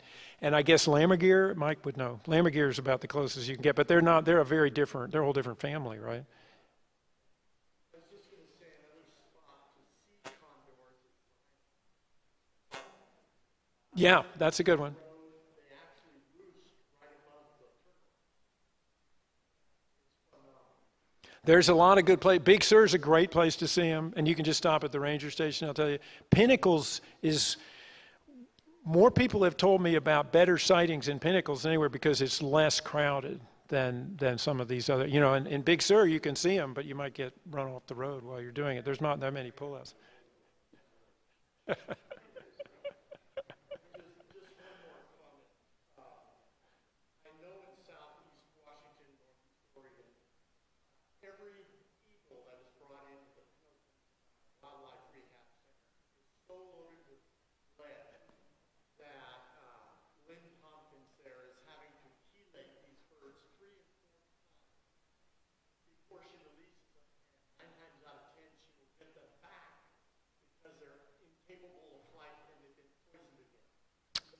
And that's what, all the condors that come in, the chelation is this huge field of medicine, that it's discouraging, yes.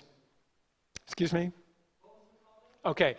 All the eagles that come in Southeast Washington to the bird rehab center there have to be chelated for lead poisoning, sometimes 3 or 4 times. But then even when they're released, they just get poisoned again. For the reasons that everybody's saying, for all these different places that lead shot comes from. Chelated means you go through a washing machine and they wash the lead out of you.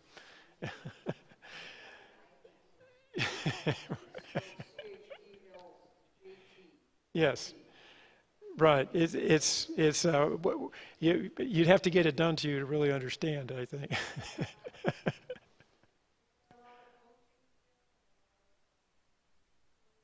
They've had according to the graph, let's see if I can go backwards here. They haven't had that many. I guess I'm offline here. They haven't, there's mortality if one's getting shot, but it's not that many. It's not a huge number. That's not the reason that that's not what's going to keep them from coming back. Shooting is not what's going to keep them from coming back.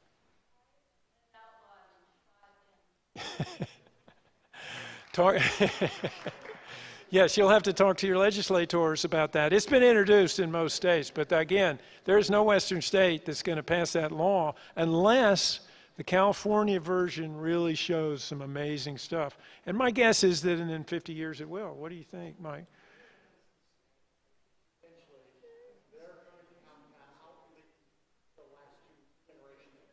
Yes, right. It's a time thing, and so we just have to think about, well, it's not just me, it's my grandkid and my grandkids' grandkids that are going to see these birds.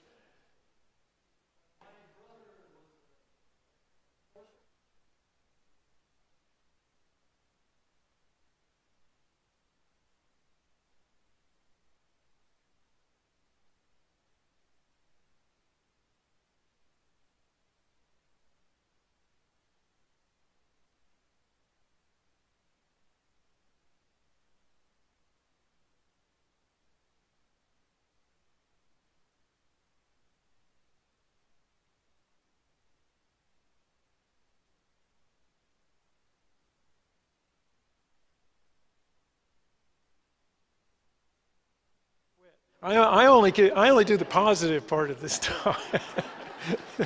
Thank you very much.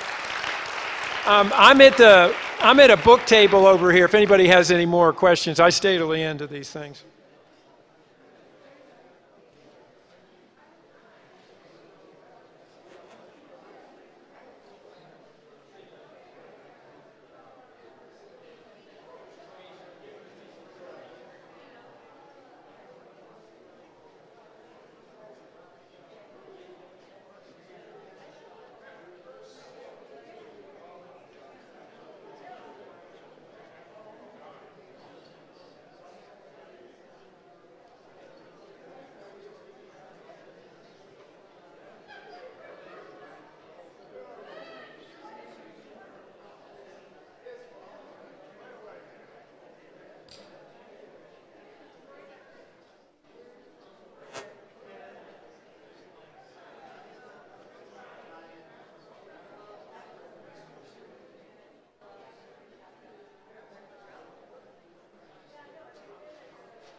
Washington, D.C., and I got to go to the Smithsonian, especially the Natural History Museum many times, and I've got some pictures from there.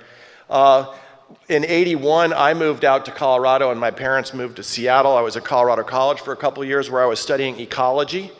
And then I took a break from college, went out to Seattle, and worked in a virology lab where I met my wife, who's here, and we fell in love, and then ultimately led to one of our children who is no longer a child and is here, and some of their friends. So yeah, virology, it's very romantic, playing with herpes and AIDS and hepatitis and other deadly viruses in a hood is a great way to fall in love if you love science. I've decided that plants were safer to work with than viruses, and went and got my undergrad in botany at University of Washington when it was a botany department. And I was fascinated by algae and mosses and what I call dino plants. I'll explain what I mean by that in a minute. But I was really interested in what makes those primitive plants be able to do so well in such diverse environments. And I became more and more interested in biochemistry and molecular biology and working with genes, and I was a technician for 2 years also at UW in the biochem department, and then I went and I did my PhD also in the botany department where I got more involved in physiology and genetics. And when I was doing my PhD, I was really fascinated with native plants. Grasses were too complicated for me. They're really complicated still for me. But I was very interested in how specific genes could make a plant be able to do well in a different environment, especially with regard to changing climate. All right, so I became more interested in digging down into what genes do to drive growth and development. And then I was a postdoc at the Salk Institute down in San Diego, where I really dove hard into specific genes and how they work. But even when I was a postdoc, I started thinking about how these genes could be translated into crops to make crops more resilient in changing environments. I was an assistant professor at Washington University in St. Louis, so clearly I'm obsessed with Washington.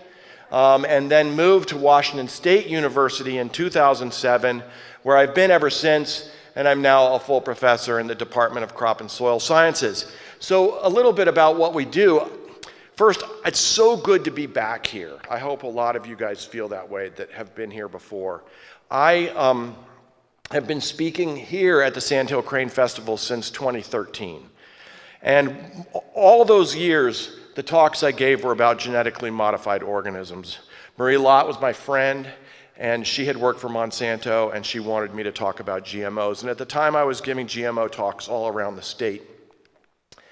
I'm not going to talk about that today, obviously. Post-COVID, we've decided to do things a little differently. I have currently 4 PhD students in my lab, a technician, and somewhere between 3 and 7 undergrads, and all the undergrads get paid to work with us in the lab. We study, as I said, fundamental plant development. A lot of it was in a little mustard weed that's natural habitat is the cracks of sidewalks in Seattle in winter. It's the first plant to have a fully sequenced genome, and so that allowed us to start to actually get at what does this gene or group of genes do for growth and development. Arabidopsis, by the way, is a brassica. It's related to canola, camelina, broccoli, cauliflower, kohlrabi, all of those. And we've been studying for years and years interactions between light-mediated signaling, or how plants use light as information. In fact, seeds, if you garden in the spring, you go out to your garden and there's a few weeds that have overwintered. You turn your soil, that's all you could do that weekend. You come out the next weekend and it's covered in seeds, weed seeds, or weeds germinating. And that's because they came up to the surface of the soil, saw the light, and germinated. And then this goes all the way to flowering, and these obviously from getting a seed out of the ground to flowering time is very important for crops, and so I started to become more interested in how that relates. And so some of the techniques that we continue to do are molecular genetics, genomics, transgenic plants, that's why I talk about GMOs, genome editing, I also have a talk that I give on CRISPR-Cas gene editing, and then breeding. And now I'm really focusing most of my work on translating what we've learned at the fundamental level into crop plants. We started with canola and then camelina. Both of those are brassicas. They're oilseed crops related to Arabidopsis. And through a lot of luck and just meeting the right people, I became involved in grasses and grass breeding in 2013, actually, when I was speaking here about GMOs. And the cool thing is we were always bird watching, and all the pictures that I'll show you today, I took, so that's why some of them are not that good. But you'll notice that there's grasses in a lot of them, and so I keep getting brought to, I love birds, and just the impact that grasses have on birds is phenomenal. All right, that's my thesis for today's presentation. Okay, so just quickly, when you see underlined words here, those are native grasses. So we work on at least 10 species of grasses at WSU, and half of those are native grasses. And the other half are for the turf grass seed industry. I got to go back, and I forgot to tell you one thing here, and then we'll move quickly forward. This picture was taken a couple years ago at the Sandhill Crane Festival, and those are snow geese, which there's quite a few of them around right now. And the field that they are in is a Kentucky bluegrass production field. We know it's Othello because of the water tower back there. So you guys have all heard of Kentucky bluegrass, right? Where is most of the Kentucky bluegrass seed that's grown in the world produced? Used in the world produced. Do you guys know where? And Here, yeah, of course. Why? It's a loaded question, right? Those are my favorite kind. When I'm teaching, I wish students would just answer with the loaded answer, because that's clearly what we're doing, right? So 80% of all Kentucky bluegrass seed that is used in the entire world is grown in Washington State. And 90% in the entire world, 90% is grown in the inland Northwest. So the other 10% is northern Oregon and northern Idaho. And of that 80% in Washington, I would say about 70% is grown right here, from north of Moses Lake down to I am pointing correctly. North is over there, roughly, down to Connell, which is down over there, right? So past Scootney. If you were to go straight east from Scootney, you'd hit Connell. So there's a lot. Kentucky bluegrass seed is a major crop here. It's not a major money crop, but it's critically important for rotations for potatoes, carrots, and onions, which are all high value crops.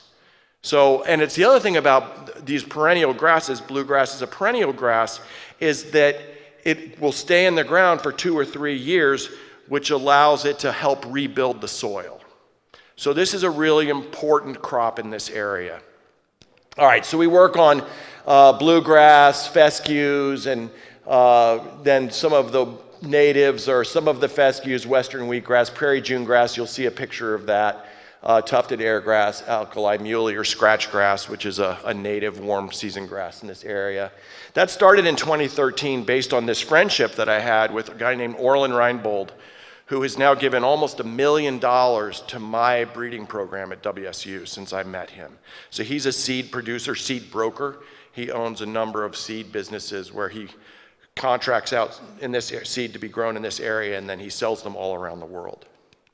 Then the Turfgrass Seed Commission came in a couple years later, and they said, we don't want Orlin telling you everything to do, and so we will give you some money so that we can tell you what to do too, which is fine. I mean, I have no problem with that. I love working with them, and they are my main commodity group, right?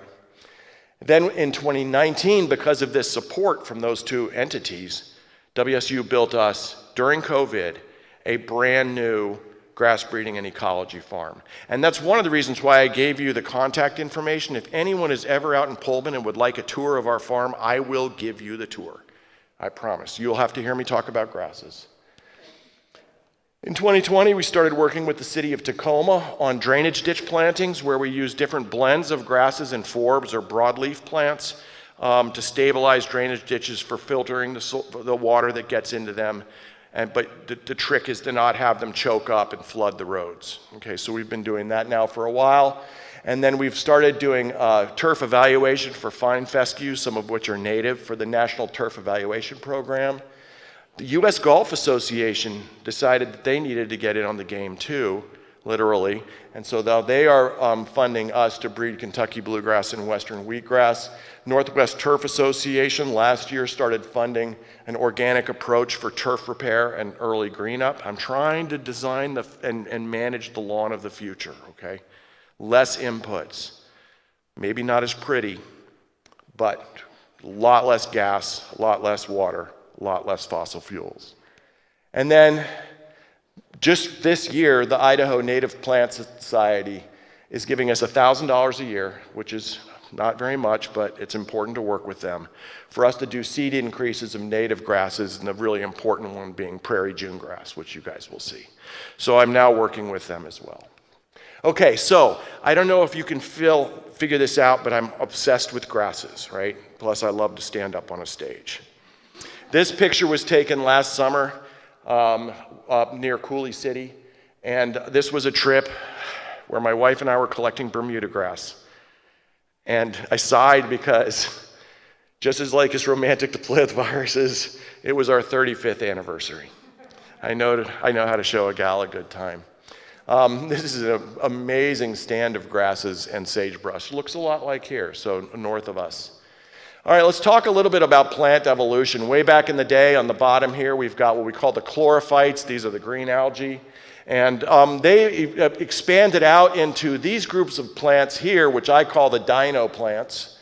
And that's, here's a paleo artist that's drawing up all these ferns and cycads and ginkgos. And, there's ginkgos, there's fossilized ginkgos and living ginkgos now here. And then around the same time, some of these seed ferns started to turn into what we consider the higher plants, or the angiosperms. And they split off into two groups: the dicotyledonous, or broadleaf plants, and the monocotyledonous, which include the grasses. Okay, so by the way, let's go back. What's going on right here? Anybody know what that is? Why is it in this picture? You guys have heard about the extinction of dinosaurs? Right, so that's the thought. That's the thought, is that there was a comet that hit a volcanically active Earth, and between the comet's impact and the triggering of more volcanic activity, the Earth went dark for many years. And about 75%, thank you Sandy for that fact today, of the animals on the Earth disappeared. And around that time right now, we estimate that we've at least identified about 700 species of dinosaurs. Okay. So monocot evolution, there in this is figure you find all the time on the internet, which is why I included it. So this is their monocot, and that is not a grass. In fact, what this is, Netherlands Bulb Company Planting Guide, is all the plants that seem to be coming up out of the ground right now in spring, right? So those are all monocots, but most monocots are grasses. And by the way, that's prairie June grass right there. Now, one argument that I'm going to make is that people have a tendency to be grass blind. And so I'm going to tell you a bit about grasses, and I'm going to tell you a story about one kind of grass, or grass growth morphology, that all of you have likely observed while you're out here bird watching. Okay? So first of all, when we think about grasses, right, okay, so grasses have this ability they have their growing point underneath the ground. The crown is underground. And so when a grass gets established, if you have a drought or fire or grazing or mowing, then after that insult has happened, the grass can grow back up again. And that's not true for the broadleaf weeds. That's one of the reasons why we mow, is to get rid of those weeds. Of course, dandelions, you're not going to get rid of them because they've evolved to lay down flat on the ground. Now, that's a bunch grass here on the left. On the right, we've got these fibrous roots and these rhizomes and stolons. And these are the types of grasses then that make sod, that stitch together the earth, okay? And that's one of the things that's so important about grasses, is their ability to hold and build soil. And I am, from a genetic perspective, right, back at genes and growth, I am really fascinated by how you change from this type of grass to this type of grass. And we'll come back to that briefly at the end. Now, we're going to flip this plant evolution on its side, and we're looking here, this is the Cretaceous, And this is the time when the grasses did a massive, massive expansion evolutionarily. And so on the bottom we have corn and sorghum, and then we've got in here wheat and barley and all of the grasses that I'm going to talk about today, and then the bamboos and rice. And all of those are, they're all clearly extremely important for feeding humans as well as animals, okay? Now this line here points from this point in the Cretaceous to when dinosaurs became extinct. And so one of the points here is that grasses did their massive expansion after the dinosaurs were gone, except for there was one type of dinosaur that survived. Dinosaurs that were very small and could hide underground like the grasses and the mammals did. And those are birds. So we're looking here at birds evolved massively on this earth at the same time that grasses did. Now, that's, that's a coincidence or not, and maybe the two of them have taken advantage of that. This was taken at Makashika State Park in eastern Montana, an outstanding badland formation. There's badland formations all over the world. This little state park rivals both Teddy Roosevelt National Park and Badlands National Park, a little state park. But here's where I got this picture of the extinction line. So right here at this black line, below it were fossils of dinosaurs and a few grasses, and above it were fossils of lots of grasses and birds and mammals and no dinosaurs. And so this is why scientists have come up with this mass extinction hypothesis with the meteor. Remember I promised I'd talk about the Smithsonian. This is from the Natural History Museum in DC. And there were 6 of these murals that were painted by a single artist. And when I was a kid, this is exactly, I didn't take this picture. I found this on the internet. But this is exactly what I saw. So what do you guys see in this picture? That's a loaded question, isn't it? Right, well, come on. We all know what we see here. What do we see? No, stop it. You don't see. I've got a heckling crowd here. I'm going to have to do something about that.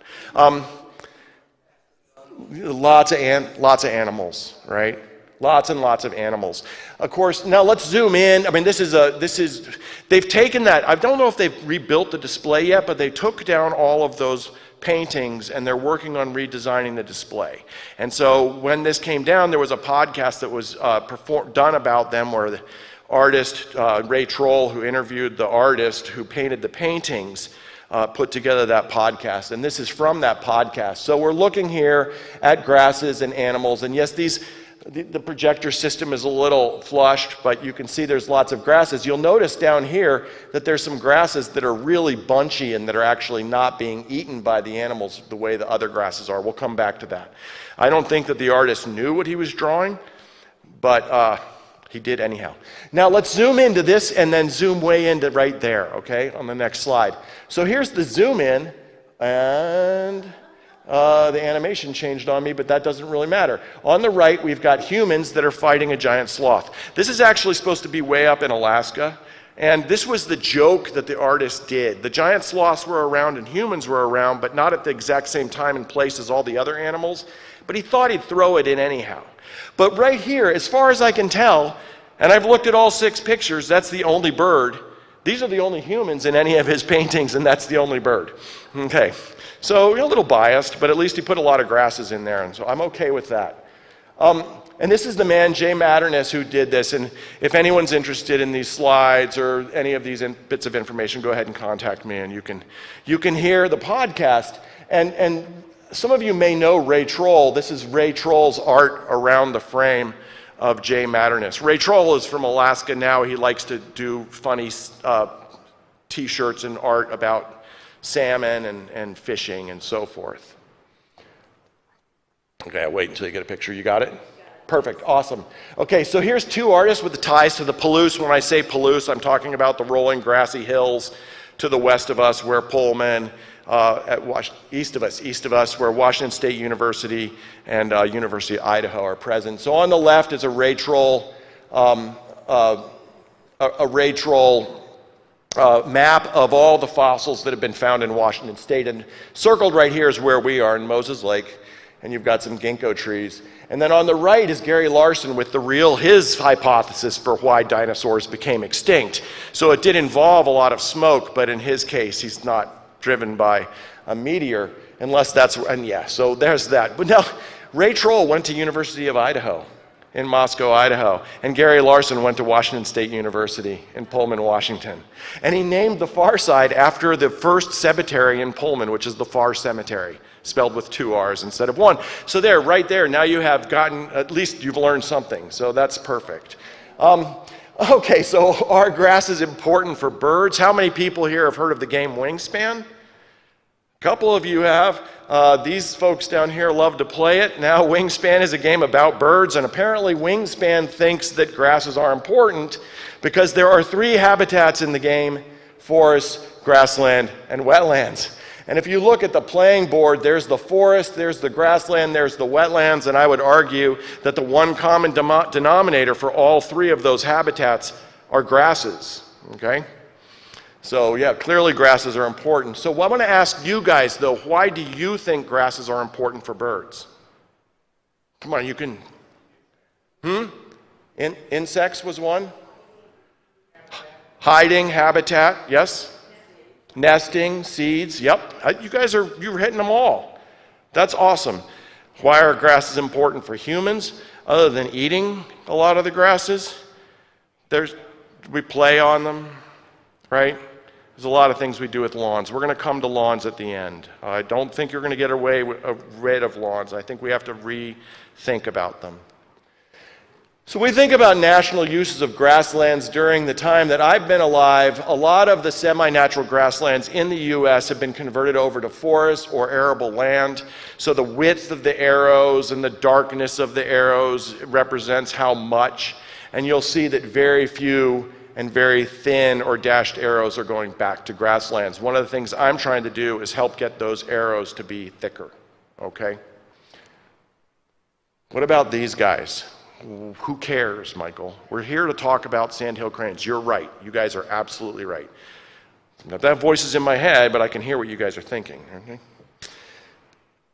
Oh, yeah. A couple of years ago, I loved that shot. So on the map on the left are the major grasslands in the United States. And now those arrows on the left map are the predominant weather patterns that are feeding moisture into those grasslands.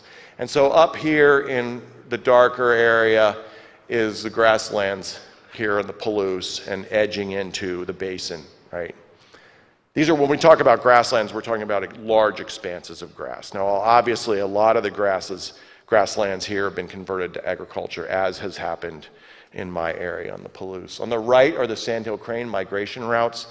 And I don't know if you guys have noticed, but it seems like there's not as many cranes here at this time of year as there have been in the past. And at breakfast, I overheard some conversations about there still being so much moisture down in California that a reasonable hypothesis is that there's a lot of food and a lot of water down there, and so the cranes are taking their time coming up. That plus we still have some very unstable weather. It was snowing yesterday in Pullman. Okay, but these birds are coming up into our area again in the basin, and just as a tip, I've heard from a couple of people that there's actually a pair of nesting sandhill cranes in Beauville, Idaho, that have been coming there for many, many years. I haven't observed them, but I'm going to try to this summer, okay? Here's arable grassland being farmed today with a grass. So this is all wheat just outside of Pullman. So why are grasses important? This is what we're going to talk about for the rest of it. And I'll show you a lot of pictures of birds at this point, and some more Badlands shots because they're relevant to all of this. So they stitch together the earth, terraformation, soil building, soil stabilization, water filtration. We've touched on that. This interesting thing is that there's interactions with what we call the microbiome. Those are the fungi and bacteria that are in the soil and make for what we call soil instead of dirt. So soil is a living entity, in a living community.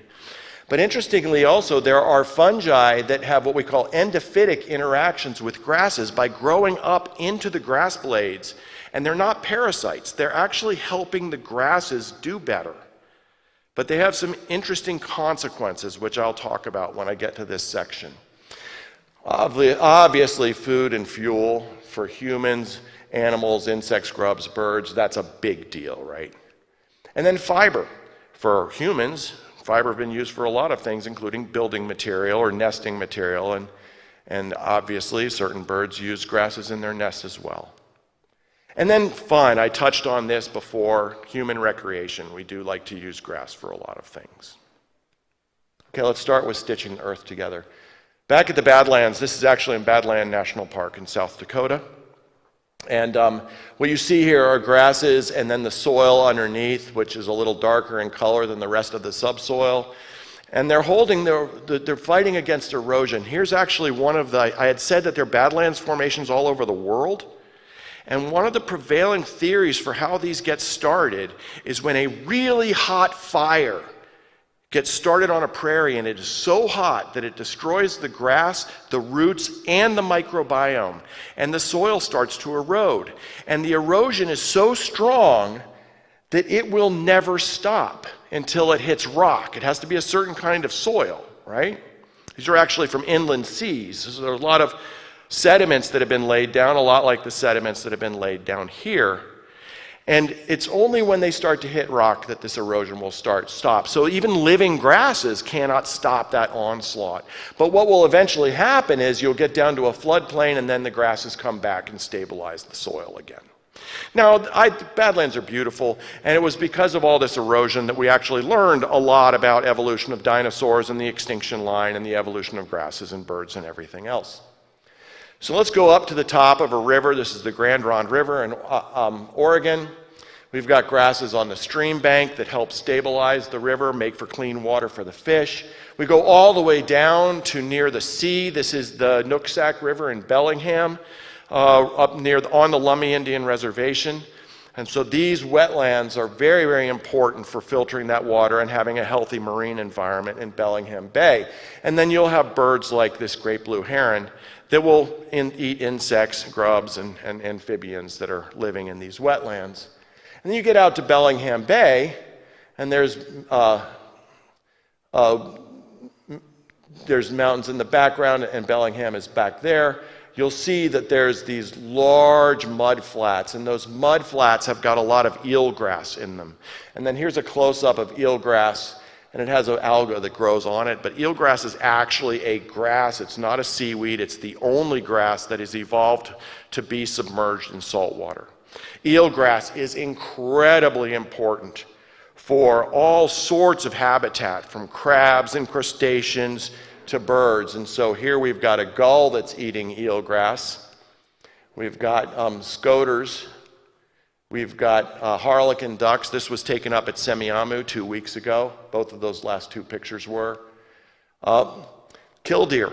You'll see these at the beach. We also have killdeer at our grass breeding and ecology farm in Pullman. And 2 weeks ago, there was a mating pair of killdeer that just flying around going, it's here, it's here, it's still here, it's still here, it's still here. And they will be having babies in our farm. And I promise you next year, I will have pictures of killdeer popcorn-sized babies. I just missed it this spring. They grow so fast. And then there's a blenny eel. I love this shot. So this is down in Bellingham as well, and the blenny eel live in the eelgrass. They're actually fish, but they're named after the eelgrass.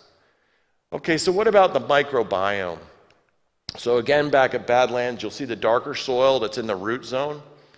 So grasses, and this is when I was talking about how perennial grasses in farming help rebuild the soil. This is what I'm talking about. It's bringing in organic matter.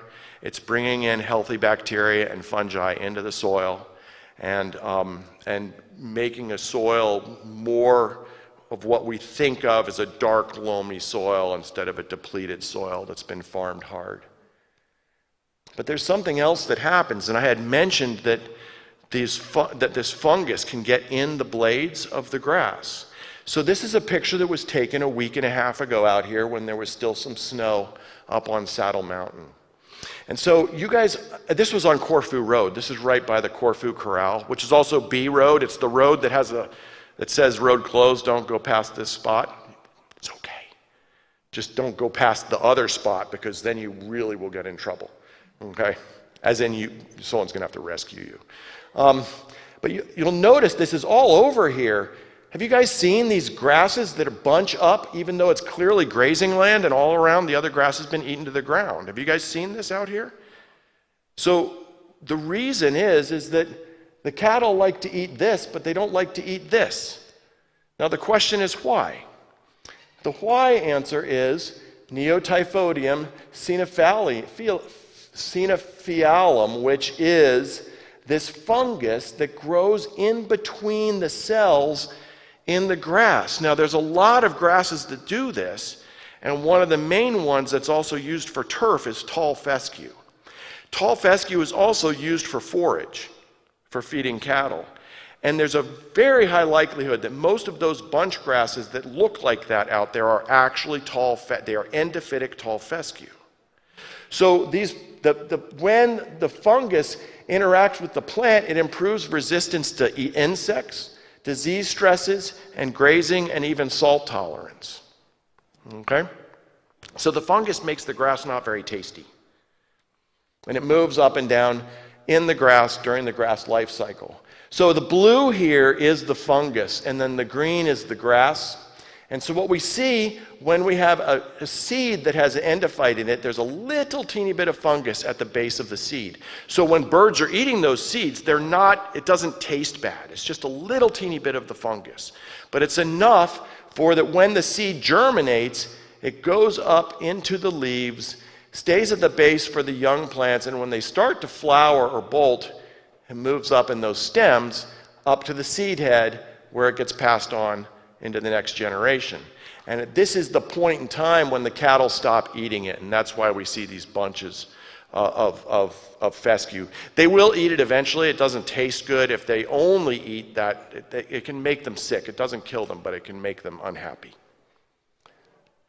And so here's another shot that shows you the bunches of endophytic tall fescue. There's some more back here because they have some grazing on them, but this is all over the place, right? I've been looking at these all day today, and the gals are with me in the car, and no one's told me to stop yet. What they do now is say, "Oh, is that endophytic tall fescue?" Yes, which is a cue for Michael stop talking. Okay, so grass shoots and endophytes. Well, endophytes reduce grazing from large mammals and birds, large birds. So geese would like to eat the grass blades themselves, okay? The FAA, Federal Aeronautics Association, they actually want people to be planting endophytic tall fescue and other endophytic grasses on backcountry airstrips. There are a number of native grasses that also have endophytes. Not all grasses do, okay? The reason that they want that is to avoid collisions between large mammals or geese with airplanes. You guys know the movie Sully, the whole story? That was a collision with geese, right? It is a real problem when you have large populations of large birds on airstrips. And every major airport has got grass in between their runways. So this is something that is really intriguing to me. So I actually think that endophytic tall fescue would be perfect for parks, especially near lake shores and beaches like in Seattle and Puget Sound, because it will reduce Canada geese populations feeding and pooping. And as a result, it makes that grass, even though it's a rough grass, you don't necessarily want to run on it in your bare feet all day, but it makes it more useful for humans because they're putting picnic blankets down on grass and not on goose poop, and they're not being attacked by geese. And I've lived in Seattle not now, but I did for a long time, and geese can be a serious problem. It also reduces nitrogen and phosphorus runoff into the lakes and into Puget Sound. And that nitrogen is phosphorus. I work with Seattle Parks and Rec some. They're doing the minimum amount of mowing they can, and they are not fertilizing those lakeside parks. So that phosphorus that's going in, a lot of it is coming, well, from homeowners' lawns, yes, from geese that are in the parks too. So this is something that we need to think about. It's that gray zone, right, between, oh, everything is bad and everything is good, and how can we find the right plant, the right fit for the right place and the right time? So what about, so here's some more endophytic tall fescue with the Sandhill Cranes, and what's really cool is that the ones that aren't getting eaten by the cattle also provide cover and safety for the birds. So it's, for me, every time I drive through here, and I do a lot, we have a granddaughter in Bellingham, that's why you see Bellingham pictures. I love seeing these endophytes. Okay, food, humans, animals, insects, birds. There's going to be a bunch of bird pictures now because it's not just birds eating seeds, right?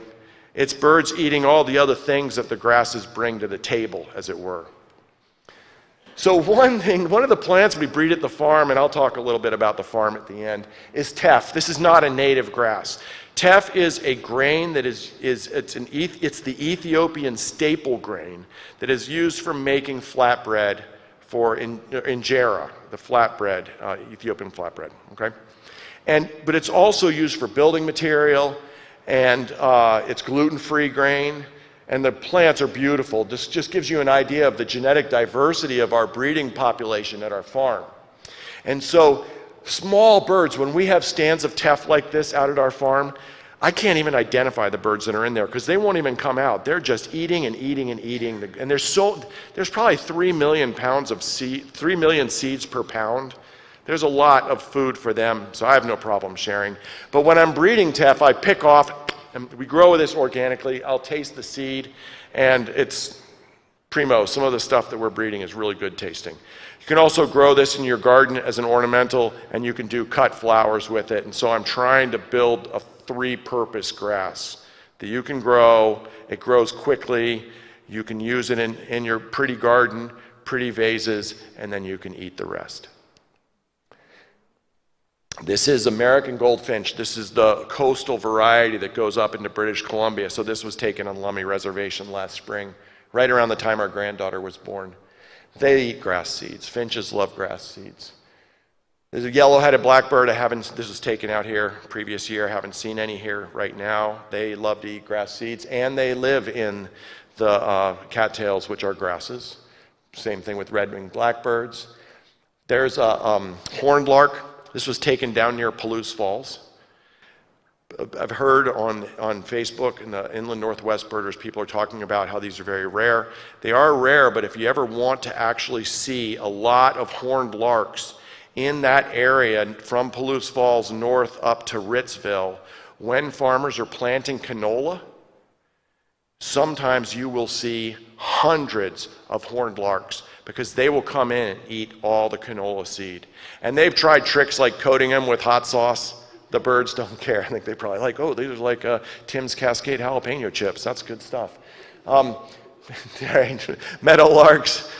I didn't see any cranes today. We got up a little late, but I got a really nice meadowlark photo out on B Road or Corfu Road by, oh yeah, that meant I went past the sign that said, don't go past the sign.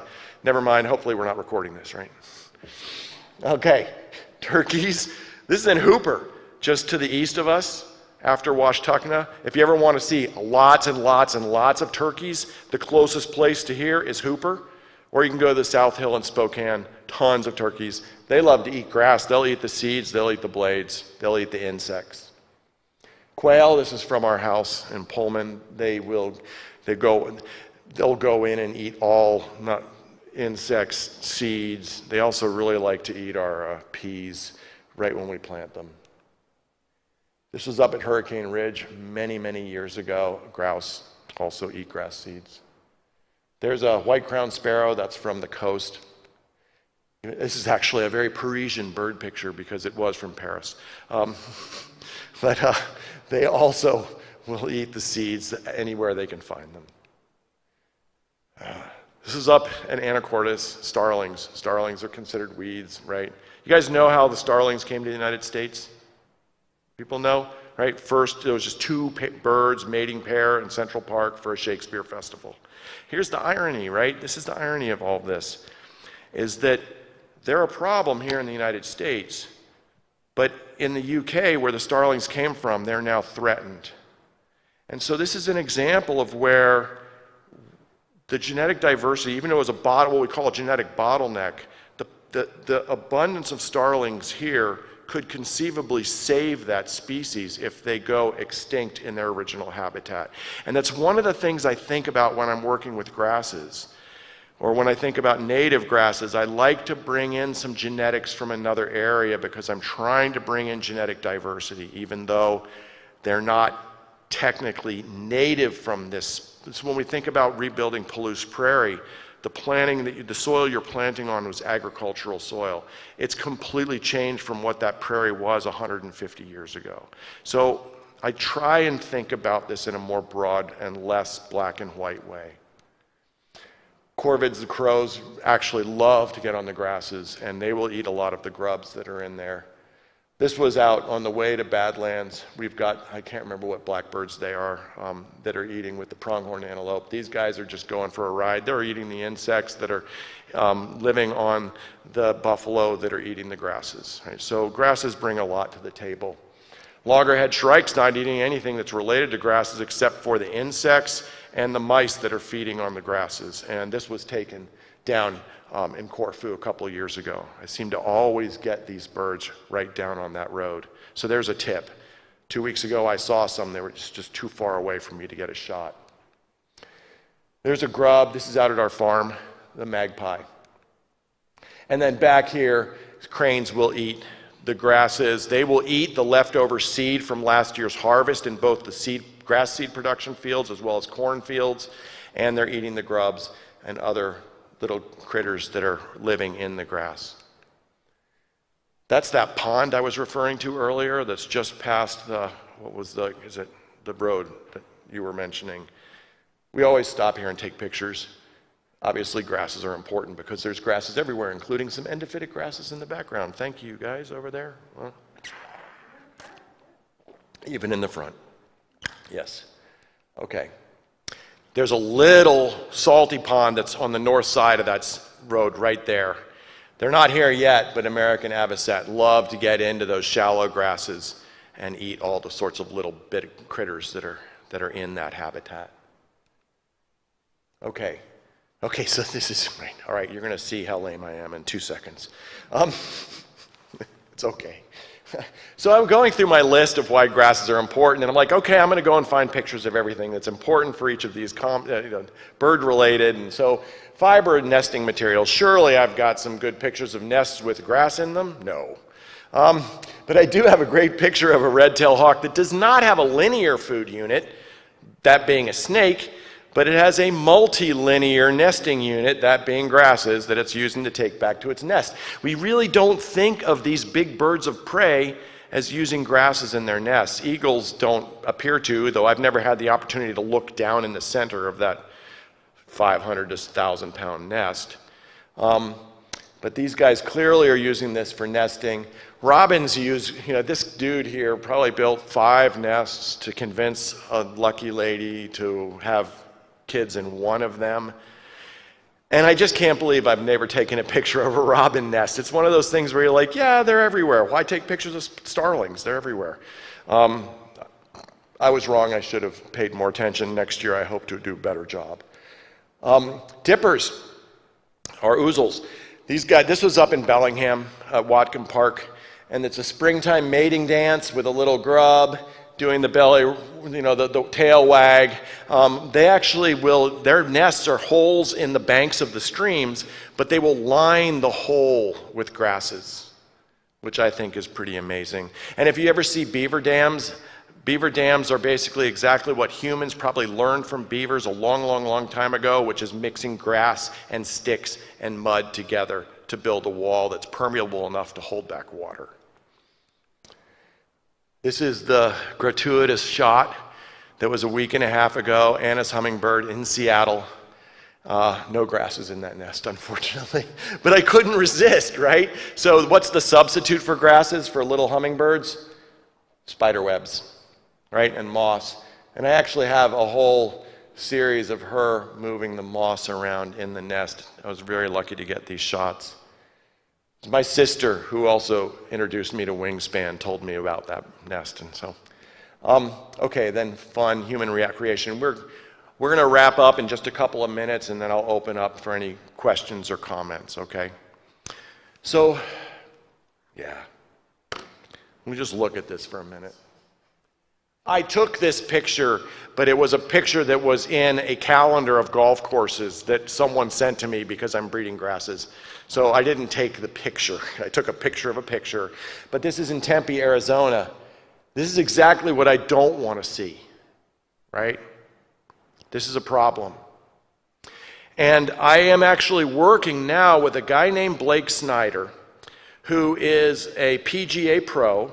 He is the 1,000th best golfer, last time I checked, in the United States, which is way better than I am because I don't even really play golf, even though I'm breeding grasses. I haven't played golf in 25 years.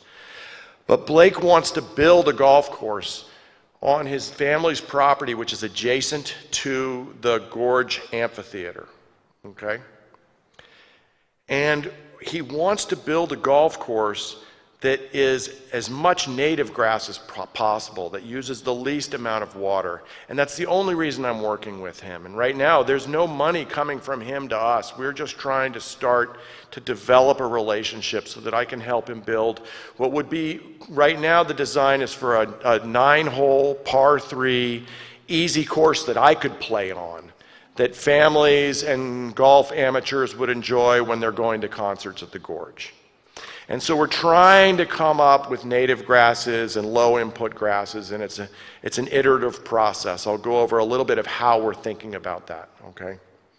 So I'm trying. It's not exactly if you can't beat them, join them. It's if you can't change them from the outside, listen to what their needs are, recognize that you can't convince them not to build a golf course, and try and help them build one that makes more sense. That actually Department of Wildlife would be interested in supporting.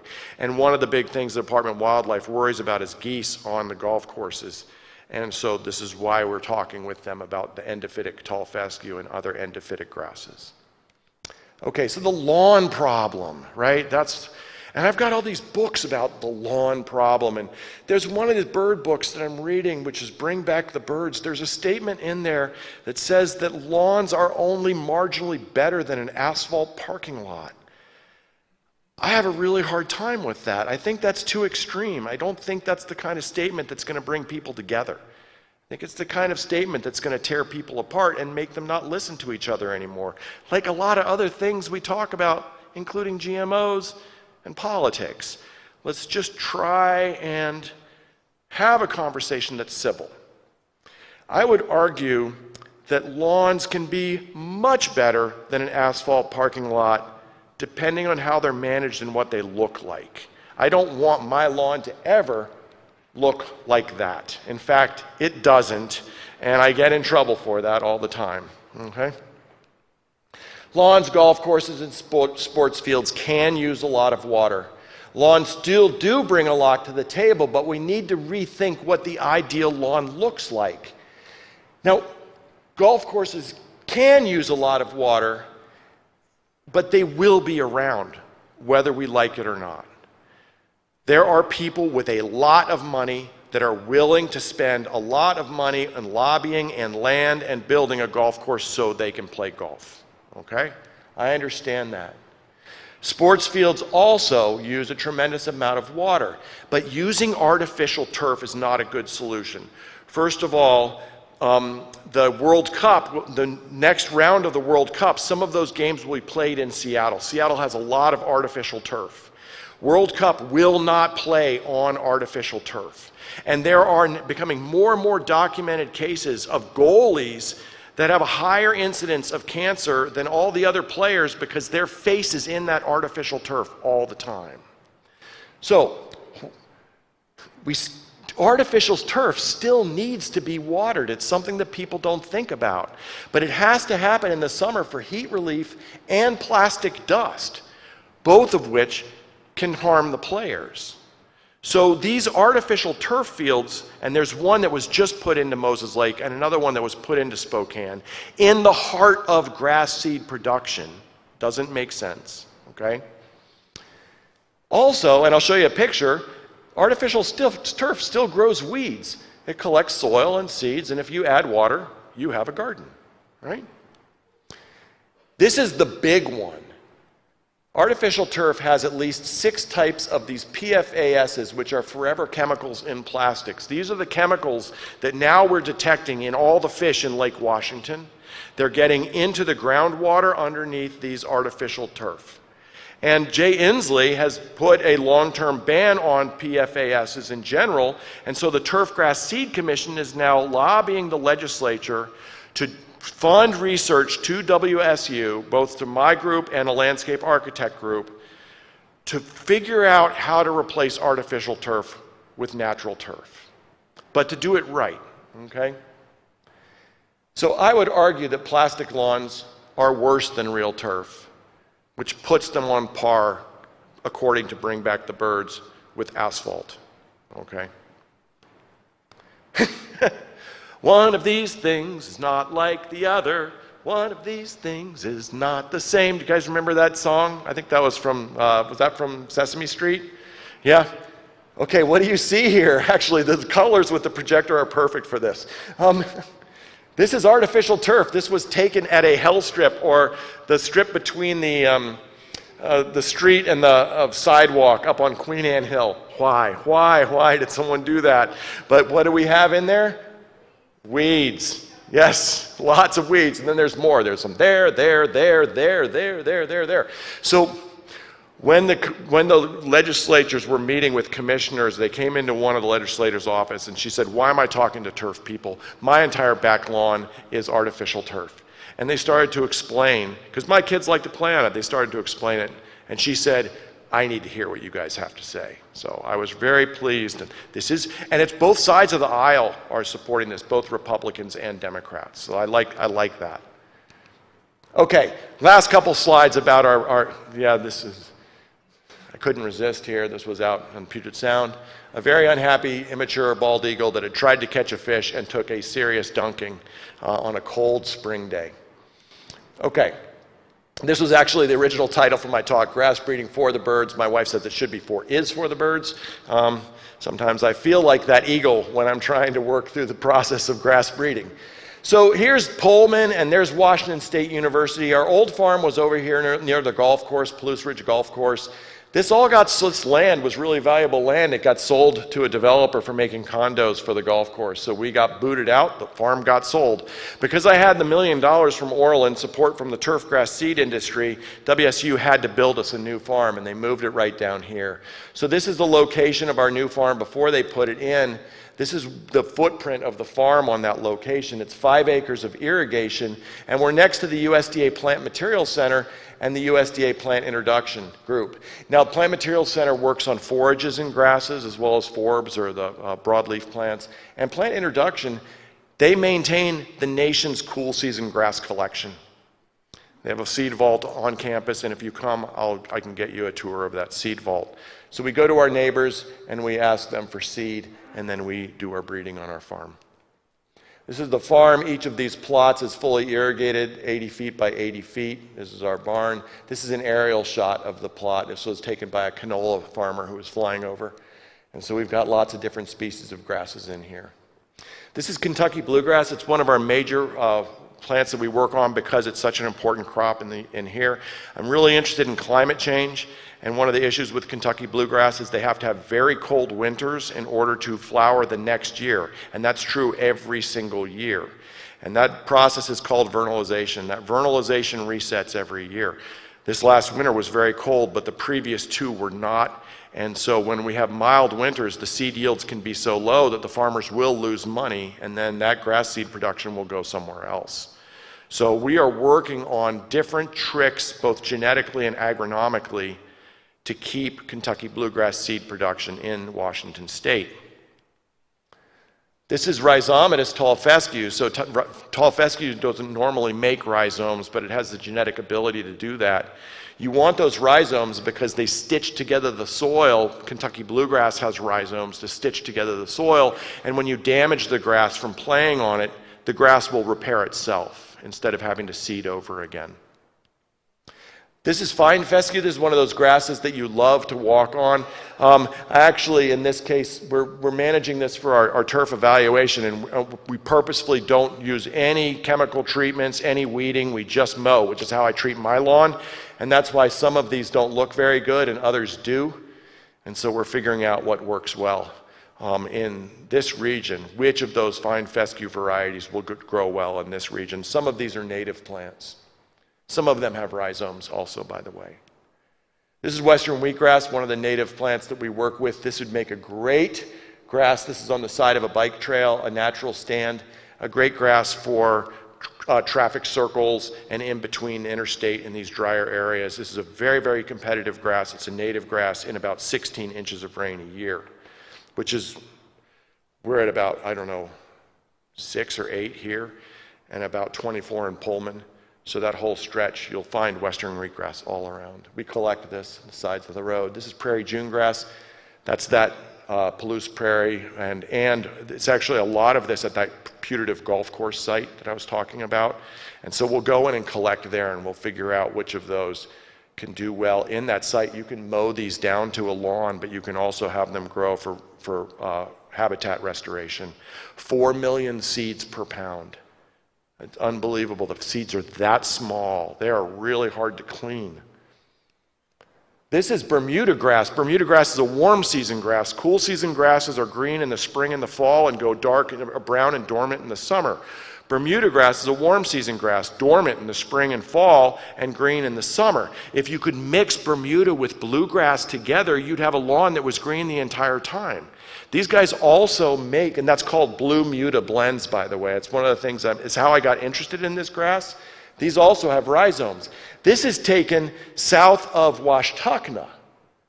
And this grass has been there for over 80 years. That is old growth grass. No one even thinks about that. Old growth grass. My wife and I collected that alkali muley scratchgrass, native grass. It had been there for 125 years in that one spot, based on herbarium records and everything else. It just amazes me. How did this get here? Cattle drives 100 years ago. This is Bermuda grass in Seattle on Queen Anne Hill. This is that Cary Viewpoint, famous spot. Opening credits to Fraser. Photographers are always there taking pictures of Seattle from that spot. That whole slope is Bermuda grass. That's how I started working with Seattle Parks and Rec. They said, hey, there's Bermuda grass here. You should know about this. This came in on the ballast of sailing ships a long, long time ago. Okay, so I think his last 2 slides, I've stretched this out. Golf courses, people like them. There's a lot of fun, but they can be ecologically damaging. A lot of fertilizer, herbicides, and fungicides. These are all fossil fuel relevant. But you know, it's interesting because in this other book, Suburdia, which was written by a UW professor, he talks about how golf courses in certain environments can actually be refuges for birds and other animals. So you can think about a golf course in Manhattan. That's going to be a very special place. So the goal is to minimize input and maximize refuge while still being able to play golf. And so we want to choose native grasses and low input species whenever possible. And then we're trying to also reduce fossil fuel use. We want to get into robot mowers and solar powered mowers. Then how to find the right grass. They need to stay alive regarding the input and level of use. So if you're not doing a lot on your lawn, use a native grass that's not going to be damaged by running on it. If you're going to be playing on it, you need to think about something that has rhizomes. We've got to identify the right grasses. And I had already mentioned that endophytic grasses could reduce Canada goose grazing. Blue Muta, a blend of Kentucky bluegrass and Bermuda grass, might actually be really good for areas that get a lot of damage. It's what I'm proposing for the World Cup, for example. And then the third step is to have test plots in the place that you want to grow them. And so golf courses do this. The high-end golf courses have creeping bentgrass test plots. And it's an iterative process, right? As we should always do, we should try, we should learn, we should adjust, and we should repeat. And then with that, I'm just going to end with 2 more pictures. Mount Baker, these are tundra swans in a hay field, another grass. And then this was taken a couple of years ago at sunset up near Drumheller Overlook. And so with that, again, there's my contact information, and I'm more than happy to answer any questions if we have time. So thank you guys so much for giving me the opportunity. Yes. I saw a hand right here. Yes? Yes? Oh, it's a grass based on the morphology. I mean, if you get in as a botanist and you look at its growth habitats, the vascular tissue, how it flowers, there's a lot of things that determine it's a grass. We have parallel leaf veins. Yes?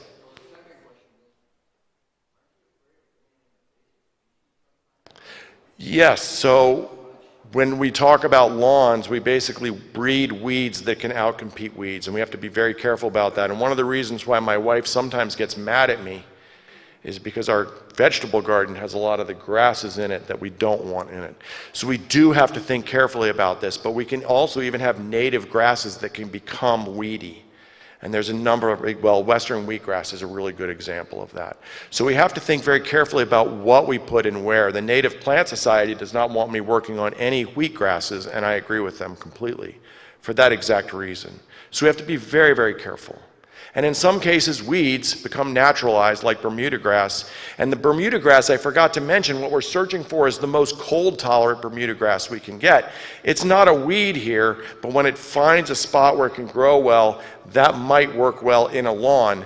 If we don't do anything to the lawn will die. So it's a dance. You have to figure out what's going to work and what's not going to work. Yep, those are excellent questions. Yes? There's the easiest thing to do is, because wherever you are, it's going to be different groups, but if you Google native seeds in your area, you will find companies that sell them, but I would recommend talking to native plant societies in your area, and they will tell you which native seed dealers are reputable. The real problem with native seeds is, if I want to restore sage grouse habitat, I should not be going in and harvesting all the seeds in sage grouse habitat to try and probably fail in making a new habitat, because I've just taken away, sage grouse used to be here, I've taken away their food.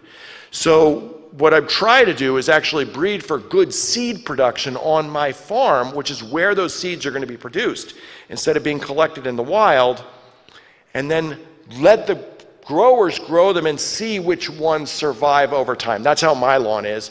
I don't know all the species that are in there. I just mow it, and whatever stays, stays.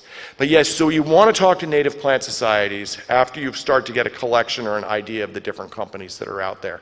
Make sure you work with one that is doing ethical collections. I'm still working with trying to convince native plant societies that my approach to growing native grasses on farmland makes ecological sense. So, yes, any other questions? Yes? You mentioned trying to convert agricultural land back to prairie. Yeah. I sort of assume after decades and maybe in some situations more than 100 years of farming, that land no longer holds water the same way it did when it does for this prairie.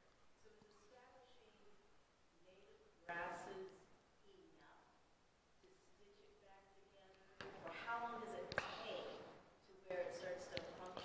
Yeah, so did everyone understand or hear that question? So the question is converting agricultural land back to native grasslands, and Palouse Prairie as an example. And it's changed. It's been, the best way to ecologically damage land is to convert it to farmland. But we have to farm or we're going to starve. So that's a given, right?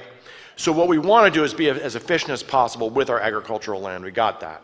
But the question then is, can just putting these grass seeds out there, is that enough? Will it hold the water the way it used to? Grasses will start to help.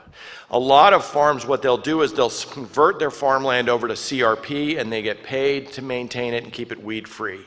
That's a good first step. Another good first step is no-till farming, where you are not tilling in your wheat, but you're using those roots to help stabilize and rebuild the soil. If you can start on CRP or no-till land, or organic land, then you have a good beginning step. How long will it take was the other question. You have to accept that it's never going to be what it was before. The climate has changed, the soil has changed, everything has changed. But if you can bring it back to a state where you don't have to manage it for weeds and you've got animals that are enjoying it, then that's the new Palouse Prairie. And I think that is still worth fighting for, even if it's not what it used to be. So thank you so much for asking that question. So with that, we've run out of time, and I really appreciate you guys giving me the opportunity, and I hope you get to see birds. Thank you for the tips on the cranes. I'm going to find some.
just because I Okay. try not to count on. Okay, sounds good. This one's green. If you want to use it, you can. Oh, okay. This is, left is going to be going back and right is going to be going forward. Forward, okay. But then, yeah, it's just click it one time. When we're ready to go, I'll get your, so when this ticks The down, starting I'll one get up. your first one up and then you'll be in charge. And she's going to do a little bit Okay. beforehand, Nope, okay, so. nope, sounds but good. you can leave my, put my first one up and then she can Yep. get it ready. And Nope, sounds good. I'm going to put a new battery in this since Oh, I sounds left good, it and- here all day. And I will probably have to be a lot shorter. yes, that's.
Check, check.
Dick Erickson was our commander-in-chief.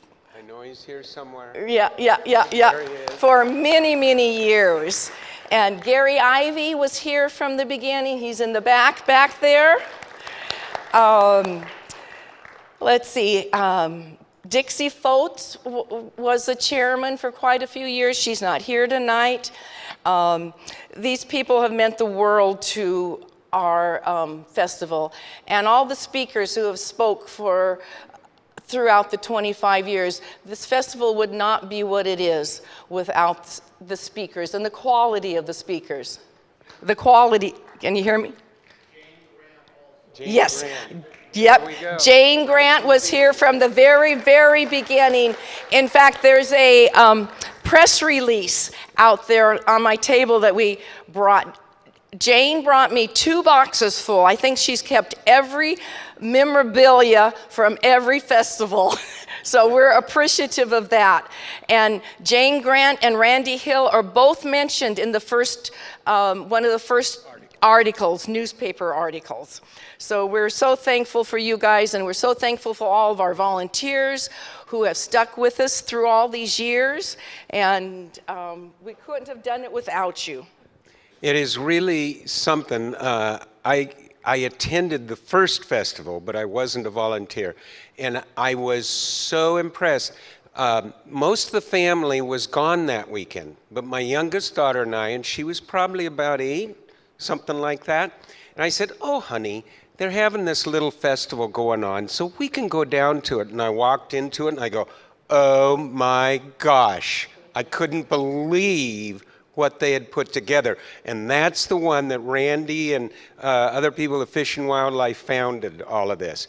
And then after Dick Erickson was the chairman for a while, and then the Chamber of Commerce started out with it, and they still help us, but then kind of the sponsors turned out to be the Conservation District, and Marie Lotz was really instrumental, and Moses, in all of that. And for me, the excitement of this year is that this has come back to see you all who are attending and see you guys light up that this had some neat stuff, and that's what really is gratifying to us and all the speakers. So thank you. And as anything that's lasted for 25 years, we've lost some wonderful, wonderful founding people. And every time we would lose somebody, it was hard to carry on. But we'd like to take a moment and just remember the people in our hearts. And we're going to take a few seconds to just think about them and know that they're still with us and they're still looking down going, we're so glad this festival is still occurring. So let's just take a few seconds to think about them.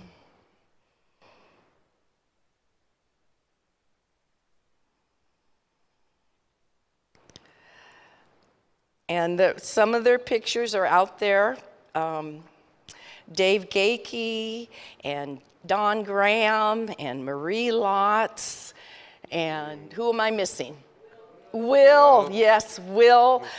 Will Coates, they were so instrumental, and they believed in our festival, and that's what we're so thankful for. And again, we want to thank you for coming to our 25th anniversary, and there'll still be treats outside for us after our speaker, and we'll introduce her now. It really is fun to introduce Cathy Nowak. She first came to our festival, I don't know, it's always longer ago than I think, when I think back on it, but it's a while back. And she has been a favorite of ours ever since. So she brings a excitement and Chris mentioned about the dedication and of the people that have helped put it on, but also the dedication of the people who really appreciate nature. Okay, and Cathy's one of them. And I know she'll tell you more about her background too. So Cathy?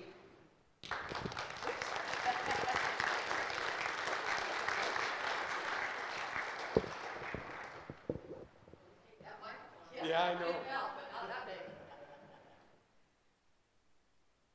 Thank you very much. It's a pleasure to be back. It's really special to be back here all in person again.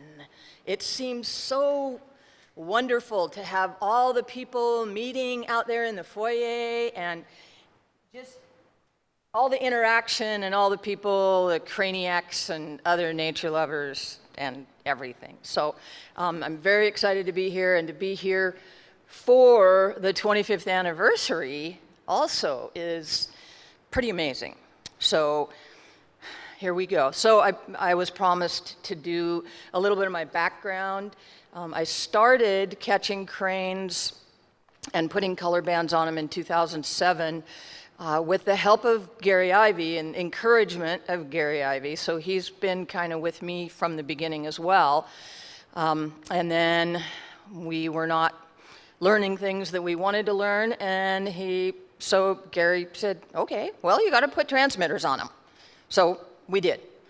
And we've been learning a lot, and the earlier talks I've given at this festival have shared some of that information, but partly with the help of the telemetry and then partly just with visual searching, we've been able to learn a lot about nesting by Sandhill Cranes at the Ladd Marsh Wildlife Area, which is in Northeast Oregon. It's an Oregon Department of Fish and Wildlife area. And it's kind of just a nice, fairly small population. We have probably 30 nesting pairs. And again, we've been putting transmitters on some of them, so we're learning lots more. The nesting behavior, I think, is really fun. It's an intimate look at their family lives. Whereas here, we're seeing the birds passing through on their way somewhere else. I am so privileged to get to work with these birds where they breed, they nest, they raise their young. I mean, this is where it's at. This is how they become successful and pass on to the future generations. And so I feel extremely privileged to have the opportunity to see things like this. This photo and some others that you'll see were taken from a trail camera that we found a nest, and we're able to put a camera at the nest and get some really intimate photos of these birds as they were nesting, rearing their young, that kind of thing. So just a little bit of background. So Sandhill cranes are very long-lived. They can live upwards of 30 years in the wild. And I know Gary has documented birds that are well over 30 years in the wild. They don't breed until they're 3 to 6 years old, and I put generally there, and you'll see some things like that because in wildlife and in nature, nothing's absolute. So there are no, they always do this or they always do that. There are always going to be some weirdos. In fact, every time I think I know something about cranes, they laugh at me. They teach me new things that I never even thought of. So most of the things that I say are qualified with. Most of the time they do this. So even though they don't breed until they're 3 to 6, they're often not successful until they're older than that. And by successful, I mean being able to fledge colts. So have colts survive until they can fly and then be a little bit safer. A Sandhill crane colt is flightless on the ground for about 60 days. That's a long time to be a helpless little individual running around in the grass. So sometimes they just don't make it. And when they do, it takes a long time. They have to be taught how to be cranes. They have to be taught how to be successful. And there's just a lot to learn. It's a process. So again, Sandhill cranes mate for life, mostly. There are divorces, there are things that change. I've read in the literature that if they're unsuccessful their first time nesting as a pair, sometimes it's kind of like a, hey baby, you're not doing it for me, our kids didn't make it, and then they separate and repair with a different mate. So mostly they pair for life. Mostly that takes place during the winter, so when the birds are in their wintering area, those birds will be kind of hanging out and they have a chance to meet each other and pair up. Once they are paired, they will migrate together, and if they're able to fledge a colt, meaning have it survive to flight, then that colt will follow them on migration and then to the wintering area, and then it will follow them back to the nesting area. So the colt will learn from its parents where it needs to go and the good places to stop. So it's, you know, the kids are riding in the car with you, right? And they learn that, hey, there's a really good cafe along the freeway at this place, and they will stop at that cafe the next time they travel that way by themselves because they know that's where the good eats are. So, and this is a photo of a pair with their fledged colt on the left.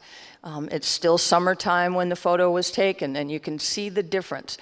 The colt does not have the white facial patch, and it does not yet have the red crown. So we can still identify the young by that appearance. By the time they come back to us the following spring, it's generally really difficult to tell, unless I've been able to put bands on them. And I don't know if you can see in this, but all three of these birds are banded. You can see color bands, and we'd been able to catch that one and put some bands on it. So it's like having name tags on them. At Lad Marsh, cranes begin to arrive in mid-February, except this year. So I have been saying for all the years that I've been watching these birds, the first one will be seen on Lad Marsh, February 19th, plus or minus 3 days. We had a birdwatcher see one in a snowstorm in about the middle of February, which might have been headed up here, I don't know. But the rest of our cranes didn't really start coming until fully a week into March. So they were at least 3 weeks late. Don't know for sure. I would suggest chances are it has to do with the atmospheric rivers going through California, either rescinding their flight approval or because the food's so good with all the water on the ground there. So I don't know, but so that's just another one of those things. As soon as I think I know something, they get me. And once actually probably when they're on the wintering grounds, which I'm less familiar with, but when they come home, they're constantly renewing their pair bond. So this is a pair of cranes with the male on the left and the female on the right, unison calling. And they will do that a lot to re-solidify the pair bond, make sure they're still the right ones for each other, you know. So that constantly happens throughout the breeding season. Once they're here, once they're there at Lad Marsh, they start looking around. Right now, the cranes are flocking and hanging out in sort of neutral territory, but then maybe visiting their territories, their defended territories. And they'll start looking around, making sure that none of the neighbors are trying to move the fence line and that sort of thing. And then they'll be looking for a good place to build their nest. They usually don't nest in the same spot, and they certainly don't reuse the nest from year to year. But they'll look around based on water levels at Ladd Marsh, the water levels are very dynamic. And so one year there might, in a certain spot, there could be 6 or 8 inches of water, and another year there could be 36 inches of water. So they look around for the right location and the right kind of vegetation and decide where they're going to build their nest. Both male and female contribute to nest construction, and they might actually begin separate nests simultaneously. The male could be building one somewhere and the female could be building one somewhere. Now, who decides which one gets used? My guess it's the females, because that's how it should be. I don't know, at least half the audience probably agrees. But at any rate, they can have separate nests, and for some reason they will choose one over the others that they've started to build. Sometimes they only build one. So this is a pair on the nest. This is probably taken when they're doing what I call the nest exchange, where the incubating individual is going to take a break and the other member of the pair is going to have a shift. They're going to go sit on the nest. Whenever that takes place, then usually they will unison call at the nest, which seems like a bad idea. Here is these giant birds standing up and calling. And if you've ever seen those old signs that used to be on the highway that say, "Eat here," that is what that makes me think of. It's like, here is our nest. This is us if you want to come get us. But cranes have been around for a very long time, so it must work for them, honestly. But they do always add to the nest. The bird that is going off shift will typically throw some material on it, and the bird that's beginning a shift will often sit on the eggs and reach and keep grabbing more material. It has to be maintained constantly. So this is that unison calling at the nest. Again, it doesn't seem like a great idea, but it works for them, and as I say, they've made a fool of me enough times, so. But it's fun to see, and this is how I generally am able to find nests, because I can hear them out in the wetlands doing this unison call, and then I scope across and find them standing up tall and calling, and then I can kind of figure out where the nest is.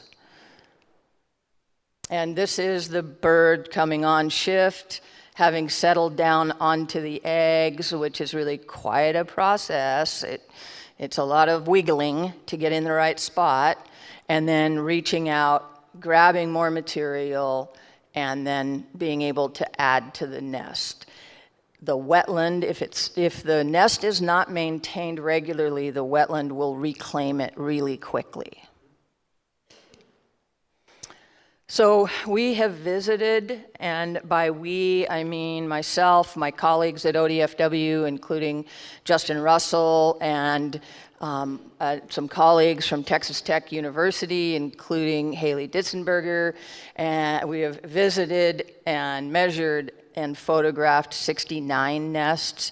Before we started measuring them, we had seen quite a few and taken photographs too. So we've seen a few. I know there are folks that have probably looked at a lot more, but I've had fun having the opportunity to go out there. And let me say that we don't go out there until the birds are done for the most part.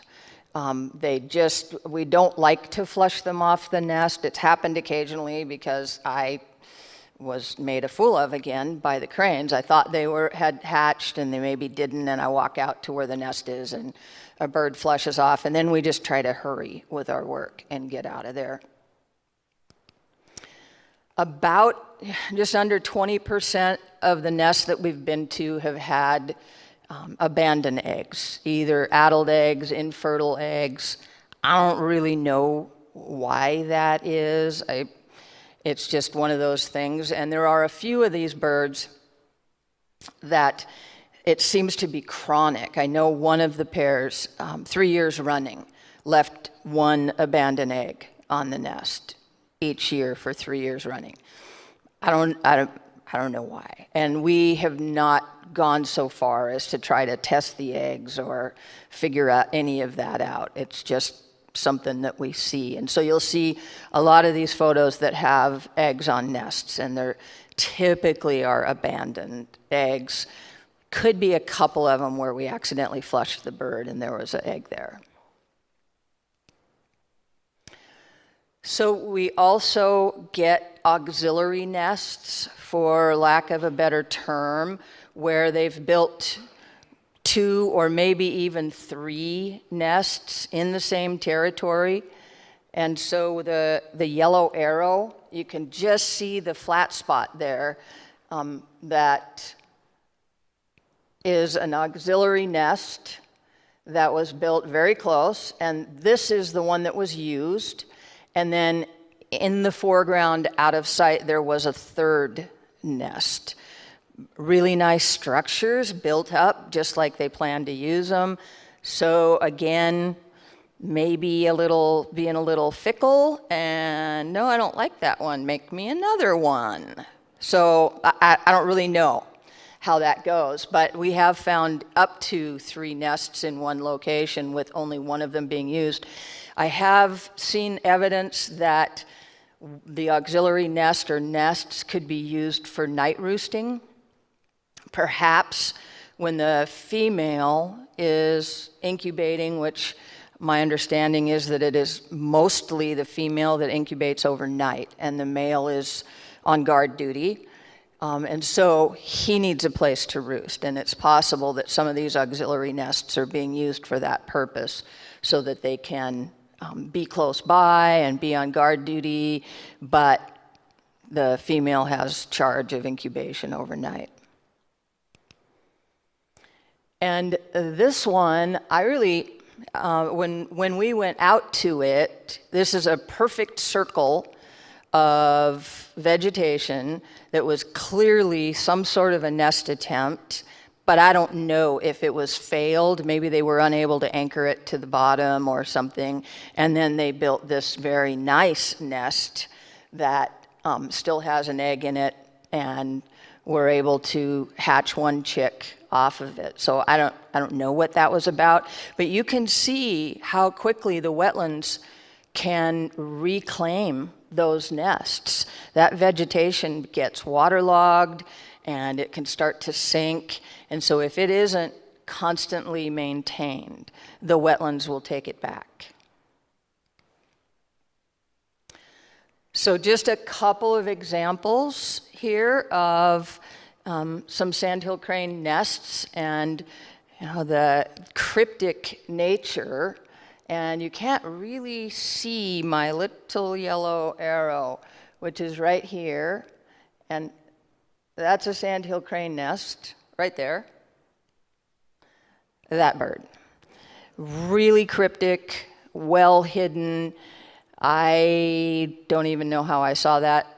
Driving by, I was on a dike around the wetland. And once I had located that, I came out, I don't know, a week or so later, maybe between 1 and 2 weeks later, and got lucky. And so this is where you're all supposed to say, oh, because it's so cute. So this is likely the first of the 2 eggs to hatch, and the adult is still incubating the 2nd egg. So they're laid 24 hours or so apart, and so they can hatch 12 to 24 hours apart. One of the things about Sandhill crane biology that I honestly cannot wrap my brain around is that once the first bird hatches like this, and the 2nd one is still in the egg, vocalizations between the adults and the hatched chick actually speed up the hatching of the 2nd bird. Don't ask me to explain it. It is magic. Just like a lot of wildlife stuff, it is absolute magic. But at any rate, so this is an adult with a colt waiting, for its sibling. And sometimes there is some sibling rivalry between the colts. And, this one's got to sit there and wait. No wonder they're cranky when the next one comes out of the egg. They wanted to get out and feed. So now some of the measurements that we took when we went out to nests. So overall diameter, a really big range of sizes. So the smallest one we measured was 31 inches across, and the largest one was 96 inches. That's like 8 feet. And you see my astonishment pointing at this giant nest, possibly one of the oldest, most experienced pairs on Ladd Marsh. They've been there and they've been nesting out of that territory ever since I've been paying attention. So they know what they're doing, and they build a giant condo to raise their young. And then you can see also here another nest back in there and a well-worn trail going into it. So sometimes that's very helpful to us when we're trying to find them, because the wetlands are very large, and sometimes I don't have a very precise location, and my colleague will have to go find them, and the trails help. It's just a matter of them walking back and forth enough times that they smash down the vegetation. Another thing that's kind of interesting is the cleared area around the nest. So they build the nest by clipping vegetation, yanking vegetation up. A lot of times it's clipped at the surface with their bills, and then just stacking and stacking and stacking.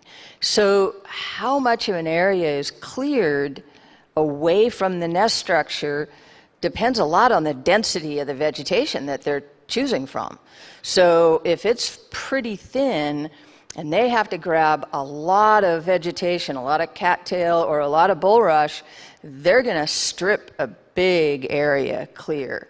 But if it's pretty dense, then a lot of times they can build their nest without virtually showing anything about the nest being there.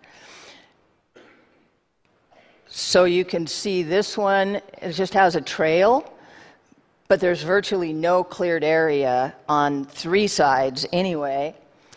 This one's been clipped out pretty solidly. It's pretty open. And honestly, that can make it more visible from the air by aerial predators, and even more visible by a predator going by in the shallow water. Some other examples of the cleared area. This one, they just didn't have a lot to pick from. It must have been pretty thin right there, so they really cleared out a lot and built their nest. It was a serviceable nest. I'm pretty sure they hatched one at least.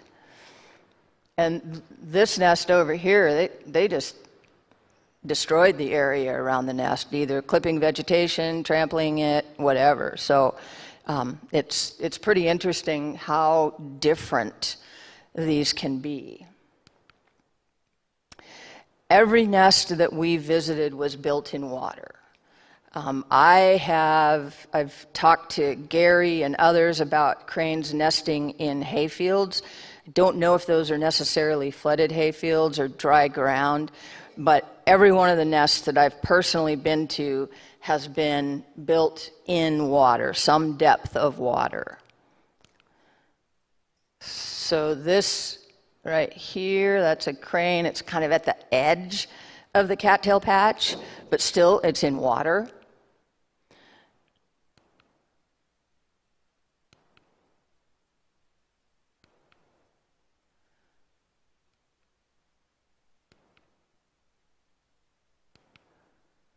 So that is it's a security thing. It has benefits for the cranes because they can hear predators going through the water. Splash, splash, splash, splash, splash, splash, splash, splash, splash.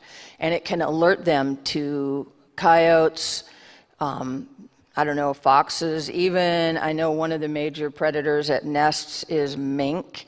I don't know how much noise a mink is going to make as it's going through the water and trying to get to the nest, but my understanding is that having these in water gives them a little bit better security for the safety of their eggs and their young. So the water depth is also really variable. Again, at Ladd Marsh, water is very dynamic. It can flood one time, or they can build a nest and have it be just perfect and then have the water level rise a foot, 2 feet or more. So having it in water and then having the opportunity to have it above the water level is pretty important for them. So this is that giant, you recognize my smiling face over and over again at this giant nest that I just could hardly believe how large it was. But it was also not just large, but it was in 32 inches of water, really deep water. So that was also pretty good for them. I don't think a coyote can walk through 32 inches of water.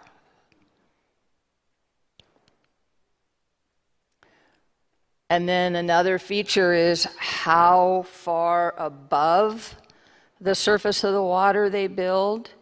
There again, the higher it is above the surface, the more likely they are to be able to handle dynamic water levels. So if water levels rise 6 inches and they're 10 inches above the surface, chances are they're going to be all right.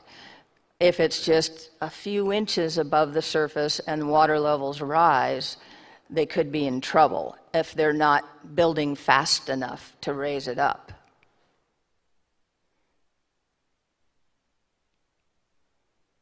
Let's see what just happened there. Okay. Construction materials, and I think this, I don't know, it sounds a little bit odd, but so what I'm getting at with this is that hard stem bulrush, there were 60% of our nests had at least some bulrush in them, but 23%, almost a quarter, were made entirely of hard stem bulrush. So that's what that difference is, the percentage with some and the percentage with 100%. It's kind of a weird way to say it. But so hard stem bulrush is really a good material for them to use. It has kind of a pithy core. It's sort of spongy and it floats. So nests that have a higher percentage of bulrush or all bulrush have the ability to float. And then when those water levels come up, like they might do, a lot of times, if it isn't anchored, a lot of times it can continue to float as the water levels rise. So cattail is another major construction material, and so almost half of them had some cattail in them, and 16%-ish had at least some.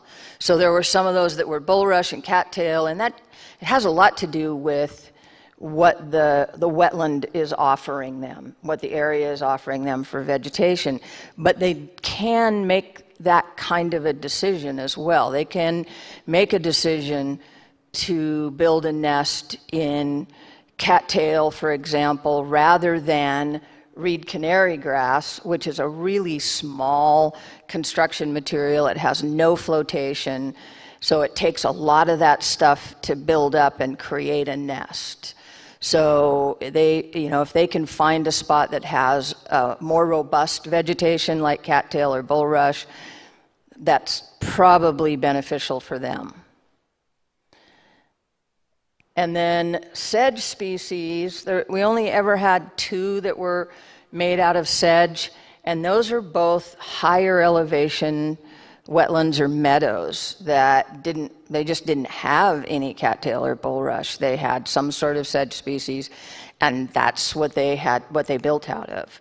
And in that case, the nests were 100% sedge.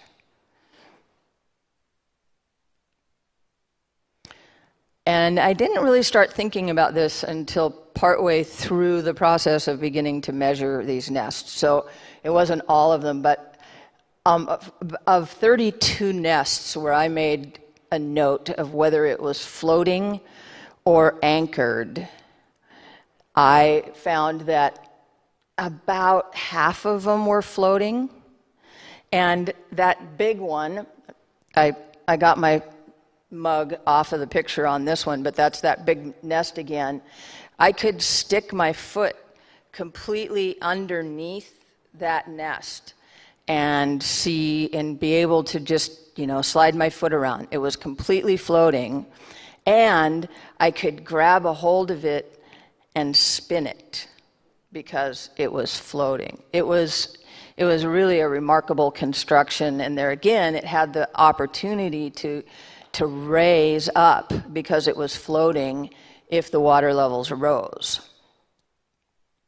All the others were anchored to the pond bottom, and that's probably things like reed canary grass and a lot of the cattail nests where they just keep packing the stuff on and packing the stuff on and packing the stuff on until it gets into the pond bottom.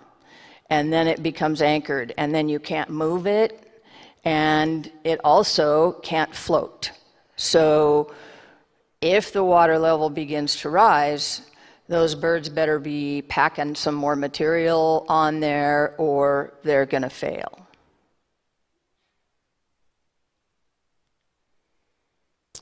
So in the title I said experience matters. And I have been able to see with a lot of the pairs that we have that newer, less experienced pairs tend to have smaller structures, maybe not as tall above the water's surface, and sometimes they're made out of just not as good materials. So this was an example of a first nest attempt. As far as I know, this pair actually took over a little piece of a territory. There hadn't been any birds there for several years, and so I know it was their first time. They showed up. It's a pretty small nest. It's not very high above the water. It's not floating, and so they don't have much security. It's been cleared out, partly because it looks like reed canary grass, and it has taken all the material around it. So this can be a problem for these birds because it takes away a lot of their security cover. As opposed to an older, more experienced pair, and this pair has been nesting in this location as long as I've been looking at cranes. So, however many years it is, I can't do arithmetic right now, but since at least 2004 or 5, and you can see it's really high above the water. It has really good camouflage.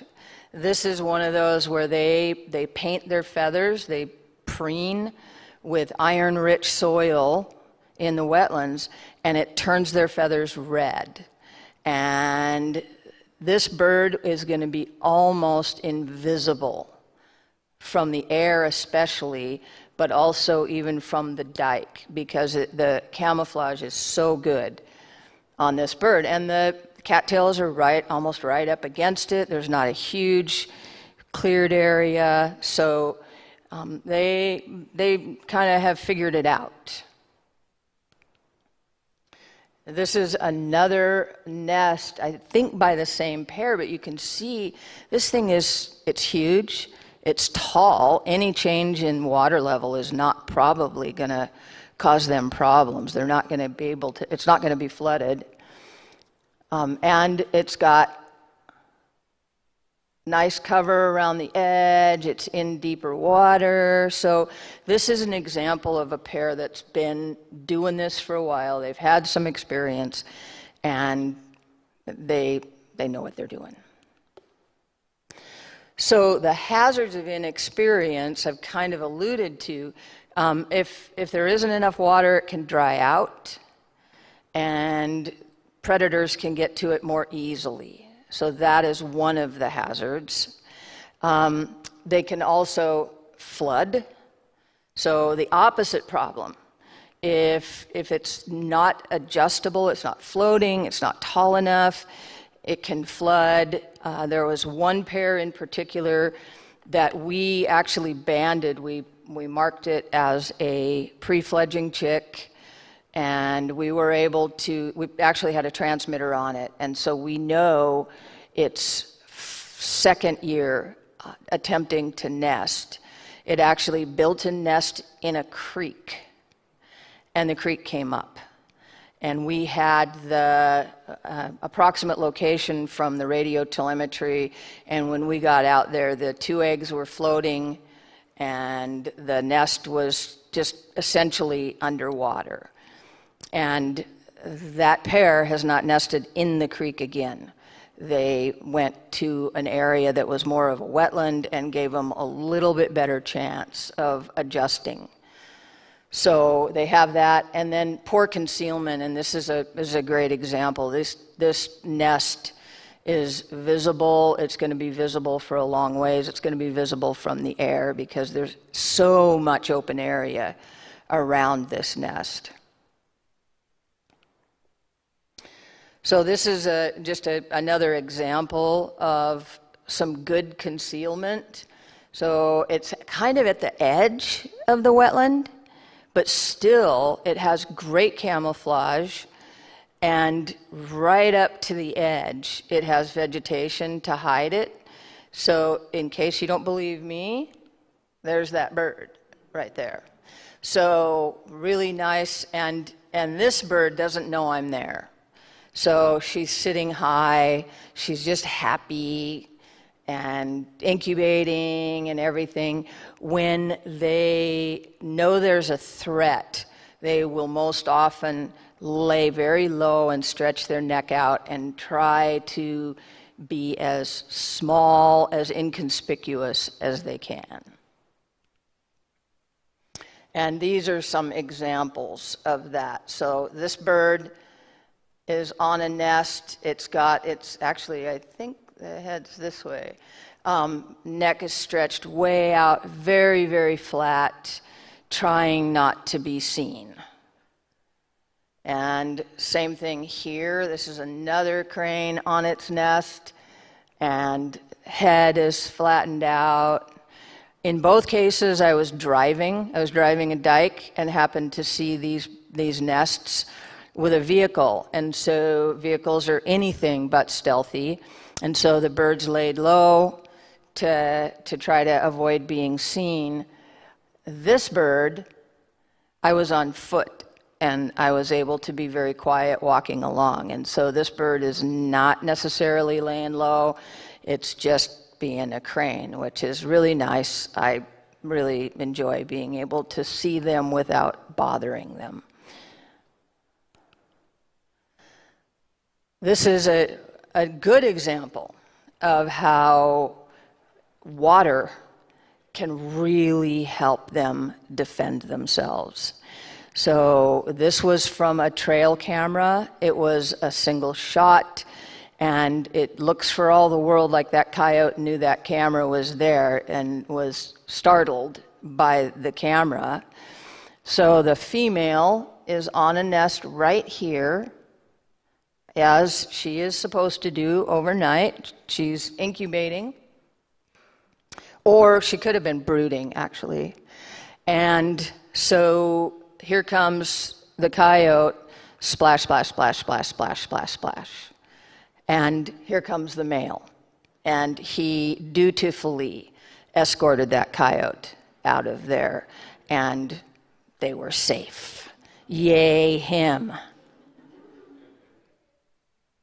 It's really pretty amazing when you think about that. And that's again, so those auxiliary nests, if he is roosting somewhere close and he hears the predator or the female hears the predator and calls to him, he's just right there in a flash and defending. And it would seem like maybe a mismatch between a bird and a coyote. But if you look at the size comparison, and then look at that dagger of a bill. So they're not defenseless by any stretch, and they can defend themselves pretty well. So a couple of the places that we've been able to find nests because of radio telemetry have not been on Lad Marsh. In this case, it was a stock pond on private land that was kind of surrounded by national forest land, and it was cool because the landowner loved it and was happy to have it. In fact, it was no longer a stock pond because he wouldn't let his cows in there. He was afraid they'd hurt the nest. So that was pretty neat. But they're over 4,000 feet, and this is one of those nests that was all entirely made of sedge. So it has to do with the elevation and the vegetation that's available to them there. This is another one, and there is, you can see the little red spot right there. But this is at 4,700 feet, and it was a little surprising to me because there's timber right down to the water's edge, all the way around this pond. And I'm not sure where they take their young to feed them, but they apparently manage because that pair did fledge a colt last year. We saw them staging for fall migration with a fledged young. So they figured it out. Again, they know better than I do. This is another example, actually, of sort of a forested area, and this is also an example of what some of the radio telemetry looks like for me, but the property owners would not give me permission to go and look to make sure that what I think is a nest is actually a nest, which I believe is right in this corner. And there's a McMansion right here. When I zoom in on Google Earth, I can see it's a giant house. It's probably cost more money than I will ever make in my entire life. And they just didn't want people there. Sometimes people are just suspicious. They don't believe me how cool I am and how cool the birds are. So, but anyway, that's just another example of some of these a little more unusual nesting sites that we've had. So I also learned by having the trail cameras that the cranes will continue to use the nest structure. I say 2 weeks or more because the longest I've gotten is 2 weeks. I waited 2 weeks after they hatched and got this picture and others, and then I had pulled the camera. So I don't know, they could actually keep using it.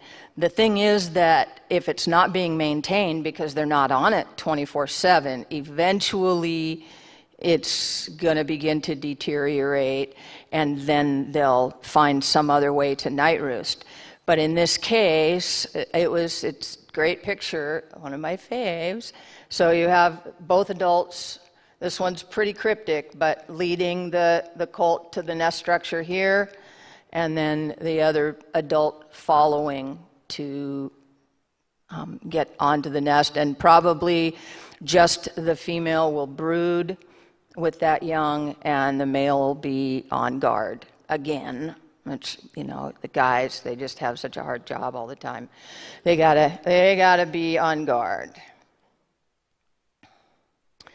And here's another example at dusk with a pair on the nest structure. They've led the colt to the structure, and then after a while, as it gets dark, the male's going to go find wherever it is he's going to hang out for the night, and the female will brood the chick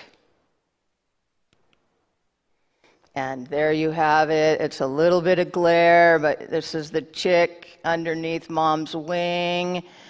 And it's just time for them to go night-night right about then. Thanks.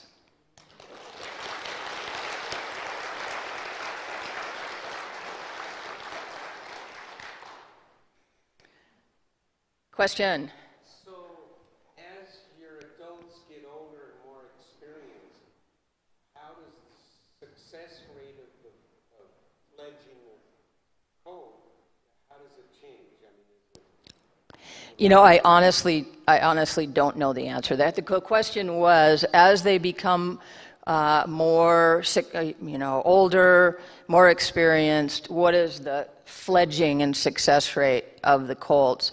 And with my work, I've never been able to actually look at success rate, and especially not success versus the age of the adults. And some of my assumptions about older adults, actually, it's the same pair in the same territory, but without bands on them. I can't tell you 100% it's actually the same birds. There are some assumptions I think I can make that way because they will come back to the same territories, but there could be marriage dissolutions that take place, and I might not know it because I don't have name tags on everybody. So I just don't know the answer to that. Sir. Tell me a little bit more about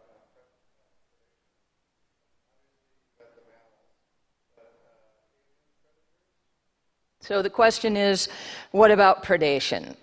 Some more details about predation. There are mammals, and we talked a little bit about coyotes, mink. From Gary's work, we know that mink are one of the greatest egg and chick predators, or worst, I guess. I don't really want to call them good. Egg and chick predators for sandhill cranes. Aerial predators can really be tough on them, especially eagles.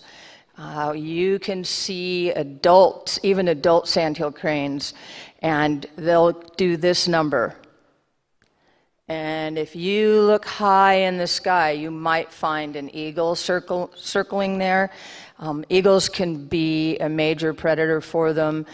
Skunks, raccoons. Like I say, when you're a little flightless thing that weighs a matter of ounces, sometimes it's really hard. And their defensive mechanism when they are flightless on the ground, first of all, the adults don't take them very far from the wetlands, but when they start venturing a little farther, their defense mechanism is to sit down and be very, very quiet. And it's sort of analogous to what you probably know about deer and elk calves and fawns, that they're just very, very quiet and still. The adults will try to draw them off by being noisy and flapping and that kind of thing. It doesn't always work, and we've seen coyotes in particular work the pairs. So the coyote will run at the adult until it flies, and then go grid search where that adult was to see if there's a colt sitting there. So that can be, you get one animal that figures it out, and they can completely wipe out several territories for colts. So I guess just anything that wants to eat eggs. If the eggs and chicks, if the adults leave the eggs unattended on a nice warm day, 65, 70 degrees, and one of the adult decides to go feed, ravens are on the lookout. So ravens could go after them. Even magpies would probably try to do a little something, but I think the cranes could take them. The question was whether I'd ever seen greater yellow legs on the eggs. I have not. But critters are opportunistic, for sure. They'll do stuff you never expected. Yes? Was the question, have I seen a pair raise two? Yes, we have had, there is one pair, again with the caveat that I'm not 100% sure that both birds are the same birds all the time, but that we have seen them fledge two colts several times, 3-4 times over the years. And I know that we've actually captured and color banded colts from them at least 4 times, which, I don't know, I think that's pretty good for us. It's like, woohoo! So, yeah, there are some that are able to pull that off. I think one of the things that can really make a difference is rodent populations. So a really strong rodent population will help keep those small and medium-sized predators busy and give the colts a chance until they get a little bit bigger or until they can learn to fly. We have noticed that in those really low rodent years, we tend to have really high mortality of our colts. So, yes, right here.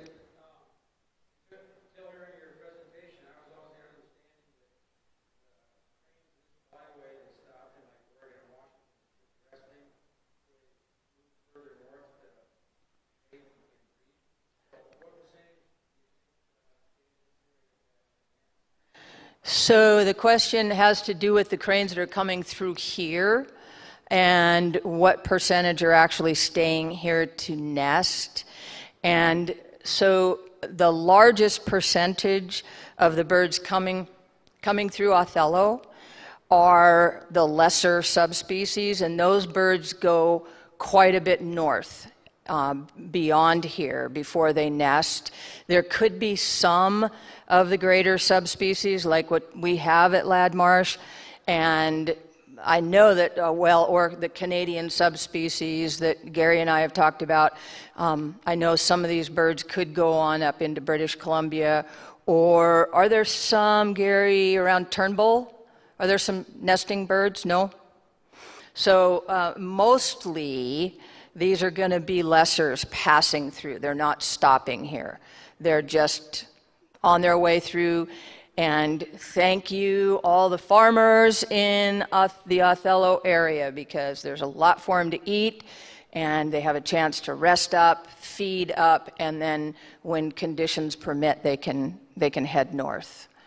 And, oh gosh, right here.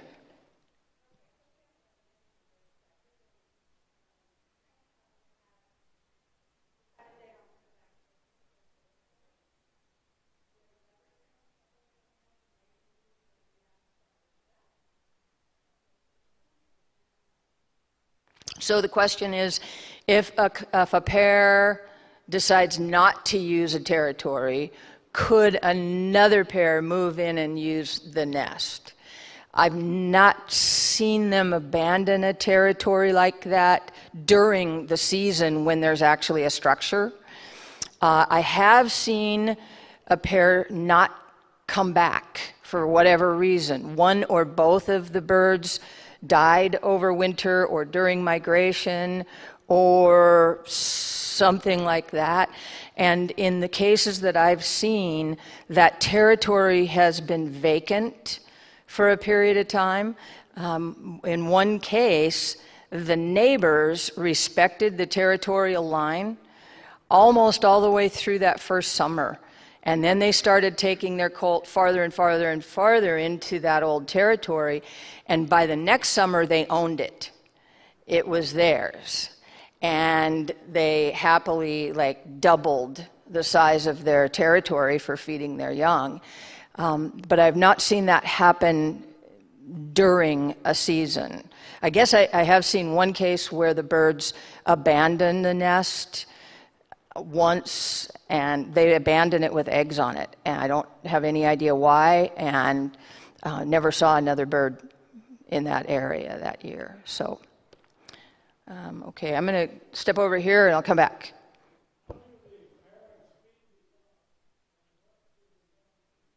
How do the parents feed the young, and what do the young eat?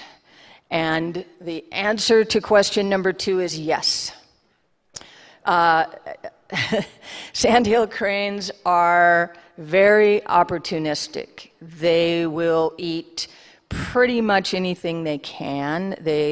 And so for the young, they'll eat smaller invertebrates and worms, but even the adults will eat rodents, they'll eat frogs, snakes, all kinds of grubs and all that sort of thing. And they seem to be very fond of camas root.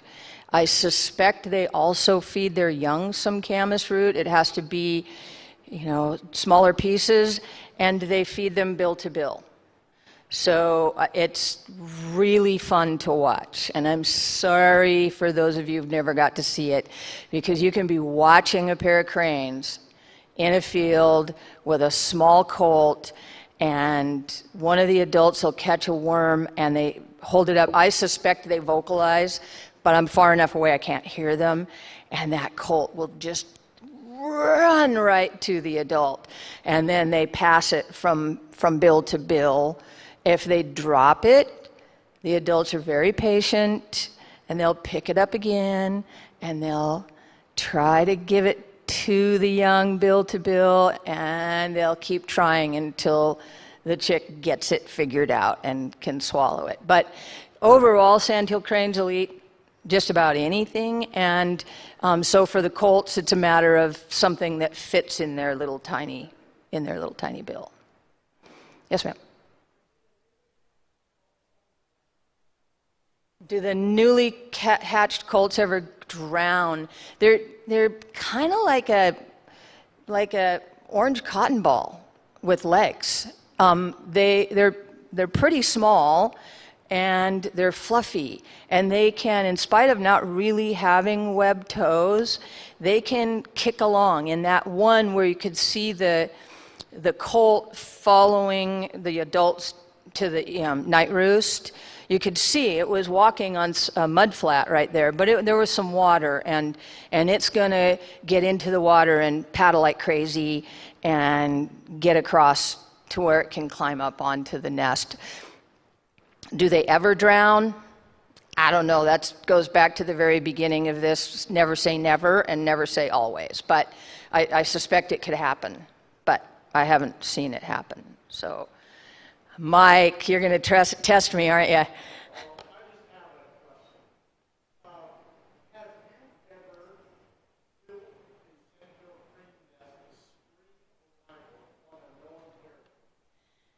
Okay, I got the first part. Have I ever built a Sandhill crane nest?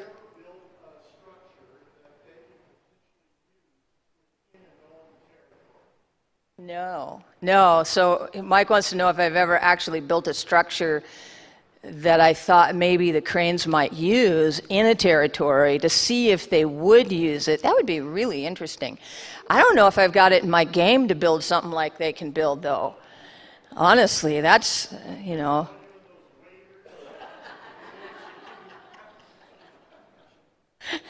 Gary?